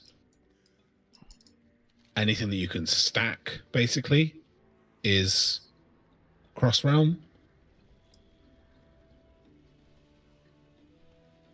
And I think it's everything else. I think it's anything you can't. I think the general rule is anything you can stack is cross realm. Anything you can't stack isn't. From what I remember. Okay.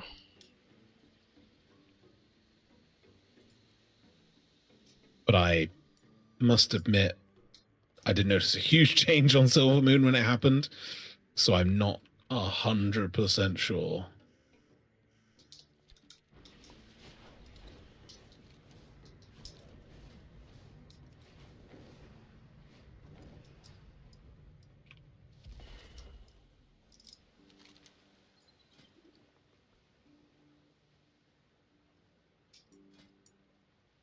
How do I see my sparks?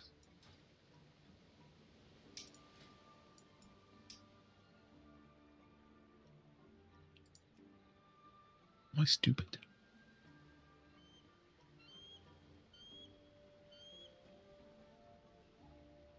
No, the different one, this is, what the fuck is this? Potion. Yeah, it's potion.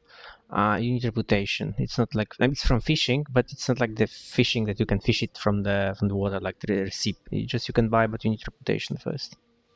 But Okay. it's shitty one, yeah, it's like a shitty one. Yeah.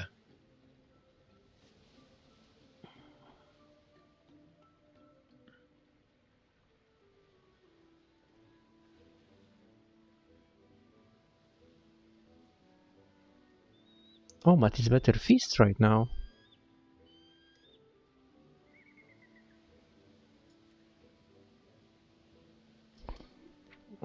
Cooking. Feast.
I'm sure there's something I've forgotten to do.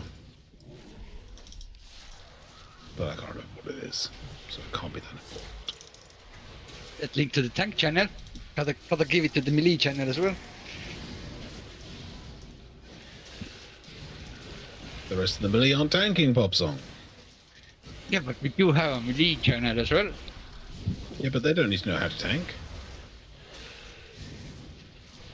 Yeah, that's why when I give them a different link, I mean. What link am I going to give them? How to DPS 101 or something.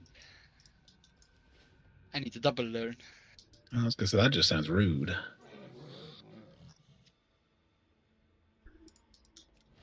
Yeah. Well, we try not to be rude here, pop song. That's a lie and you know it. No, I try not to be rude.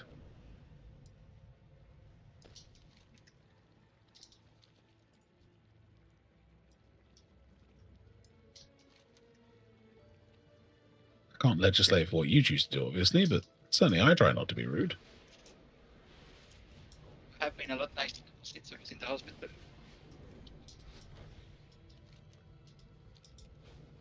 You make it sound like I wasn't nice before. I mean... Here we go again. I mean... He's going to try and tell some lies. Well, my repair rights have been taken away quite a few times. Did it motivate you to stop dying? Motivated me to stop others from dying. Can you disable repair or just the mode, like the changing the rank? I just changed the rank for him. Oh, As it turns out, when he doesn't have access to repairs, does he die a lot less? Yes. Night repairs are expensive. yeah, this season was like crazy. Like, Like, it was especially bad last season when every time you press shield block it cost you 25 gold. That's when I learned not to press it. I don't know that that's true. Which part? That you learn not to press it just because it was costing you 25 gold. It made me not want to press it. Right. But you also just weren't pressing it before that either. I do press it sometimes. What, when you've run out of other buttons to press? I mean, I'm a deep best brain. If I see revenge is usable, I'm using revenge. And that costs rage, which makes me not be able to press shield block.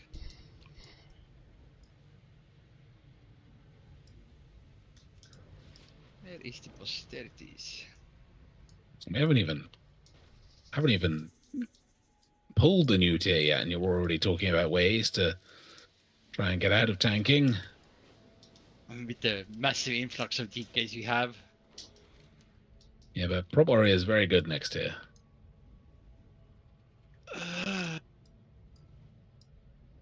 Seems like we're still playing Tane as well, which makes me sad. Big demolish hit goes brr. Well, I'll tell you what, I'll put you in contact with the person I know at Blizzard, and you can try and convince them otherwise. Can you kill the boss for us as well? No. Oh man, you need better contacts. what? But the blood that night is so good. I mean, for me, like I don't like tanking anymore. Like I used to sometimes tank, but it was a need. But when they took away rune tape, I was like, why Blizzard? Why? Yeah, Rune Tape was kind of iconic for its purpose. But yeah, I mean, for me, like right now, as a Death Knight, as Blood or Frost, or I mean DPS, I have like what, anti-magic shield and Ice Boot Fortitude, about like something I can use as a defensive. And Blood Death Knight before I have like rune tape, so when it was like Tank Buster, I could use something, and now I can just use Death Strike before to have a barrier. But it's like if it's a huge Tank Buster, I'm dead. I think that's also a problem with the general pruning of the tanks across the group. Like the, Paladins had lost a lot. Brewmaster's basically just sat there and is like, well, I hope nothing bad happens because otherwise, I'll be dead. Yeah.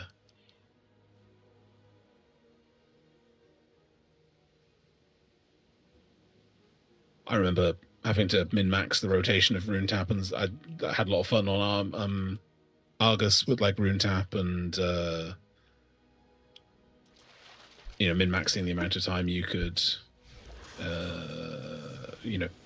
stay in the up realm by like min-maxing rune tap and dancing rune weapon and Vamp Blood. Back when Vamp Blood used to give the whole group Vamp Blood, and Yeah, and I remember I forgot the name of this ability, but this ability, like they stack up the Blood Death Knights on the wait a moment, this Legion also. The first raid, the Merald Nightmare, it was the spider boss. When they stack up Blood Death Knights, and Blood Death Knights kill it like in a few seconds with this ability. Yeah. What is the name of it? Shit.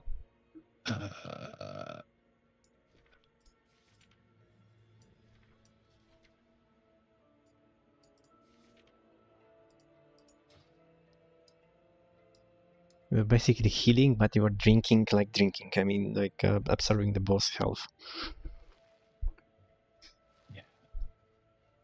Yeah. Cool times. One game was a lot of I'm gonna fun. assume that was the legendary weapon artifact power. No, it was ability. Hmm.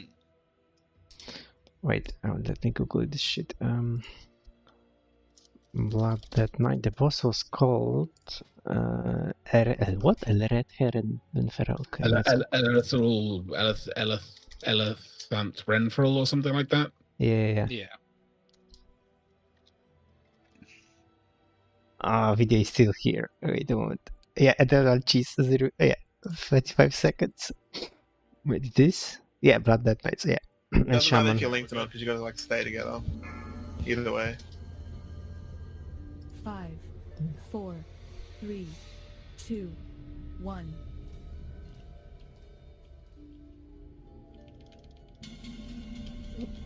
Yeah, if you're all linked, and you're like stacking on the boss.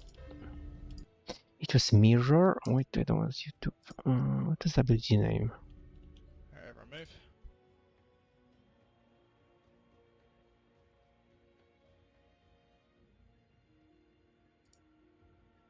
I will do it a different way. I will ask AI.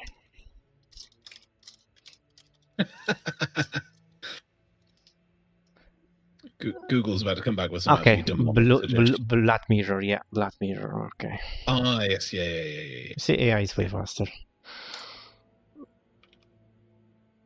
Blood Mirror. Yeah, yeah. And I remember having Blood Worms. I mean, they were shitty, but it was cool to have them. Oh yeah, it's class fantasy when they were great.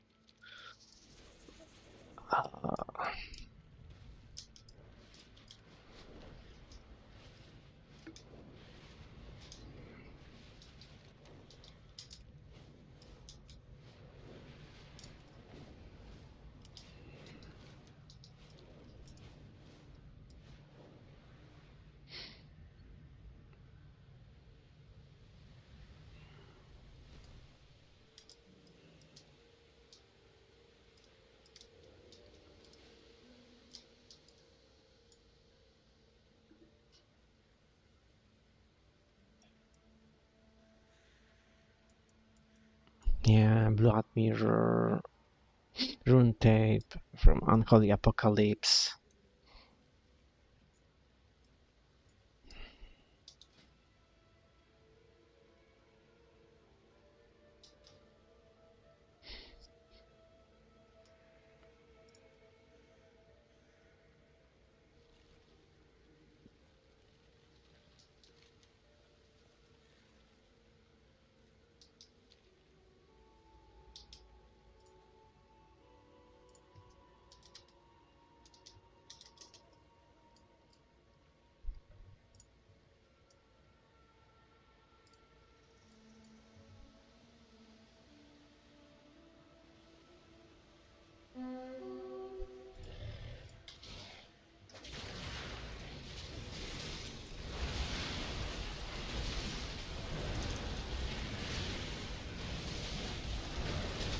Wait, I can't wait till my pets have some more HP because the stealth boss is like 180.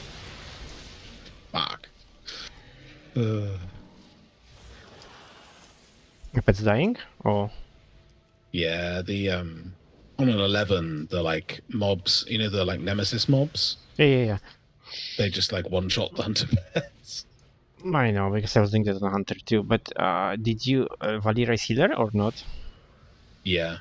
Did you keeping eye that you don't lose the stack, the healing stack from the hearts?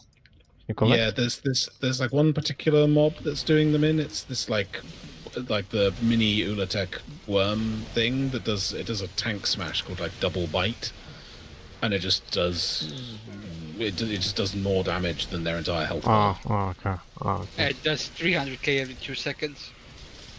Yeah, and the pet just gets nommed. Doesn't matter like how many stacks of the heal. Like I'm keeping the healing buff up on them and keeping mend pet up and stuff, and it just munches through them. It's like great, very very cool. They just need like a little bit more HP. Not even a huge amount either. Just like a little bit. Somebody said in the guild chat that you can just outrange it, pull your pets back when they start casting it. Oh really? It was Zoom that said it. Interesting. We'll try that next. I can't be bothered to do it. I'll do it next week when I've got a bit more gear, when there's some value in some value in doing delves with keys, etc., and more maps, and the works.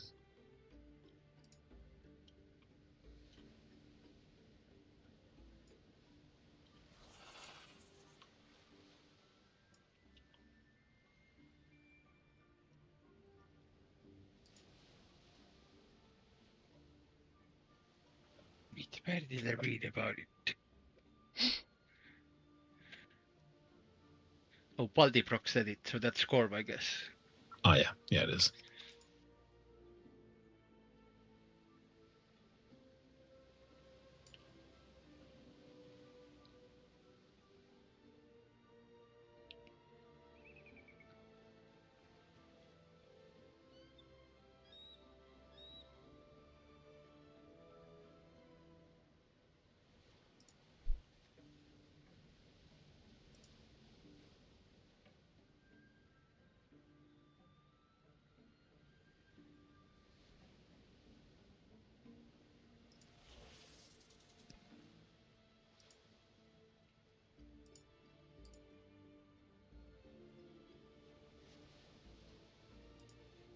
Ooh.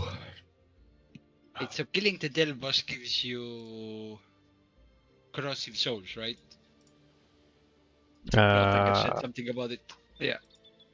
I mean, Delve boss, yes. Delve boss, yes. Like the Delve boss, not in the Delve, like the normal Delve, but the Delve boss with the question mark, yeah. The Nemesis. Yes, yeah. yeah. Oh man. I guess I can farm it. I don't recommend. I don't have 8 characters and I felt like numb after. I think I can only do it to 2 others. Not gonna bother with more.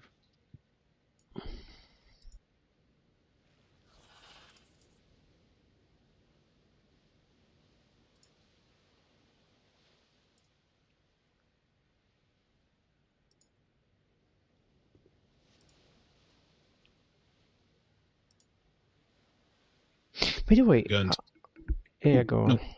No, carry on.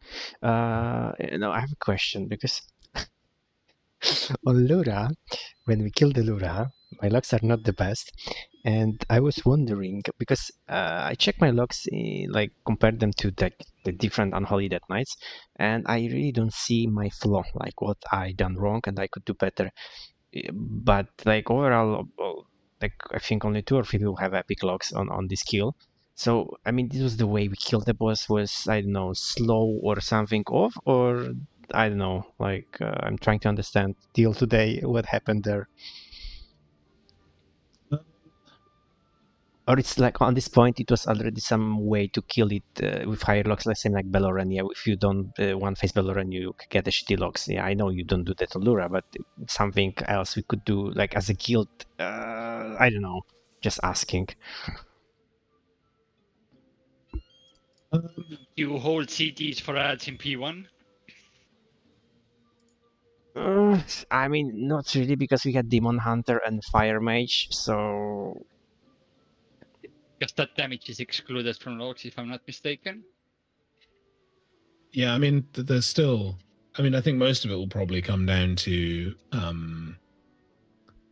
most of it will come down to boss damage and the, like, minutiae of when we lusted. So I think, like... Intermission probably was about right. Let me look at the stage. Yeah, I mean, stage 2, you sort of lost like 10% compared to like the top logs that kill it at the same time as us. That's partially where you're positioned, I guess. Like you lose a bit of uptime running out.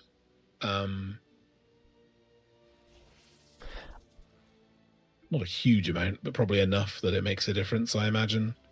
You mean the moment after first phase when you are moving, or? No, the second phase when it's the line and the... Okay. I think just looking there was like you lost like 10% of like, you know, if you were comparing, like you did 13 million, they did 15 million. That's, you know, I guess somewhat substantial. when you're trying to like find a bit of missing damage, and then P3.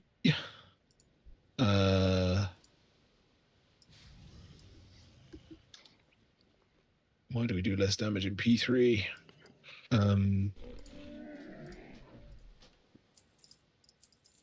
If I go.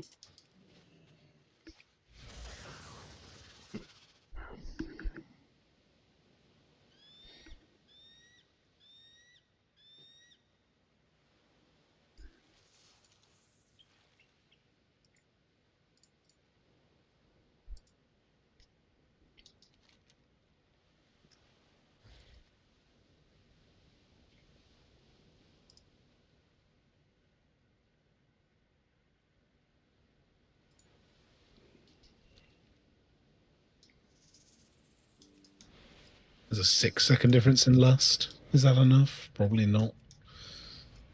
It's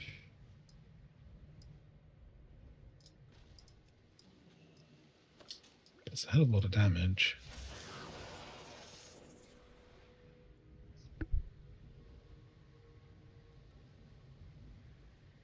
P3 is really where the difference is, and I'm just struggling to work out why.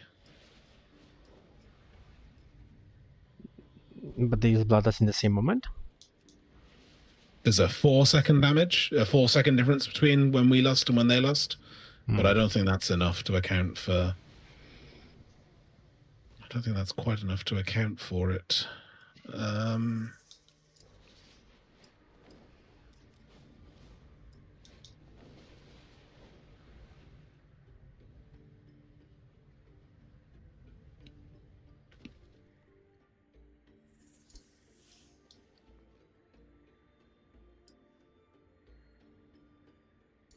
Because I was really trying to understand what the fuck I done wrong.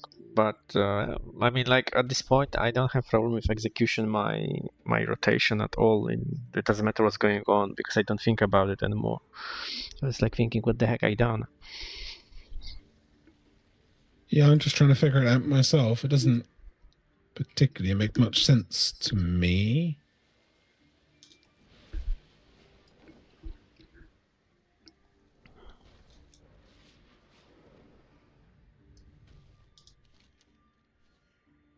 Especially because you have PI as well.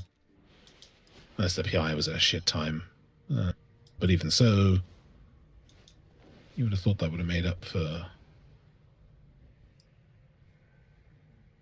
I mean, I know, I would say that PI would be like 5%. So that's it. Yeah.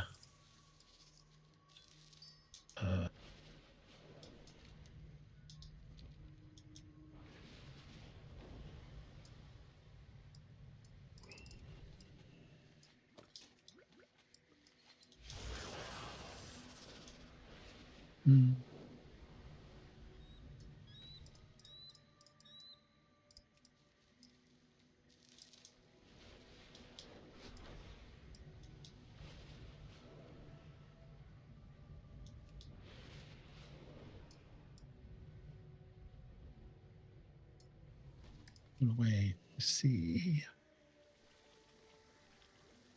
Jesus, now I feel like I give you the homework. No, I mean I'm now confused because they're doing like 100k more per second in P3. It's the same kill time, it's the same push time, it's the same lust time, but they are just doing. Are you comparing them on WoW logs or somewhere else? On logs, yeah.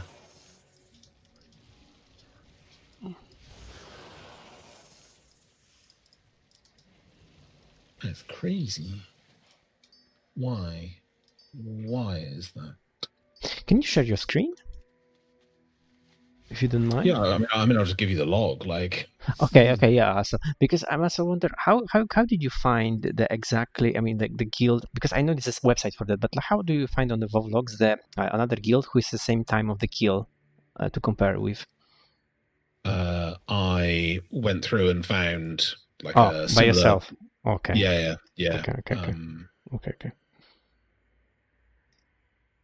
So I mean, like so I filtered it just to P3, and during P3, which is where the main damage difference is, he's doing this other guy's doing 327k, you're doing 237, and that's really where the entire difference is.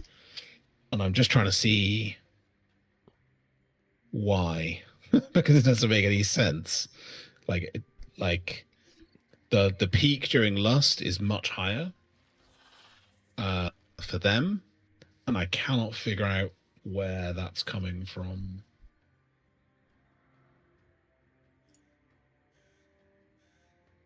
Unless, is it something really stupid? Like,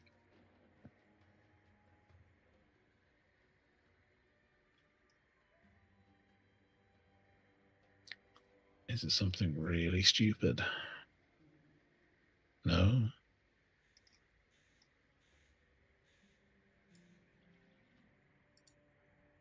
I mean, Army just hits for 1 million more. Like, that is crazy.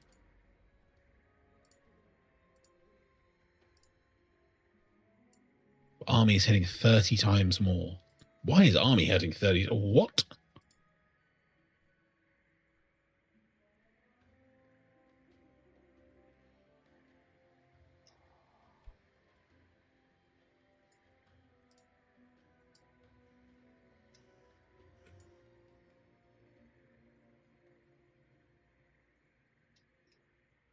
Is there a log issue? Do we lose some damage by going out of range or something? That can't be right, though, because we see both realms.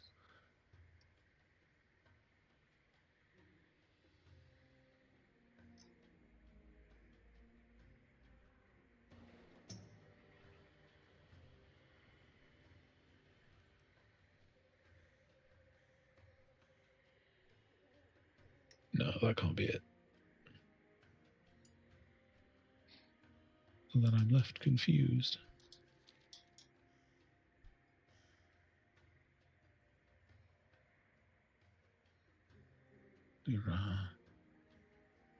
Damage done.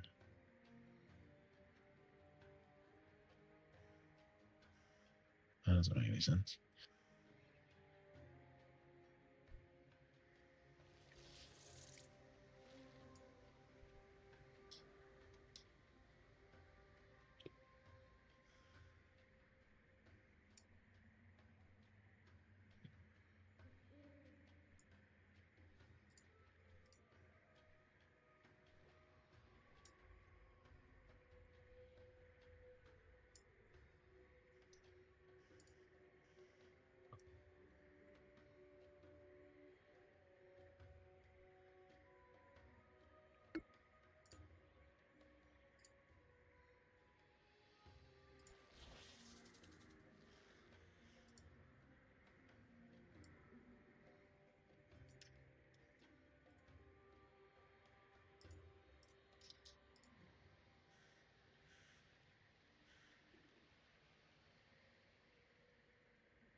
Yeah, but it's quite funny to look because like all the fight, the damage was like more or less the same, and then like 6 minute, yeah, 6 minutes when it started when they ramping way higher than us. Yeah, way higher, and I'm just trying to figure out why. I don't understand.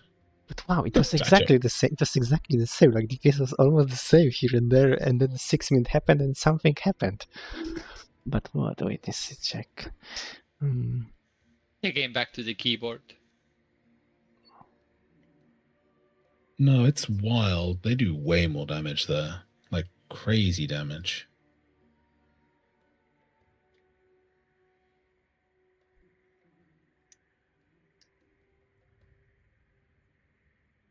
but it's not the same for everybody. Like, I'm pretty much level with their hunter during the same time period. It's very much... Yeah, but you see, like, the last DPS is doing like your kind of DPS. Yeah. I completely agree. It's like universal across the board. It's just what I don't understand is why. Well, they only have they're actually short a person. There's somebody dead.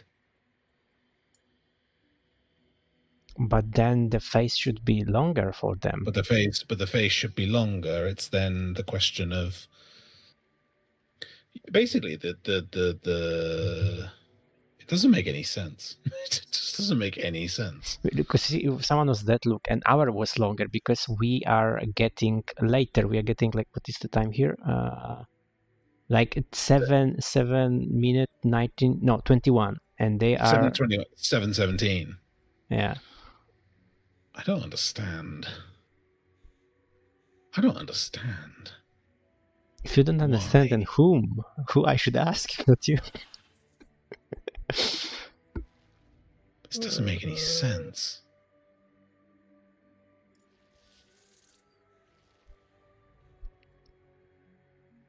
Doesn't make any sense. But like, army just hits his army. That you know, like, even just looking individually, right? Like, a huge difference is the army of the damned damage. Like, their army just hits for an extra. Their army just hits twice.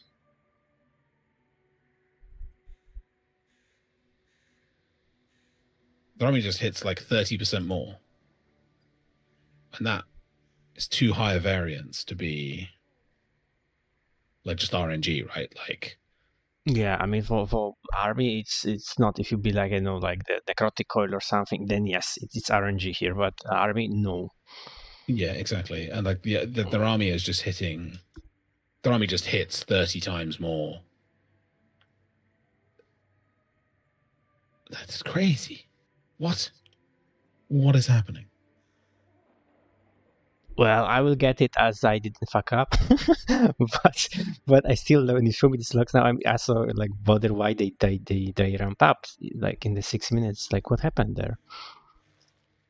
Don't understand. Dude, you know better fight because I didn't progress that much as you guys. So like, the moment we bloodlust is the moment when it was after the first game, right? Yes, yeah. And that was the common spot because it gave everyone, you know, if you'd use your 2 minutes on cooldown, it gave you your 2 minutes back up, gave you your trinkets, and let you just absolutely wail on the boss. I don't understand.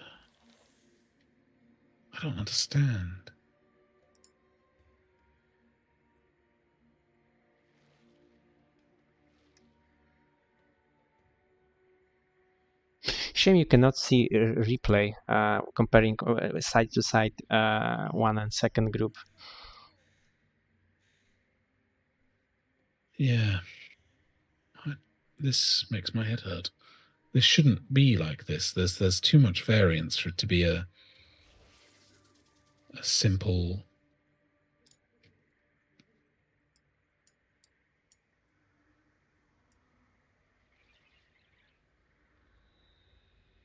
So, which second we bloodlust?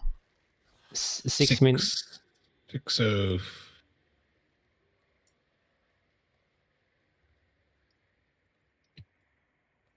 Oh, that's interesting. Why does our lust last 50 seconds?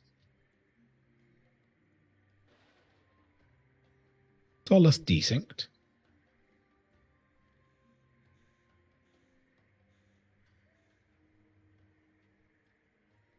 I don't know, man. You can compare other guild logs, yeah, but I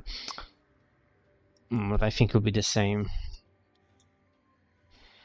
That's that.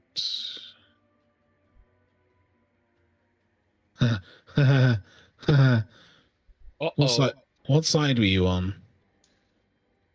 You were on Ember's side. Ember's side with Mork. and with Corv and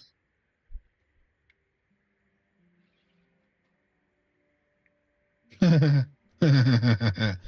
did not last when they were supposed to. They did not lust when they were supposed to.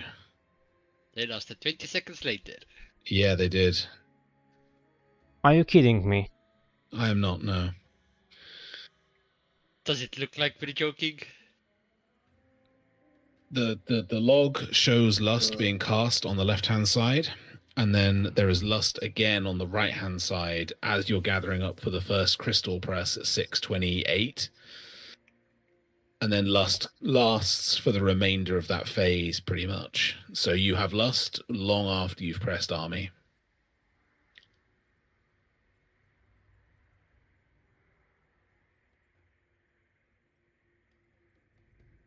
Which is why army is hitting more, and why there is just more.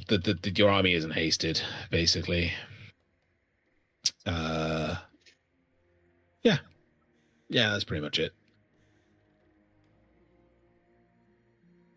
So you lose 60-ish% of army.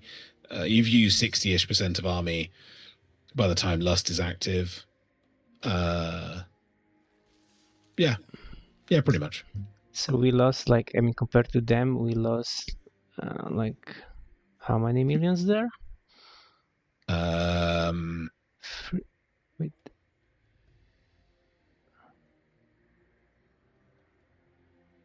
So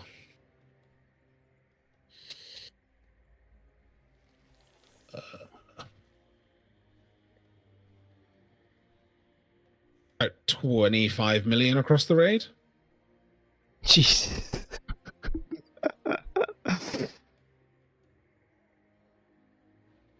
Yeah.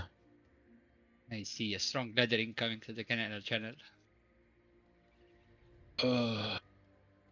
Oh, okay, now I see. Yeah, they have, like, okay. Yeah. Because they cast Bloodlust in the same moment, and we didn't. One side did. I said in the same moment. We didn't Bloodlust in the same moment. Yeah.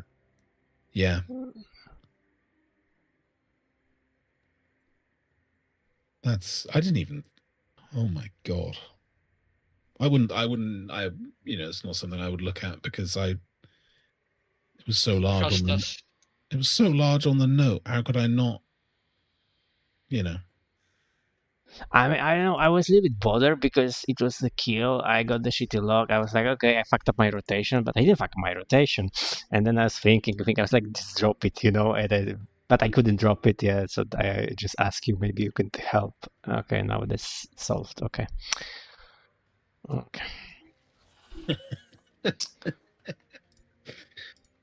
Yeah. Okay. Well. Okay. But I feel better at least. Because it's not like I could help. I don't feel better, but yeah. but I do because it's not my call. It's not on me, at least. I mean, if I were Bloodlust class, then it was on me, yeah, but I'm not the Bloodlust class. No, you're safe. You're safe. Yeah. That's moderately annoying. Oh my god. Well, even if back in the day I realized that we didn't Bloodlust because I didn't have a buff, I will still not yell because I was too new in the guild to just make a call. Where is fucking Bloodlust? Well, yeah. Good thing you didn't notice. You would have done a gene to us otherwise. I mean, no, even like I said, even if I will notice, I will not say anything because I was too new to start yelling. What the fuck is Bloodlust? Yeah, well, Gene didn't say anything either. He just killed us. Yeah, that was true. On our when we were pretty close to killing Tindril, and he didn't have his cooldowns up when we pulled the boss, and he didn't say anything. And then we were going to kill the boss, and he was not going to pass very well, so he opted to wipe us at 2% on the boss. so that we would come back and kill it, and he'd get a decent pass. On the Yeah. I think he told me that already. Yeah. Yeah. Iconic behavior. No, I told you that I had some friends who know me from the beginning. They called me DPS whore, but I will never do shit like that. Like, no. That's too much. It was certainly something. And what class the guy was playing? Rogue. Oh.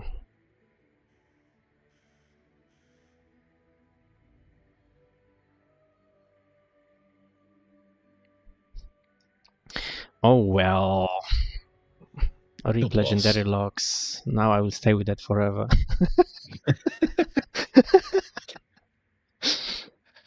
I mean, I'm not gonna lie. But the previous week, I was thinking to try to pack Lura to improve logs, but I knew it would be like suicide mission. And I will lose my sanity. I mean, you saw my pug Lura. Like, things did not improve for me. Because I was in a group of 2 Ellie shamans that then, there was no damage in P1 for Gavin because the 2 Ellie shamans just blew everything up, and I was sat there being like, well, I came 4th on boss damage, but I came, like, that's no good because, the relevant BM hunter logs all get chance to, you don't even run like your real AoE talents, you run like the ones that do AoE around you, like when you press your major cooldown, and like, I'd managed to line up the timings, like, even better than on our kill. And then was just there like, oh, but now there are 2 Ellie shamans and there's no damage to do. Isn't that damage excluded from logs though? No. Yeah, but you still Matrix. It's not all of it is. Some of it isn't. It's not like that Matrix damage is excluded, but the from crystal is still counting. Yeah, exactly. Oh man, that's why my logs got worse after I stopped padding. I mean, because the what is the our mage, fire mage, Nick? Vilgefortz. Yeah, Vilgefortz. He said that guys, don't use cooldowns there because I will kill them because they don't count anymore for the logs. I was like, yeah, dude, of course. Oh man, I trusted him. I got lied to. I knew he was lying because that was a mistake, Pop Song. God damn it. But to do any damage on these crystals with the Demon Hunter and him, Fire Mage, I had to precast my Putrefy even before we grip the crystals to the boss because Putrefy takes a moment to hit. So I have to precast it because they were dying too quickly. Great. Yeah. But yeah, the pad is real. Yeah, in this like Void Spire, and that I like the padding was real.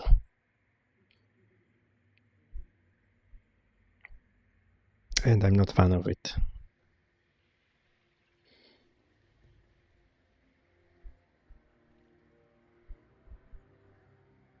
Okay, but now I feel better at least. Thank you very much for spending your time analyzing what happened there. Well, it's also helpful to know because, really some instructions were not followed, clearly. I mean, I will not lie. I'm not gonna lie. I didn't cross my mind that at this level, someone didn't learn Bloodlust. There's a lot. I suppose there is a lot going on there. I'm going to be generous. He says that while writing a message to Corb already. Maybe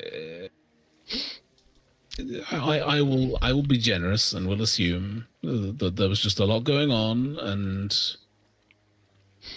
but also the other mage was on that side. Why didn't the mage last? You mean Monaco? Yeah. He was busy being sexist. Yeah, probably. Okay, but now I know I have to buy drums for these tiers. Do not do that. Ooh, that's a risky move. I mean, there are no fights where you'll be in a split realm this time, so at least you're, you'll be safe. Then definitely not do that. Someone done it before? Oh yeah, we've had our share of interesting drums timings. What was Smolderon was pretty bad, right? That was I don't know if you saw Smolderon. We had to use the macro to like ping when you were gonna break your you get to have the orb chasing you. You had to use a macro, and someone kept managing to mix that in with drums. That was a good one. What were the other ones? Sounds like fun. We've had a few. I've indeed had a few. I've done it. That was also pretty amusing.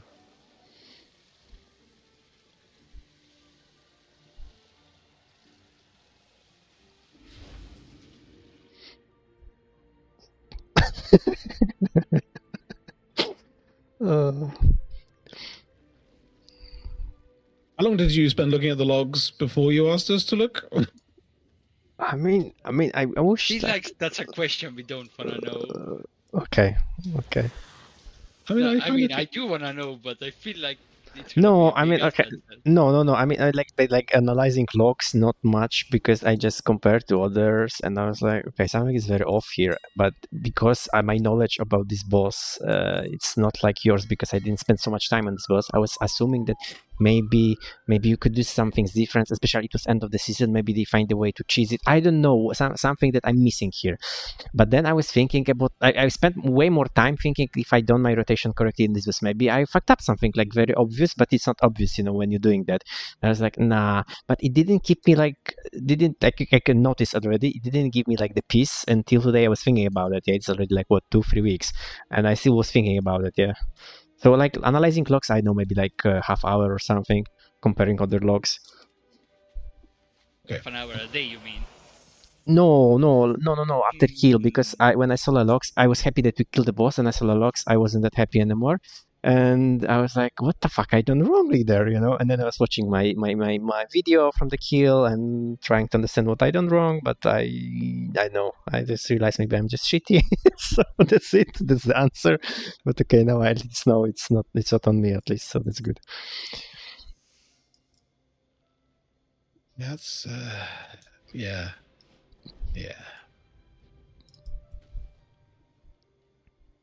I mean, that would also explain why we were slower to push than I was expecting. I had like an internal timer of how long I thought we would need to push out of the phase, and I was expecting us to push at like 7:08 or something when we actually killed it, but we didn't push for like a good 10 seconds longer than that, and I was quite puzzled. I was like, oh, we just clearly are playing like shit today, but actually not losting on time probably makes a lot more sense. Fuck.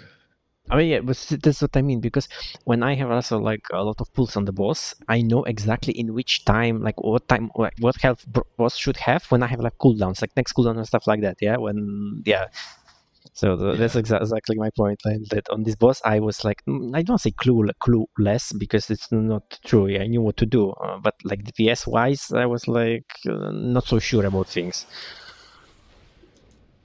I mean, like I mean, I knew when we were having good pulls, because if you pushed into the intermission with the boss at 63%, I knew generally, I was like, oh, that's a good pull. 65%, that's a shit pull. Yeah. I mean, yeah. And so I was surprised when we had what I thought was a relatively good push, and then we were still, like, the boss was still alive, and I was like, well, okay. Maybe we did less damage in P2 than I was expecting, something... hell.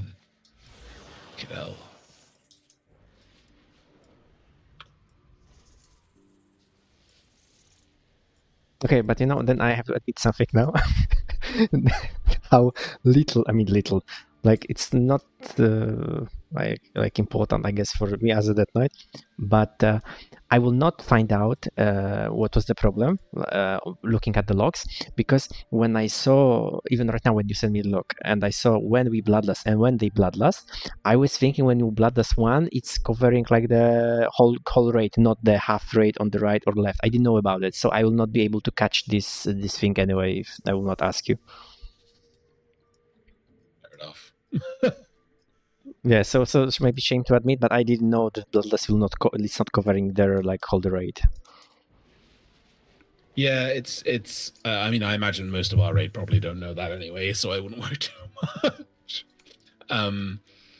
It was one of those things that, like, when I was doing boss prep and I was trying to figure out which, like, rogue poison doesn't duplicate, hunter's mark doesn't duplicate. I was trying to like set up sides so as they would work more effectively, and yeah, it's not a net. There are some end bosses that make sense in terms of that, and there are some that don't, and this is definitely one of the ones that doesn't. I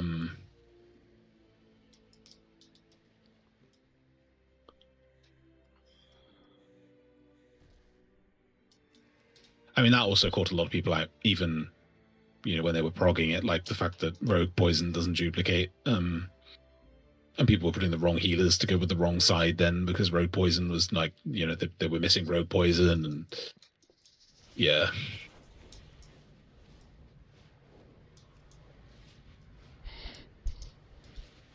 Okay, but tonight I will sleep better. Now that you know that it was nothing to do with you, and there's nothing else you could have done. I mean, I'm not gonna lie. Maybe it sounds selfish, but yeah. I mean, yeah, that's true. Okay, I have a whole season to ruin your logs. I'll find a way. Oh no! Wait! Because I'm still new. But wait, you are the one they were saying that you were ruining someone's logs, or they not you? It's you of someone else. I was somebody else. I didn't ruin other people's logs, unless I swap past them right before the pull. Okay, I'll find out if it's true or not. The swap plastic part? Yeah, that's true. Ruining other people's logs? Don't think I have, at least not intentionally. I don't recall you doing that. Yeah, that's going a bit too far. Killing them, yeah, that I can do, but don't really sabotage gameplay during the pulls. Well, not intentionally. Yeah, not intentionally at least. My mere presence is sabotaging enough.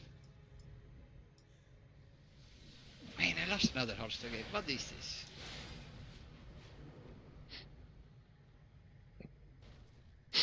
I know.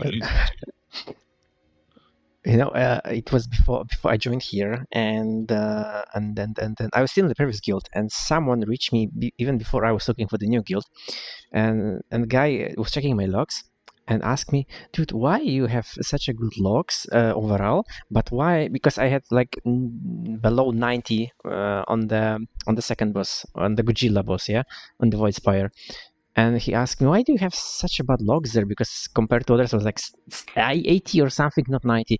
And I said, what do you think? I asked you. And he was like, don't tell me they ask you to grip every single ads. I was like, yes. So that's why.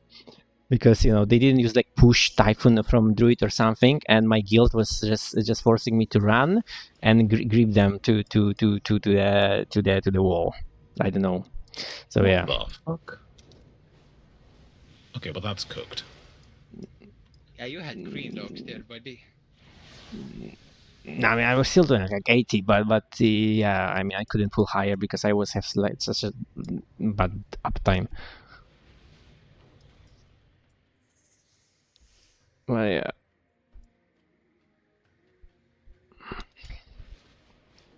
So now I can say anyone, what's with your Lura logs? Oh, my side didn't last. Oh, okay. Happened.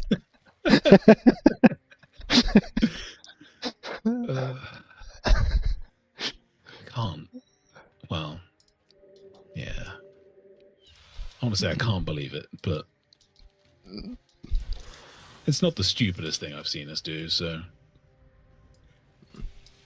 I know after packing so many keys, I mean, I'm not surprised that people who can bloodlust don't bloodlust. I mean, I know. I mean, if I could bloodlust as Death Knight, I would be always first person to bloodlust. No, you won't. Yeah, I mean, when I'm a shaman, No, for you won't. example, or a hunter, and I have like the bloodlust pet, not the healing pet, I'm always bloodlusting. Like, oh my god, I just. That's a global. You're gonna hope somebody else does it. I mean, I think in fairness, we've normally not had a problem with people pressing Bloodlust, right? Like, normally people are pretty keen to press it. Sometimes too keen to press it. Yeah, once we find a fool that's willing to do it.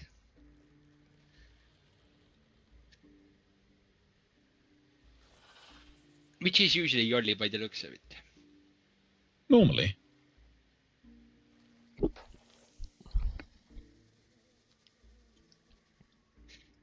Right. We use a haste flask this season. Okay, yeah, I guess I can get those. Huh. Haste flask. Yeah, both play haste and master are just as good based on the sims. What is bro cooking? What you mean? Just surprised. I wouldn't have normally thought. Yeah, I have a nice stack of mastery flasks, but I guess I can get some haste ones as well. Oh, Champions Penta, that's the new food, right? And Blooming Feast. I mean, what is like the rough idea, like the plan? Like we are doing normal, heroic, and how do you guys usually start mythic? Like after like how it looks in here? Depends on boss tuning. We will do normal and as much of heroic and probably LFR on Thursday. So normally we'll do all of normal and probably 4 on heroic, I would imagine, looking at tuning. And we'll try and do the lair boss on both normal and heroic on Thursday. And then the Sunday depends really. I like Coiled Altar should be killable on Sunday because we'll have Wednesday, Thursday, Friday, Saturday, and Sunday for people to do M+. So we should be relatively well geared, he says. Don't make me regret that. We should be we should be relatively well geared so that, like, you know, Coiled Altar's dropping 315. If the majority of the raid has done enough M+, we should be like 308 average. That should be enough to make up for some missing tier sets. But again, it does depend. It's not a guarantee, right? Like, you know, the tier bosses this tier are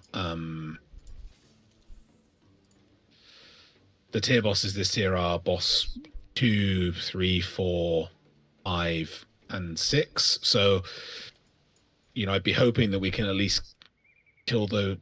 Yeah, it's tricky. It depends. It will depend on tuning, and we'll have the advantage of seeing, you know, the run on Wednesday and see how people do. We have the advantage of NA doing things and seeing how they do. If they've... Nexali on the PTR was actually surprisingly hard on Mythic. Like, it was, you know, hard enough that there's a world where we don't do a Mythic Vault this week. But equally,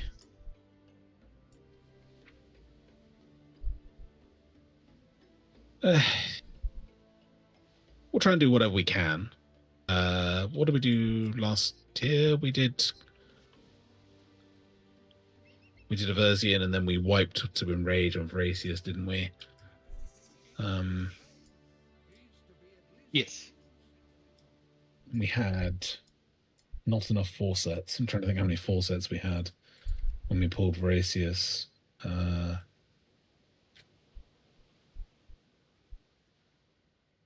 We wiped at 6%, and we had only 14 4 sets. I mean, if we get 14 4 sets tier 1, week 1 this tier, you'd hope we'd be able to get a boss or 2 in.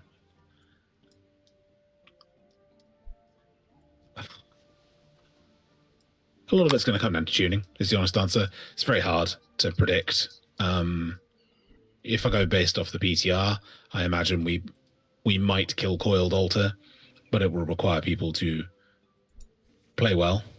It will require some luck with getting tier on a decent number of people. And it will require probably some luck in Blizzard tuning it so that it doesn't need 4 set on the majority of the raid. Which I don't know. I mean, you gave me like very detailed answer. I was just asking like very simple thing because, like, for example, even in previous guild, they didn't touch mythic till we didn't do heroic. Like in the sense. So that's what I wanted to know. Yeah. Oh yeah. I see. I see. Yeah, no, we will definitely do like there's if Ulatech is very hard. I mean, this tier, right? The majority of the guild, we didn't do Heroic Lura at all this tier, at all. So like the majority of the guild got their Heroic Lura kill when we killed Mythic Lura. That is true. I mean, I know this tier is a bit of an outlier, and like there was no reason to do Heroic Lura. There was obviously a reason to do. There was obviously a large reason to do Ulatech, so we will definitely be doing Ulatech on Heroic so people can go bonus roll it and all that. Yes. Okay. I envy those guys that can bonus roll Ulatech. I mean, I'll be bonus rolling the Coiled Altar. Same. For all of those 6 items.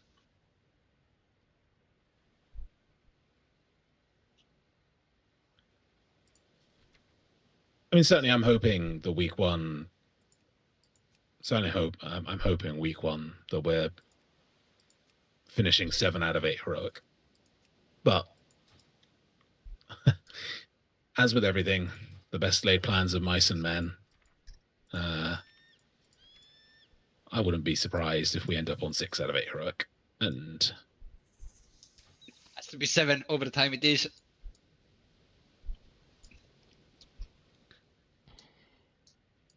Outer involved or we riot. I mean, I'd be much happier if we finished 6 out of 8, but we actually got 16 4 pieces or something like that than we finished on 7 out of 8 but only had 12 4 pieces or something, right? Like that would be a much better week.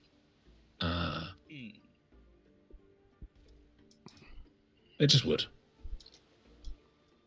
Hey, I wanna ask, how many people are gonna need to strengthen the agility 100 very rare weapon? I don't know. Do we even have anybody? Rex wants to play Frost, I think. That's dual wield. Corv, maybe? Oh, Corv playing Shaman. Oh, fuck. God damn it.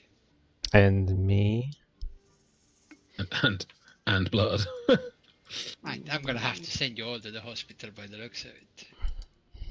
That's my tanking weapon. Hands off.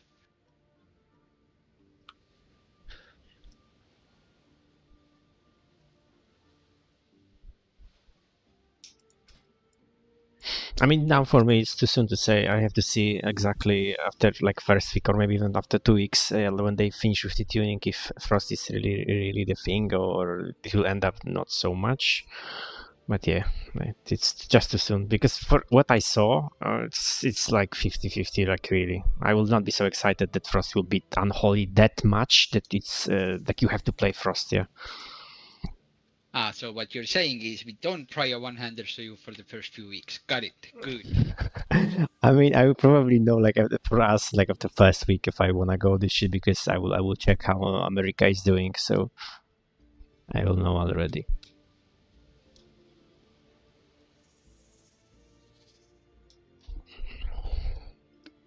Very good.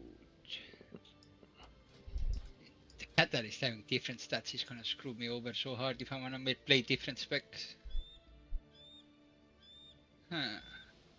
But well, if I play Frost, like for sure, then I need the weapon from the Coil Altar and also from Ulatek, the second one. Jesus Christ. Well, actually, Rex mentioned about that. Isn't Frost playing double one-hander from Ulatek? I mean, they are. They don't even want the very rare weapon. Based on the beast list, at least. So we're having. Wait a moment. We're having a different beast list. I'm looking at the Wowhead one.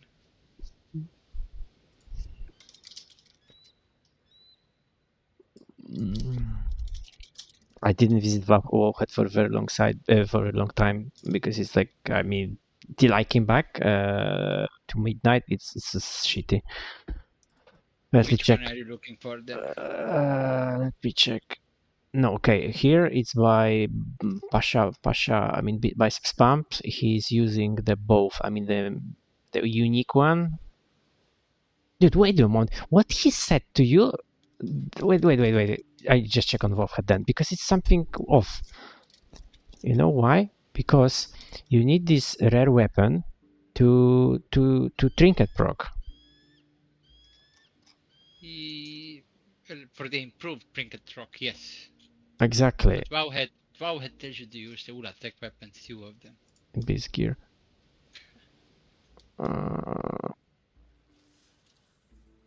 Oh yeah, but no.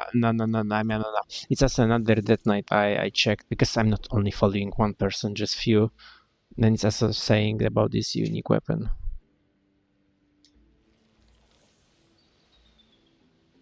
Well, but we'll also see about when you'll steam it, when you'll eventually will be there, steam it, and maybe some adjustments to it because they're still adjusting the trinkets I saw.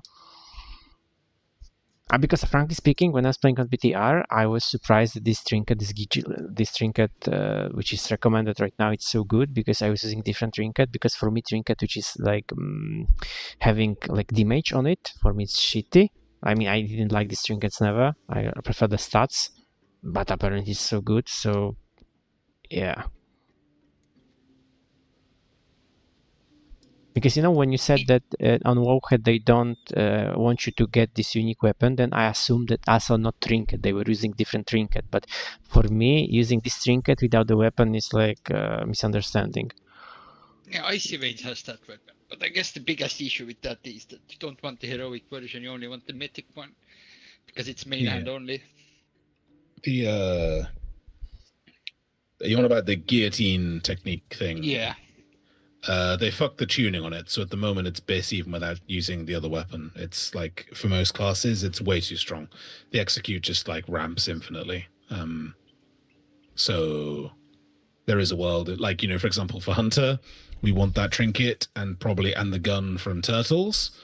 Even though we're not going to get the bonus effect, it's still by far away our best trinket. Okay, but yeah, the weapon kind of screws most classes over, I assume, because the one-handed weapon is one only. So it being on a hero track when you have a mid weapon.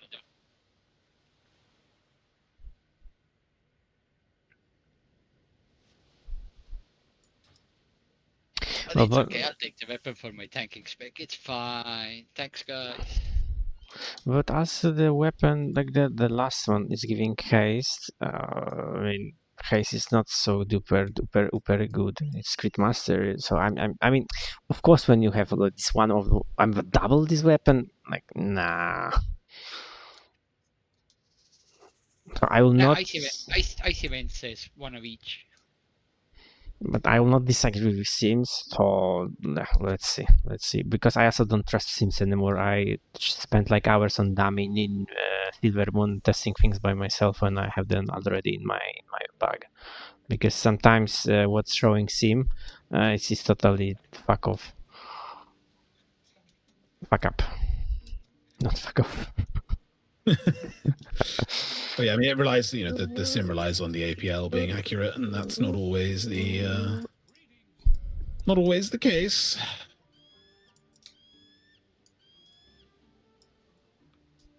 as the Warlocks tell us every tier. Yeah. Our teams are inflated. We actually do a lot less. Besides, it's also very possible that, like, if they will change something around and for Unholy, the Blightful build will be good. But yeah, we have to just wait and see. Because, for example, when I was, like, by the end of the season right now, when I was checking certain bosses, the Chinese players were playing kind of weird builds. I mean, weird in the sense they weren't common, what people were playing in Europe and America, and they were fucking, like, nuking things.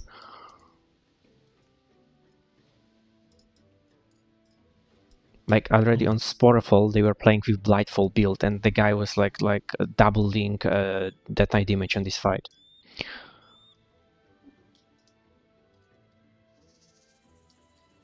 Surely I don't have to use double on use. Oh no, I don't. Thank God. Thank God. Oh.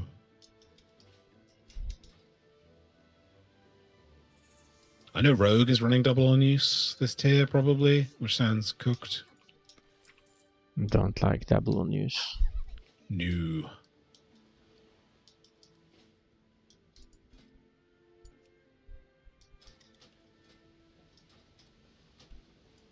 So my favorite trinket of all the times is from Ice Crown Citadel.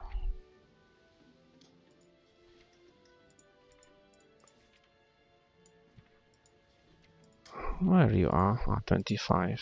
And this one. Deadbringer's Wheel. It was such a cool trinket.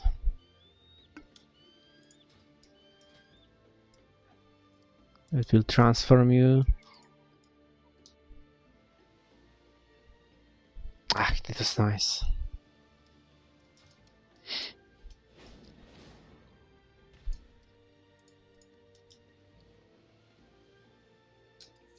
Only assassination is double unused though, right? I think sub was also potentially with the changes to the trinkets that went live. I assume the guides may not have updated. That's also a split. Sub shows Guillotine and Voracious Heart.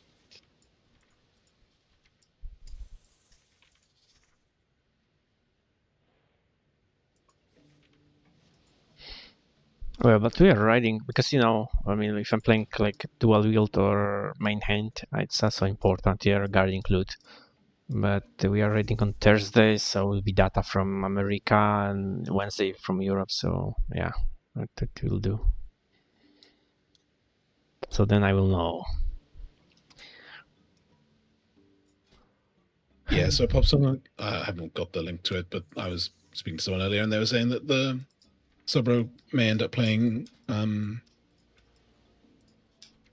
heart and the font as well, because the font is, you know, a lot of burst damage, and the burst damage nature of the fights means that like you'll be able to amp that up with sub damage as well. The font also has a unique interaction with Assassination Rogue Talent, which is why they're particularly using that one as well. And do you have idea how many classes need Heart to full attack, the second trinket? With the Venomous Rage. Oh, nature damage, that's why. Okay. The Heart of Udotech, a lot. Hang on, someone data scraped a lot of the guides. Let me find it. Oh, but it is only strength trinket, yeah? Or is it changing agility, but I cannot see because I'm in that night? Agility as well. Oh, okay. Okay, then that's mean a lot, okay. The same with the one-hander, and the same with the two-hander. So no. You after the Voracious Heart, yeah? Mm-hmm. It's BIS for all 3 DK specs: Havoc, Venge, Feral, Marksman, Survival, Windwalker, Ret, BM, all 3 rogue specs. Okay. Enhancement, Arms, and Fury. So basically everyone. Yeah, pretty much.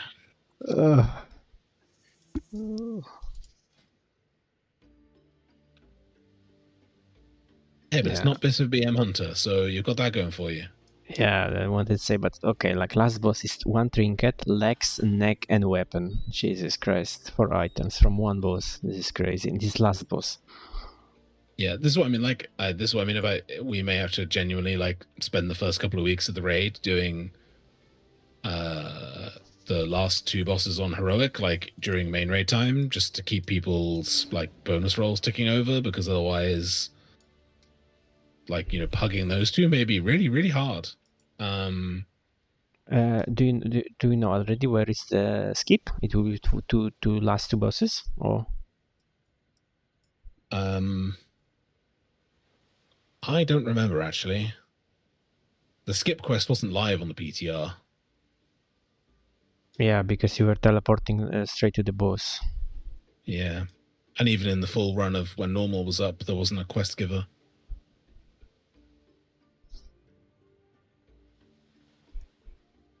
So every spec in the game wants the neck. This website's hilarious.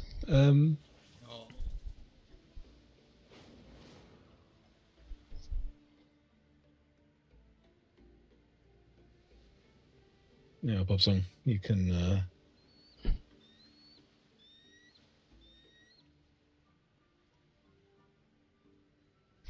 But the thing is, 7% less damage. It's also stacking because you have neck with this, and also somewhere was ring, right? If I'm correct. Yeah, so it's 14% less venom damage.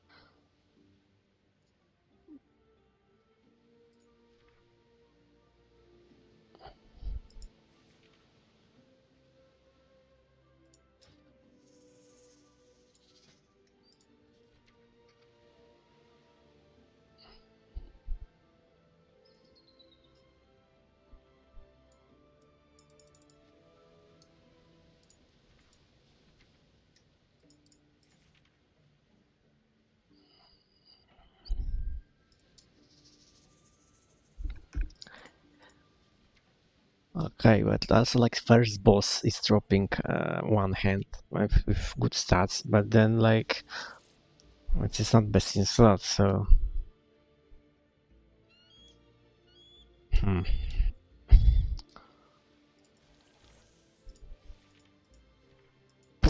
I remember like having in the guilds the DKP points, so it was like item like that, but you knew that from the last boss you're getting best in slot. No one was beating this item.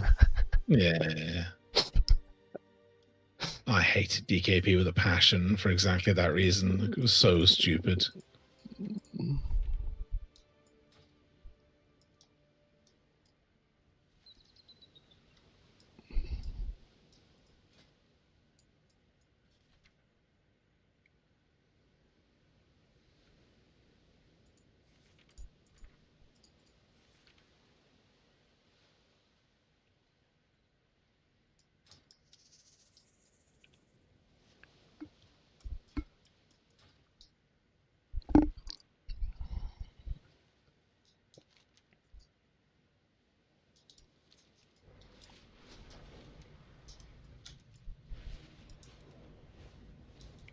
Oh, shit.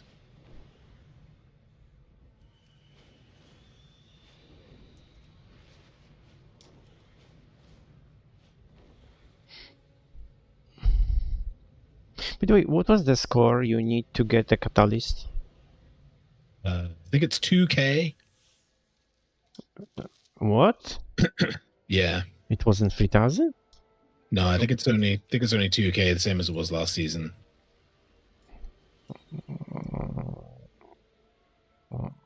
Okay. So I mean, like it's very doable. Which is what I'm saying. The more pieces of tier we got in the vault, the better I feel about our chances of getting a fairly reasonable number of 4 pieces on people. And then it's just the question of whether it's worth, or how strategically people make their. People just need to make a bit of a strategic decision when they then try and make their 2-piece. Like, we need to have a look at what other people are making 2-piece with, and try and not all use the same pieces, blah, blah, blah, blah, blah. I always do like that when I have one piece. Let's say I will get from Vault one piece, and then I get Catalyst from Mythic Plus. Then during the raid, I will see what will drop, and I will use on another piece. Yeah, I mean that's the whole point of the spreadsheet, for people to fill in, so that like we can see what all the plate people have got, and then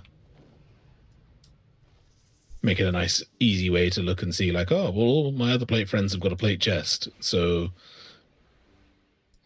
if the plate chest drops in raid, I'll be a pretty good bet for it, kind of thing. Yeah, but you know, like we starting from normal list, so even if I can Catalyst and have two piece before raid, but it doesn't make sense for me because I'm locking myself to getting forced. Yeah, exactly. I mean, normally for like after we've finished killing the tier bosses is the time to look and try and make that decision. It's terribly boring though. It's like my least favorite. It's like my most favorite time and least favorite time of the tier. It's my most favorite time because obviously it's all new and stuff to do. Blah blah blah blah blah. My least favorite time because I have to sit and like make sure people don't do dumbass shit with their tier tokens. Easy peasy. It's a very mathematical thing to do. It's not random. When you already have sets in your hands. Yeah.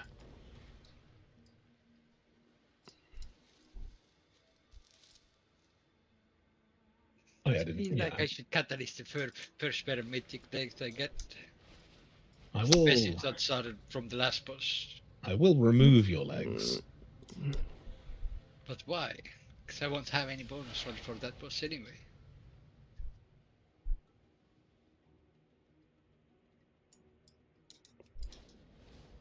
I didn't say your character's legs. I said your legs. Dude, I don't need them anyway. The spreadsheet you just sent, the third that night is our tank, yeah? Yeah. Oh, okay. It's like we have already freed the attacks. No. It's just the tank. Because the tank in the game has different nick, right? Or I'm just lunatic right now. Like... Yeah. He does. Yeah, this is just. I've just taken people's like. Okay. It's not their character. It's not their character nicks. It's just to make it easy for.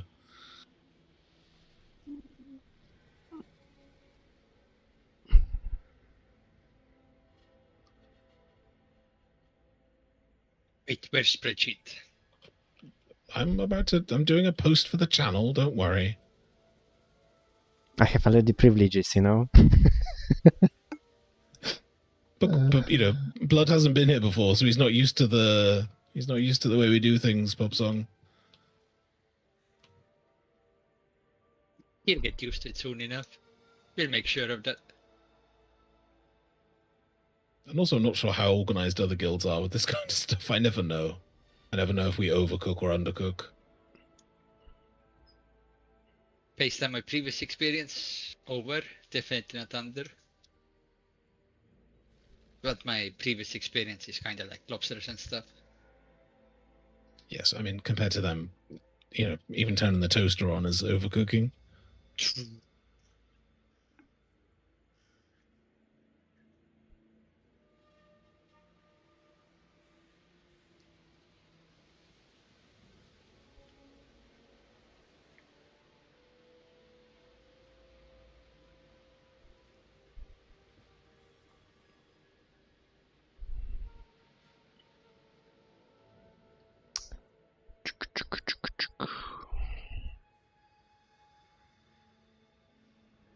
Yeah, 24. Is 24 people enough people for the tier? Sounds fun. 2, 5, 16. That's got to be enough. 1, 2, 3, 4, 5, 6, 7.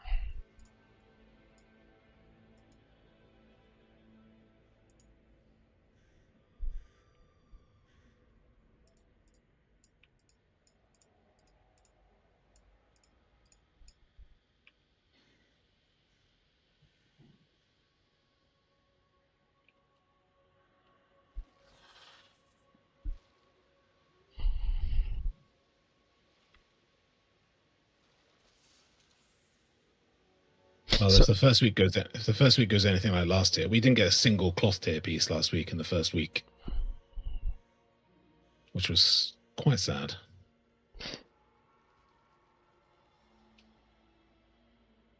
So when we going to Mythic, you trimming by the gear, by performance, like for example at the beginning of the beginning. I mean, both. Both, right? Like, there's like, if we only get 12 4 pieces, then we're gonna have to make sure we use those correctly, right? Like, it comes down to tuning again. Like, like last year we missed Vracius by 6% because one person died and we didn't have enough 12. We didn't have enough 4 pieces to then carry the rest of the missing damage, which was incredibly annoying.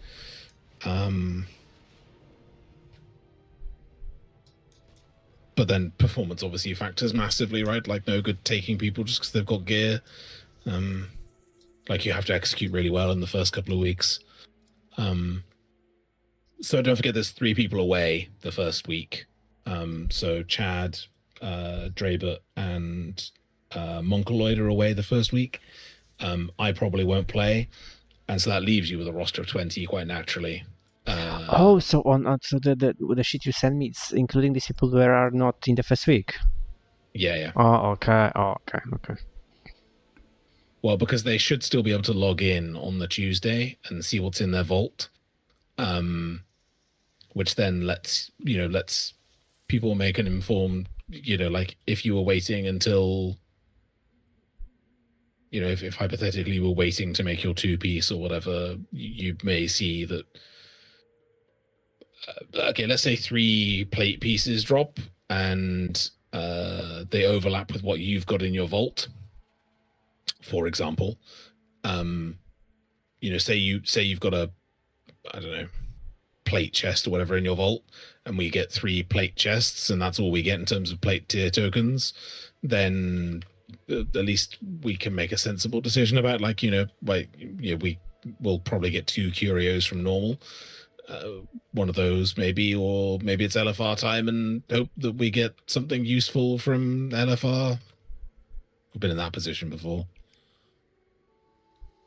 So basically, if I will get, because obviously if I will get like 2, let's say chest and legs in the vault, yeah. So I'm not taking any, yeah, because let's see what's draw from right. It's very obvious. But let's say I'm getting only 1 piece, which is chest. So I'm taking it automatically, and then I'm not rolling on the chest in the raid, or I'm also not taking it, and I'm just waiting. You're still not taking it because, like I say, if we get loads of tier chest, and then you can take a socket that benefits us more in 6 weeks' time, then there's still an argument that sadly it'll be really annoying, but the socket would be the right choice. Yeah, but you are also not using sockets, still you get mythic item, you can use it like best in slot basically. Yeah, 100%. But the way this tier is set up, right, you'll be rolling for mythic items from week 2. So not only will you be dropping, which is why actually this is the one tier where I think taking a socket isn't the world's most horrendous waste, but I would far rather we got tier on everybody in the first week.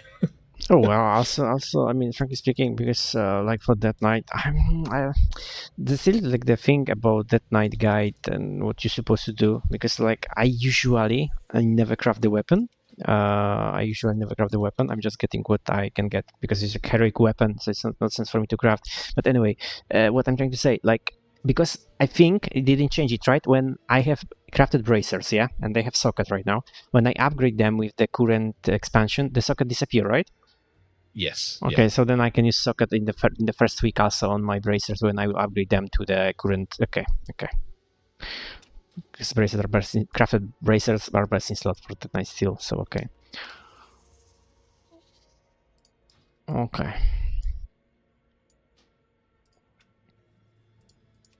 Yeah, it's just like I said, it's my least favorite week of the tier, just in terms of like managing. It's literally min-maxing everything, so like extend. Yeah. It's crazy. Yeah, so I have to go through and I've got a little spreadsheet set up with like what I think, if the trinkets drop. I've got to sit down and look at the bonus rolls as well. That's the most annoying thing. In the previous tiers, it was super easy, right? I could just be like, okay, this trinket drops, this person gets it. But if people are going to be bonus rolling the boss anyway, then like it starts to become really fucking tricky. Well, everyone have 5 seconds to say what they get from the bonus roll, and then you have another 5 to decide who is getting it. That's true. It's pretty cool though. I don't know if you've been into WoW Audit this tier. I mean, I was putting there we were using it. Yeah, like I update my list, what I have, what I need, and blah blah blah. Yeah. But they've updated the way the loot roll system works, so we can pick what trinkets you want, like where you're going to be bonus rolling, that kind of stuff. Which will make things, I suppose, a little bit easier to set up.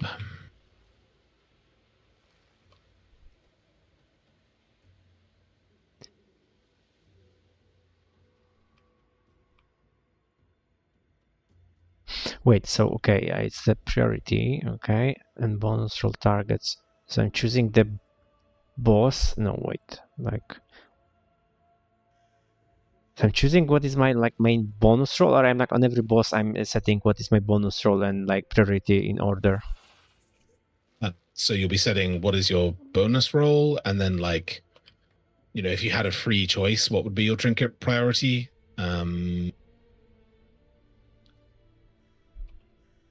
Because yeah, like if a trinket drops on normal, right? Like, you know, if like the guillotine drops on normal or something, then there's a pretty high likelihood that that doesn't really matter because so many people want the trinket that like we could just give away the normal one without too much care, but it's still important to know that it's going to someone that is actually going to use it, if you see what I mean.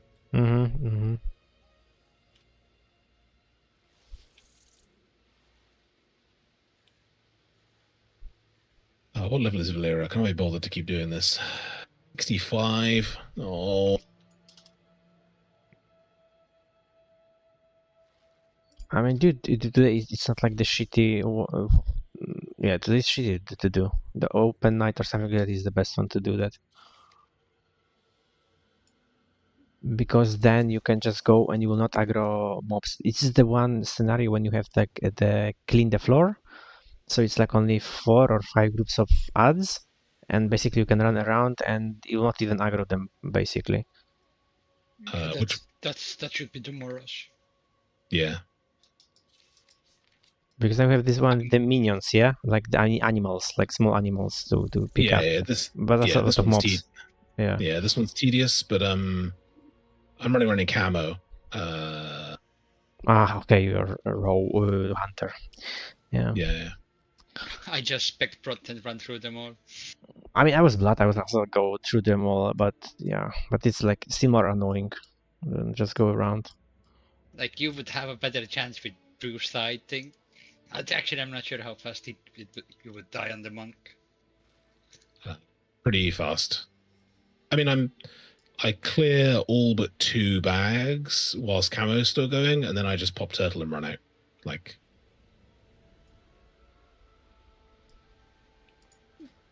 it's pretty. I've got it down to a pretty fine art. So you also leveling Valera to have easier time with the boss, Delve boss. Oh. Yeah, and also just because I was bored, so I thought, well, I'll do something semi-productive.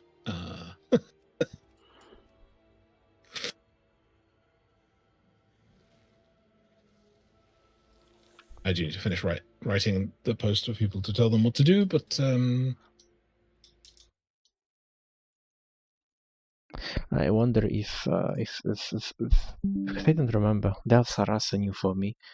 I wonder if from the weekly quest in Wednesday we'll get a map or not. So the Prey weekly will give us a map. Okay. And then you can use that map in a delve. Okay. And the praise will drop champion gear, the first 2 nightmare ones.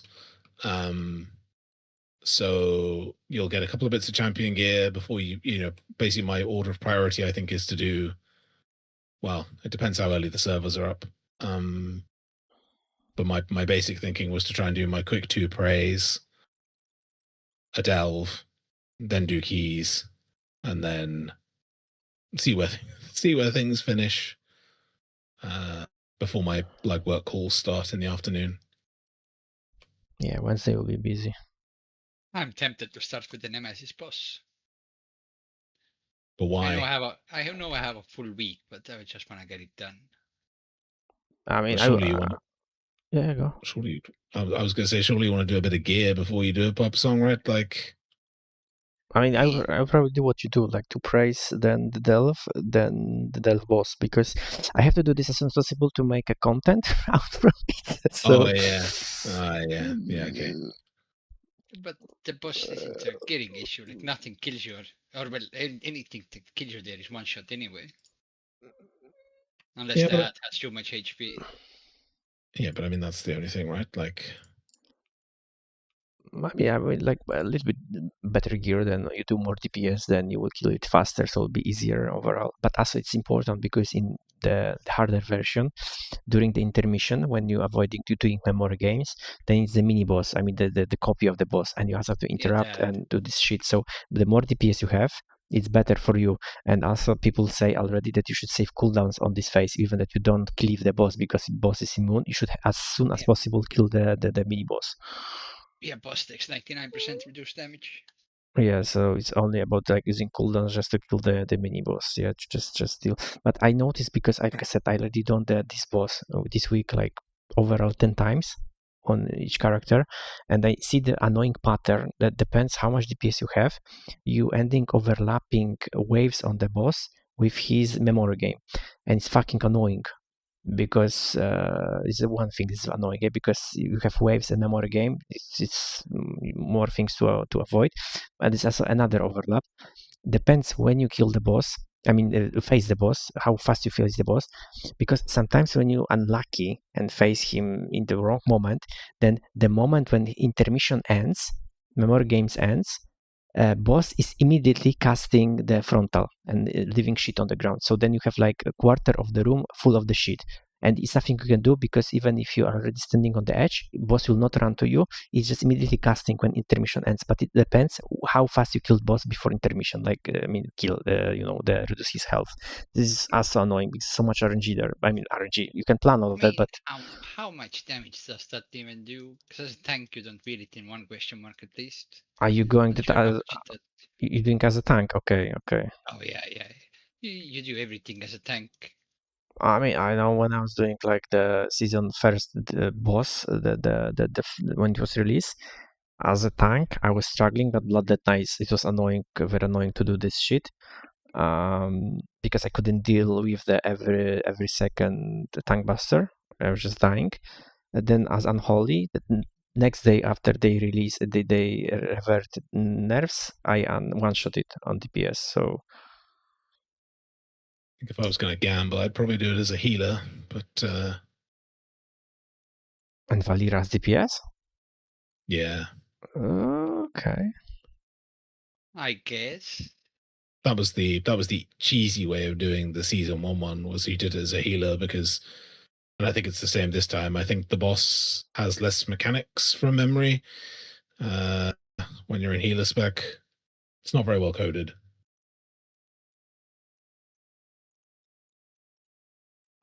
I know. I think as long as you'll not mess up again with the Death Knight as a class, you should be fine in there. But we'll see.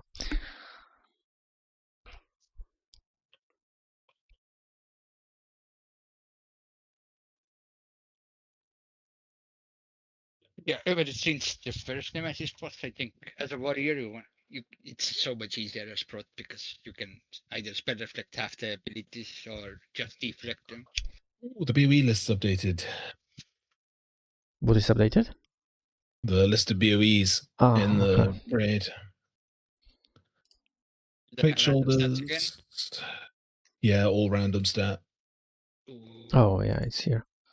By the way, what do you do if BOEs? It's for the guild, or you do whatever you want? Guilds. You do whatever you want. Jesus Christ, that's so good. Wait, we don't tax people anymore? No, we haven't taxed people since War Within? No, Dragonflight was the last time we did any BOE tax. Shoulders. Yeah, We still had BOE decks in season 1 last expansion, didn't we? Nope. No. As soon as we sold Firak, we stopped taxing people. Oh shit, I need my money back. Too late, friend. God damn it, that's another mill I put into the guild bank then. Okay, not the mill, maybe 200k.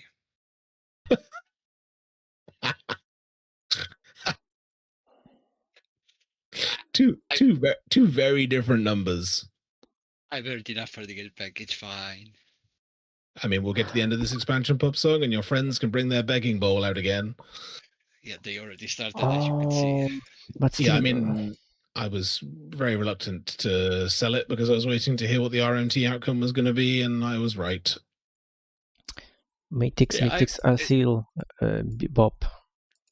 I already mentioned we'll probably do it like we did last time, end of the season, end of the expansion. Yeah, Mythic will be BOP until Hall of Fame closes, probably. Yeah, they are. Okay. Oh well. You don't want to get the BOE in the first 3 weeks. Yeah, same. I need gold. Although they do change to being bind on equip as soon as they go live on the auction house. Wait, so I can keep them in the back and then sell? Yeah. What the fuck? I didn't know about it. As long as it's in your bags and not in the bank. That's the only requirement. Okay. I'm gonna forget about it. If it's in the bank, they can't track it and update it, but if it's in your bags, it updates. Okay. That's good. So hopefully I'll drop something. So we kill the first boss and then I'm spamming trash.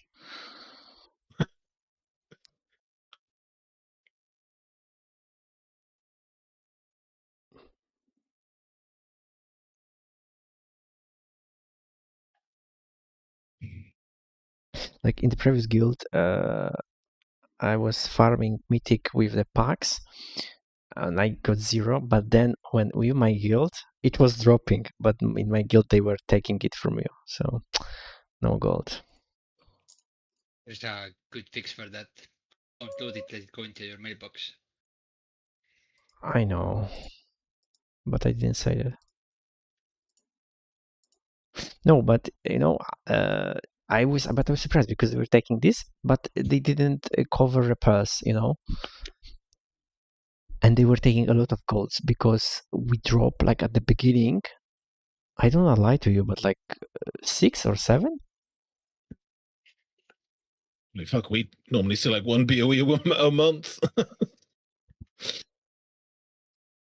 I mean, and fun fact is that three of this belongs to the one guy. One guy dropped all of it to give it back.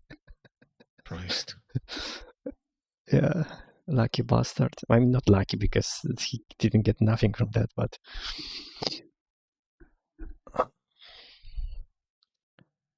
There's normally one thing we don't loot every tier. So like last year we saw no Mythic Guidon until I think you're trialing with us was the first one we saw. And then, like I say, we did normal, heroic, and LFR in the first week and got 0 cloth tier last year. That was pretty bad. Yeah, there's normally one every tier where something just goes like, you know. Yeah, but it's in every guild something like that. Like that something is not dropping. Yeah. That's something different, of course. Yeah. At least this tier, I don't think we've got the same problem we had last year, where like, I think last year we had a lot more cloth wearers last year, maybe. Maybe not actually. Probably about the same.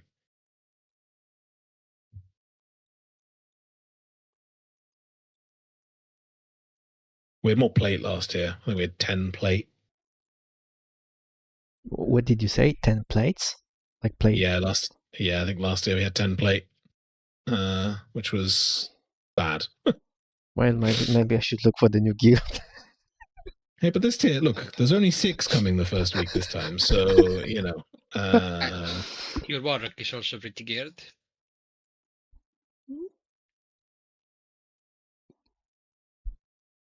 Yeah, but I mean, this time there's only 6 plate going, so you've got pretty good odds.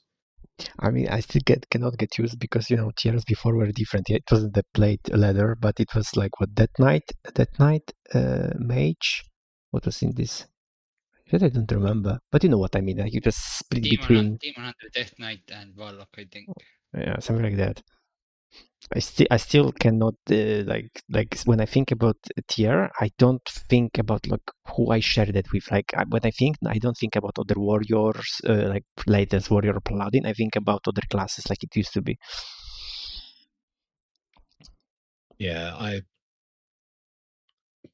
that took me a minute when I was putting it together this time to be like, oh wait a minute, these tokens no longer mean what they used to mean.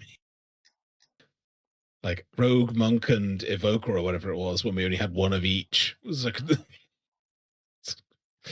you're like, oh yeah, we've got 4 people for this tier token. Excellent. Wait, like so like 6, 7 clutters and 7 plates too. Yeah, but don't forget one of them isn't here, and one of them's a tank. Okay. Well, but tank is still, or what's priority here? Like who is gearing first? I mean, the tank is going to be at the end of that list, and he knows it. Not the tank that's in this call, the tank. Yeah, you better not include me into that list. So I mean, like, of the plate that are there, you, Rexon, Popsong, Lambda, Raito are really the only valid roles. In the leather, Ammon, Zoom, Garmels, Veni are valid. In the cloth, Vocal Forts might not be here, in which case there's only like 6 clothies, and then there's only 5 male. So like actually it's pretty balanced this tier for once. Hold my beer, dude. No, I okay, mean, well, I actually one of the male isn't even here, so it's only 4 male. I wonder why. Why? I don't think I've ever had 4-piece week 1. No, I don't think I have ever since tier tokens came back. I like it. I really like it. I cannot wait for the rating. I mean, dude, I always like this, but like this for me is like extra. Not that I need extra motivation, but for me, knowing that it's like duo to performance. Oh, dude! Oh my God! Hold my beer. You will see what will going on.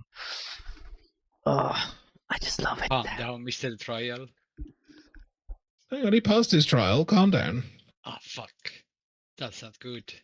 Wait, who is trial? Wait. I was hoping you. No. God damn it, that's not good.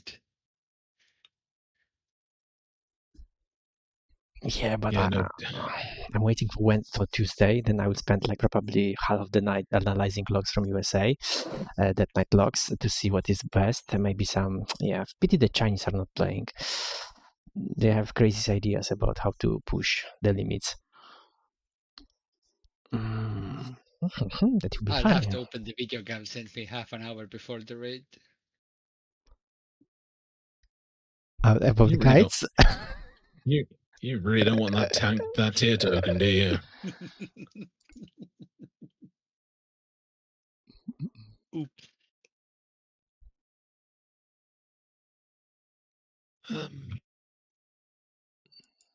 Actually, yeah, shit. Vocal Forts isn't here. Well, I have still got a mage. How many people will we have?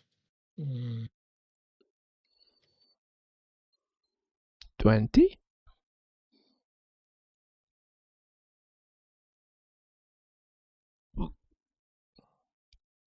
We'll have 20 plus Celera, Yoli, Racy's mum, my 2 loot bodies, Popsong's girlfriend. 26.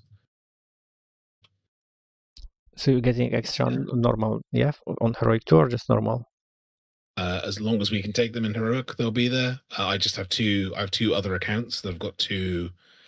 They've got characters on that are completely useless. I mean, they're not completely useless, but I will take off all their gear, and they will literally just stand and die at the start of every encounter. So we've got extra chances. which then means when the 3 people are back or the 4 people are back the week afterwards, we can guarantee getting 3 curios from the last boss. We can guarantee getting more loot from each of the bosses as well. It's a very effective system. That's the devotion. An expensive. Dude, I mean, in one guild, I had the guild master was buying people, paying for people subscription in WoW, so it also wasn't cheap. Okay, no, we're not doing that here. And Pop Song, the same rule applies as last year. It has to be a mythic kill for there to be a roll. Also, just about to ask.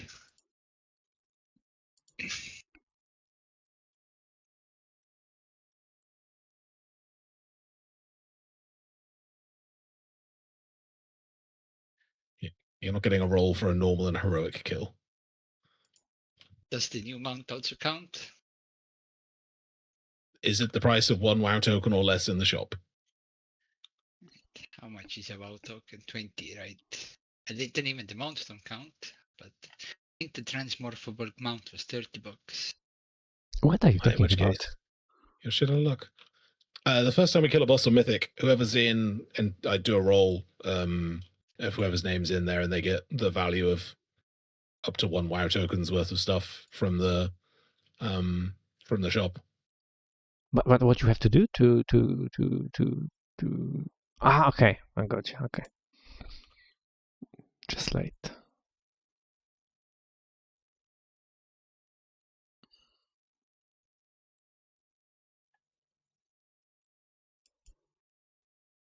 It's fine. The mount looks disgusting anyway.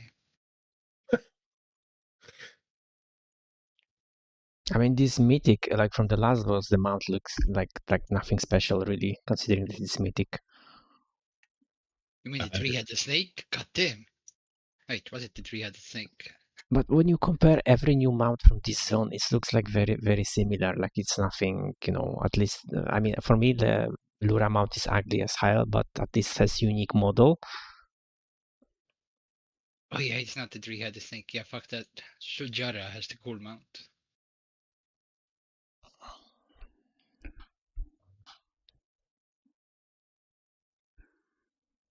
Shame it's a ground only.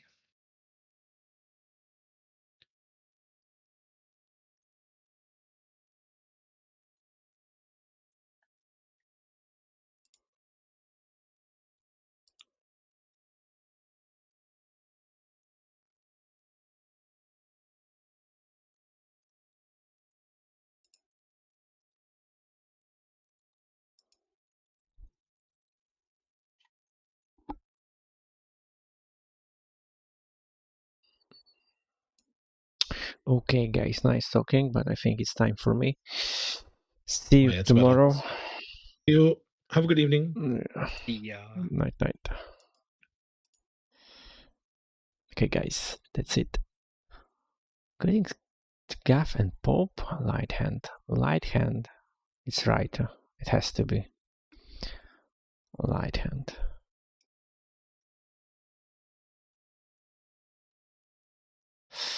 Okay, so what we'll do tomorrow? There's a question, because basically I don't everything, if not it's late, if not more in WoW already. Like I don't need anything more before Wednesday. More like prepare myself. But I will check the guy. I will watch this one he sent too. So yeah, that's it. But I feel such a relief, guys, because apparently my DPS on Laura, which I'm not happy about, was my fault. It didn't bloodlust, so I will sleep better tonight. Okay, guys, see you tomorrow. Tomorrow. You know what? Maybe we'll just chill Monday, Tuesday, and play Assassin's Creed. Because I swear I have nothing to do now. Yeah, I mean I can still farm coins, but well, it's like I can do that whenever. Yeah, it's not